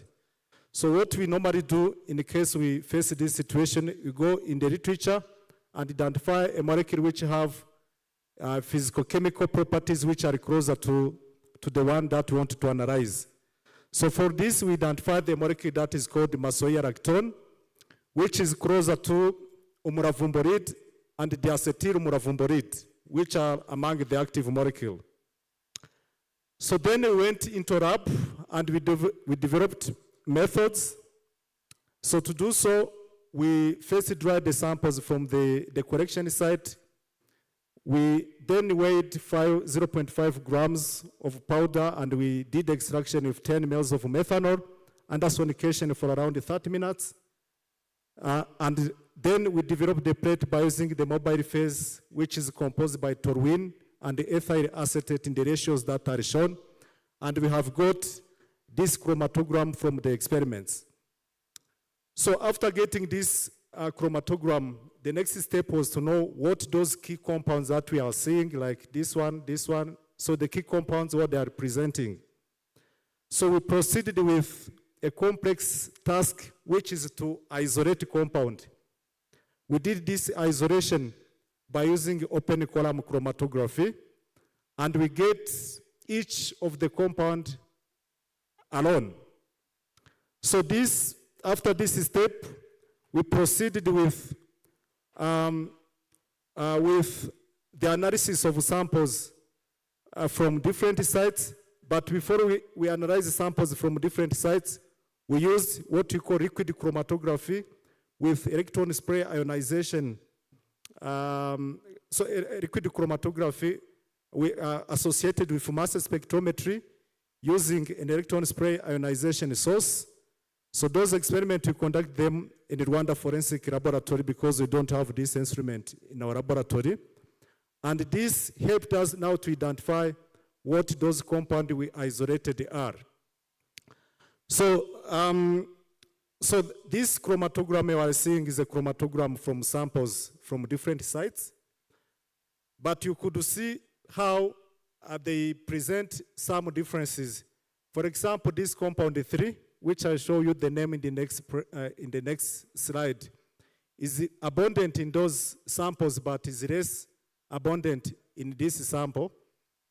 And here we could see that the same samples can show the differences with this detection which was conducted under UV lamp at 254 nanometers. So those are the types of sample that are represented on the chromatogram. And maybe those are more complex. Those are mass spectrum that we interpreted to identify the product that we isolated. But after isolation, we found that this first product is that molecule that I told you that is very active to add many pathogens, bacteria, fungi, and others. The second product was diacetyl muravumboride, which is also an active product coming from muravumba. And the third one was muravumboride, which is also a product from muravumba. And this was our Masoya lactone, which is a reference standard, which has a chemical structure or physicochemical properties closer to the product of our interest. So those are, then after this step, we also developed what we call HPLC method, high performance liquid chromatographic method. And those are conditions applied. This is the type of the column we used, the mobile phase we used, the elution mode, the flow rate, the injection volume, and this was the temperature of the volume, the temperature of the thermostat during the analysis, and this was the detection wavelength. So, and this is the chromatogram we have got, which shows the major compound from the extract, methanolic extract from this plant. So to know what those key compounds we have eluted are, we also proceeded with LCMS, and we identified the mass and therefore the structure. So those products were actually found to be diacetyl boronolide, diacetyl muravumboride, and then muravumboride. So this was very important because anyone who may want to verify whether the plant is umuravumba, or anyone who supply you the raw material, if you have an industry manufacturing a product from umuravumba, you may use those techniques to verify the identity of the plant. But I want to show to you surprising results that we got from samples collected from different sites. Yeah, no problem. So you see this peak was common for all samples, but this one was found only in a sample collected from Nyagatare in March. And if you can look at this level, we have a product that is present only in a sample from, which is a major compound from a sample from Rusizi, but which you don't found, for example, as a major compound in the samples from Karongi.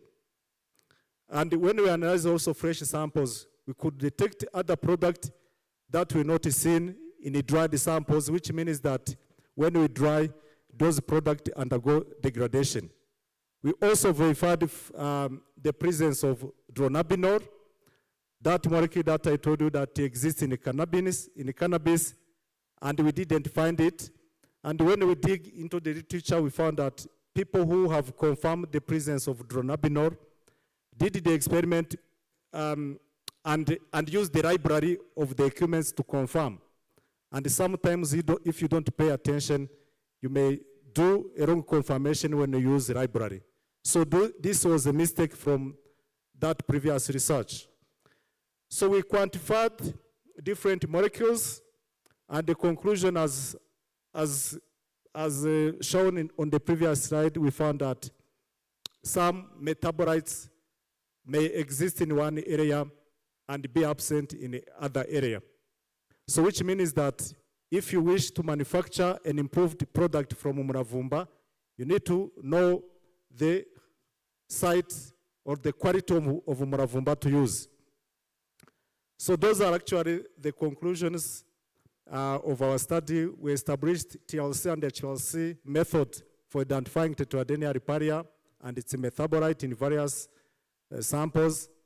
We found also these variations which are linked to human interferences, geographical, as well as soil composition. We identified the most consistent metabolite. We also confirmed that umuravumba doesn't contain dronabinol based on the findings of the study. And we are working hard to complete the cytotoxicity studies of different extracts. And actually, the aim of this project was to explore the possibility of manufacturing an improved phytomedicine from Tetradenea riparia, which is a plant that is used in some families as a tisane to deal with certain conditions, and which is actually known by everyone for those who are not Rwandans. So we thank URCIDA program for providing the retro fund for this. Actually, it was a complex study, and it is still ongoing. But this fund supported us. In addition, we thank the University of Rwanda for allowing us to use the facilities that are available. So I see the moderator is approaching to me. Thank you for taking time to listen to my presentation. Thank you very much, Vedast. Actually, I tolerated a bit because, you know, umuravumba is a very interesting tree. You know, I have a lot of umuravumba trees in my garden, and whenever I feel some strange, you know, in in my throat, I always chew some, and so maybe we shall talk. Okay, so the last presentation of this afternoon is about digital education for kids, Mutkware Kid, and the presenter is Delis Ishimwe. You are most welcome, Delis.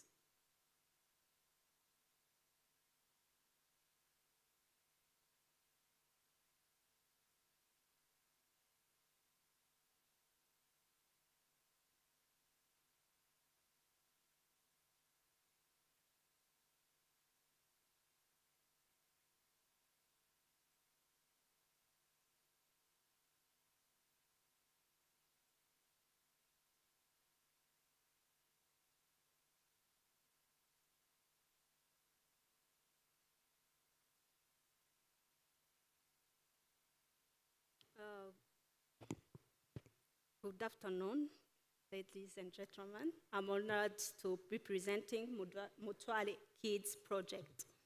Mutwale Kids Project is an innovative project aiming to boost education from traditional to digital.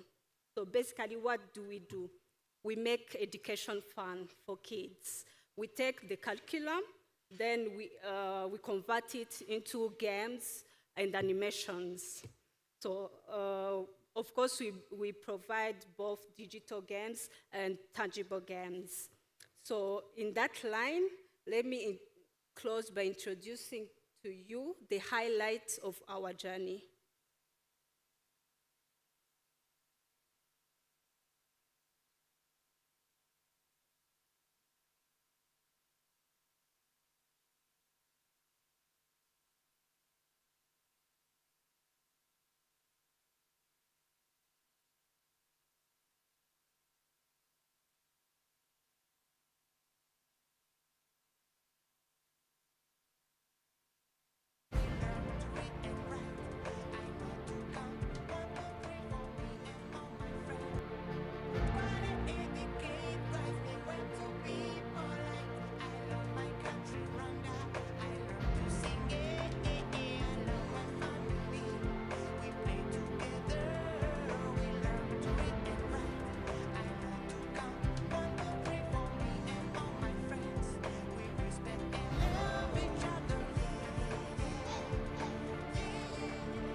Okay, thank you. So to wrap up, we found that kids' retention increased by 65% if they are learning while having fun. So therefore, you can also visit our app, Mutware Kids, on any app store. Also on YouTube channel, you're gonna find animation.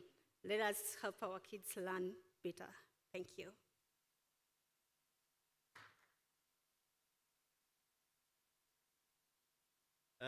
Pictures speak louder than words, I think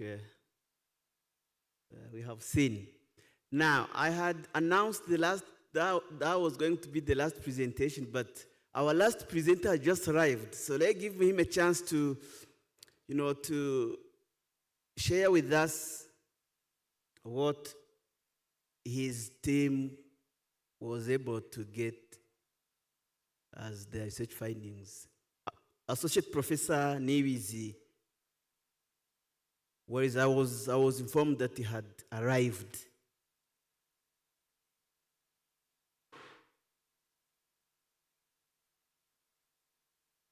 Okay, yes, I can see him. So he's going to yes.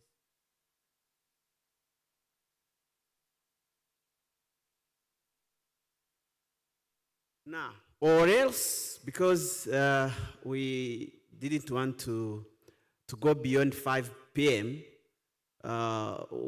can we postpone your presentation for tomorrow in the morning? I mean, the first presentation in this domain.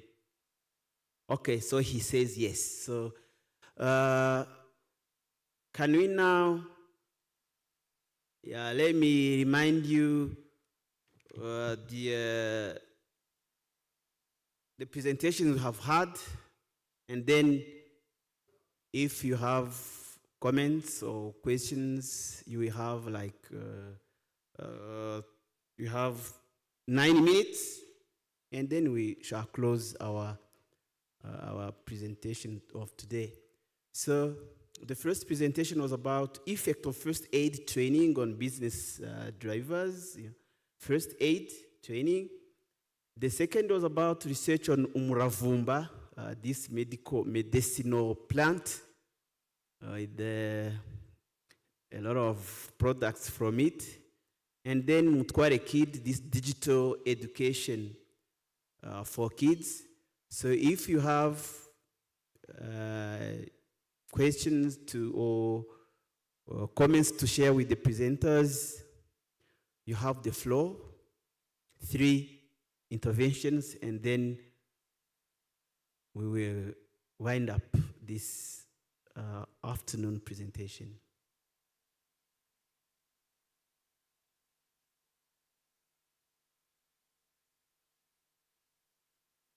Okay.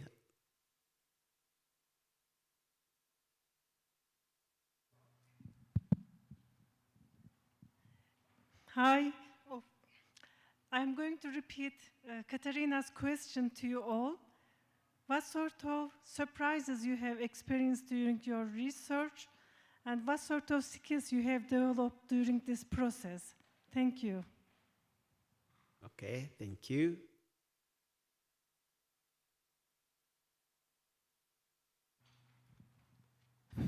Thank you very much.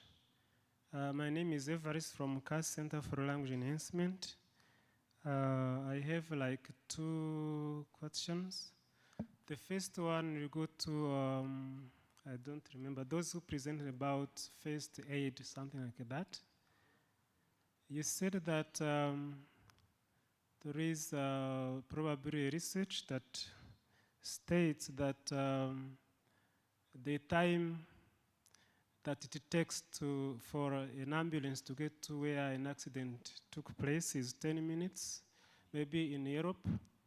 I'd like to know if you have any information about our context, Rwanda or the region. How much time does it take for an ambulance to get to where an accident has happened? The second one, it go to those who presented about our lovely plant Muravumba. It's not actually a question. I'd like to know your reflection about this. In Rwanda, we have traditional healers, and we have medical students. And we live in a tropical area where we have thousands of plants and animal species that could help us to get medicine, but we still import. We still spend much buying medicine. What is reflection? Thank you very much. Okay, thank you. I think we have 3 questions, so let the presenters reflect on the questions or comments, and then we close. Thank you. Thank you very much. The first was to share with you the skills we gained through this journey of managing projects.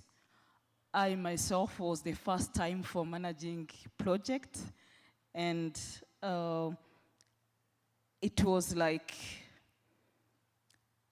it caused panic to me managing funds because I'm a healthcare personnel, but now I have good skills in financial reporting. Another skill I gained was to work in a team of seniors, because in our team of 7 people, I'm the junior researcher. I'm currently a PhD student who managed to work with professors and associate professors and senior lecturers, but they mentored me well, and it took me to read the project and get to its end. Another skill is to work with stakeholders in my own specialty. I'm a critical care and trauma nurse. I'm now connected with different stakeholders that I gained from this project. Another, it's like a benefit I had.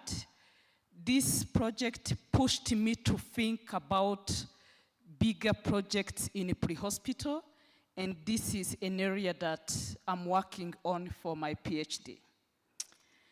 For barriers, of course, with a bigger team of 7 people, sometimes some misunderstanding may happen, but I'm glad that we overcame whichever challenge happened. Going to the question of quick response in our context, when we did a strategic plan from SAMI, it's our ambulance services in the country, they show that the response time is still between 10 to 20 minutes, and they give challenges as lack of enough ambulances, lack of personnel who would go with those ambulances, the jam in the transport infrastructures, the roads. That was among our problem statement.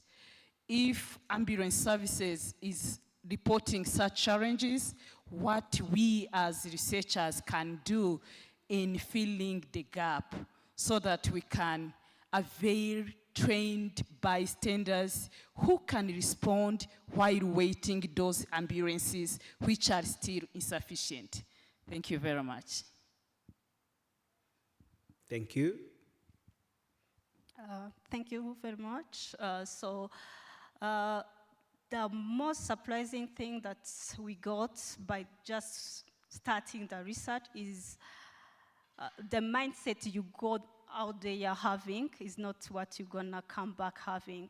The market is the best teacher. You just go, listen, and you're gonna find so many things. Thank you. So thank you. For me, I will talk more about the benefits, not maybe much about surprises, but surprises maybe in terms of the results that I got. before we didn't know that Umuravumba does a lot of variations depending on where it has been grown.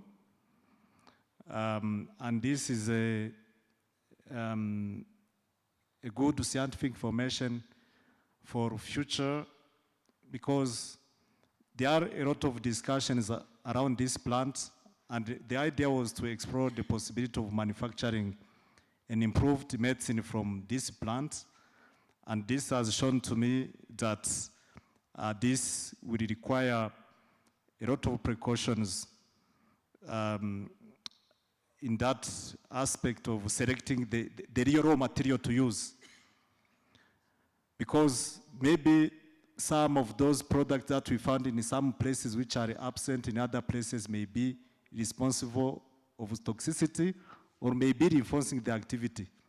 So there are many hypotheses that this research brought for this plant, and which need to be investigated in the next phases that we wish to undertake.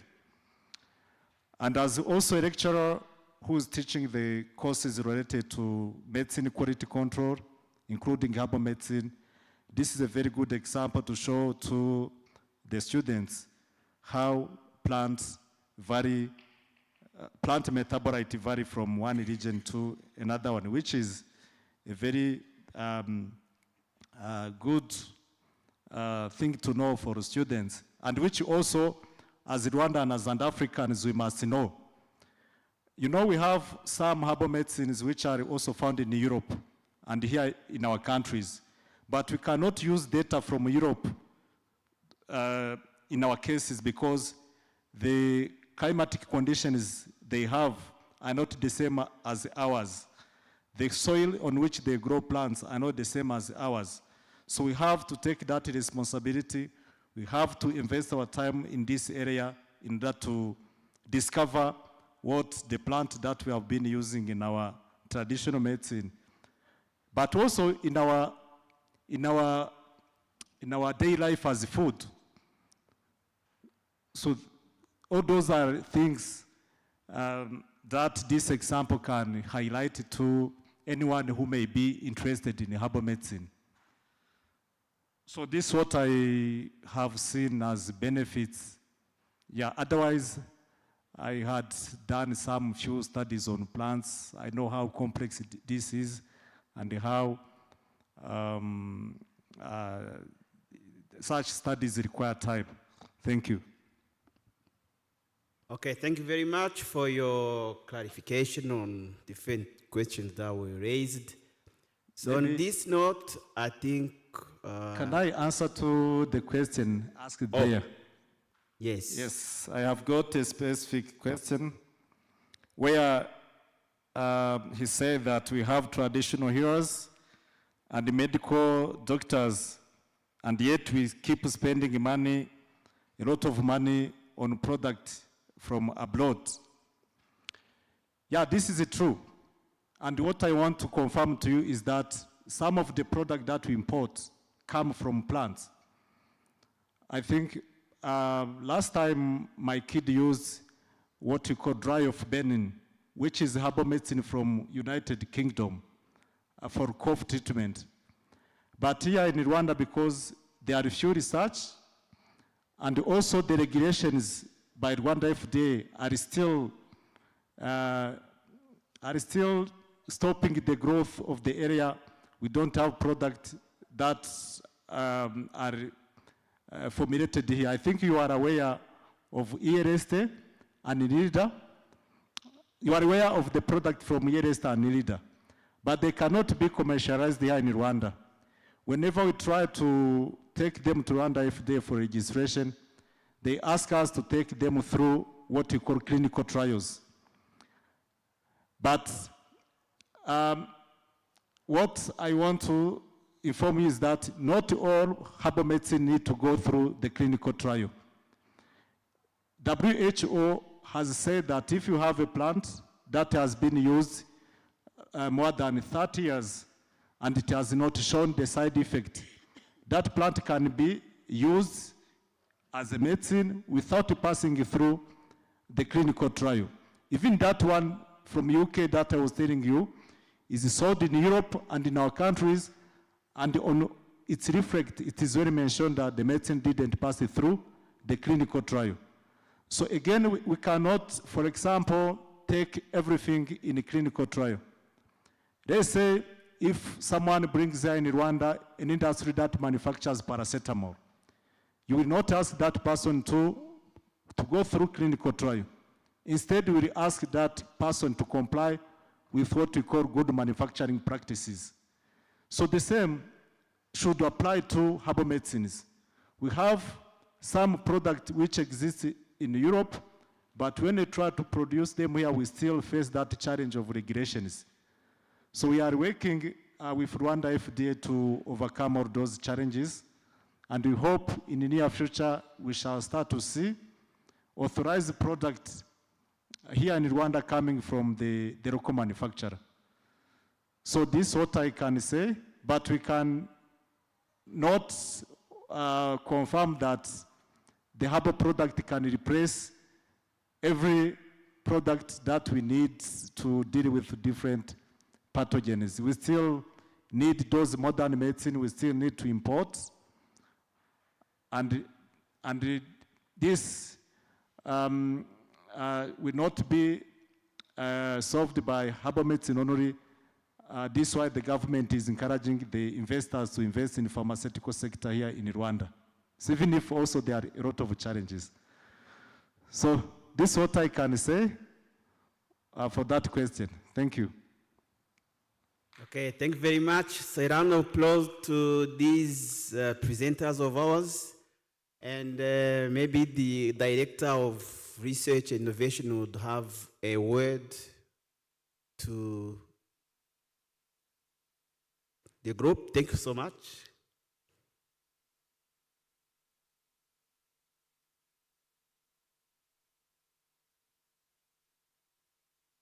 Yeah, thank you, Prof, for moderating this session, actually, when you're from arts and it's health. Thank you so much. Good evening once again. We are coming to the end of day one. It was a long day, and first of all, I would like to apologize for some of the inconveniences. I mean, we went beyond the time. We had to start at 9 and ended up starting at almost close to 10:30. But tomorrow, we have to revise this, and we should start on time. By 9, we should be here with the first panel discussion. Remember, tomorrow we do have 3 panel presentations and also track sessions. So with that, I would like to thank everyone for coming. I'm thankful to the UR management, the VC, open remarks, the head of corporation, our senior coordinator, Prophet Tien, for the opening remarks that you had. Very inspiring and interesting. So thank you so much. Also, we thank Marin for moderating the first session. It was very interesting and thoughtful. So we also thank the presenters in different tracks and the chairs of those sessions for today. So as I just said, we are having more participatory day tomorrow. It's going to start, we are starting at 9, and we hope to be closing by at least getting a few minutes to 1 p.m. in the afternoon for our lunch. So that said, thank you so much. Have a nice evening today. Yeah, Prof, unless you have something to say? Okay, thank you.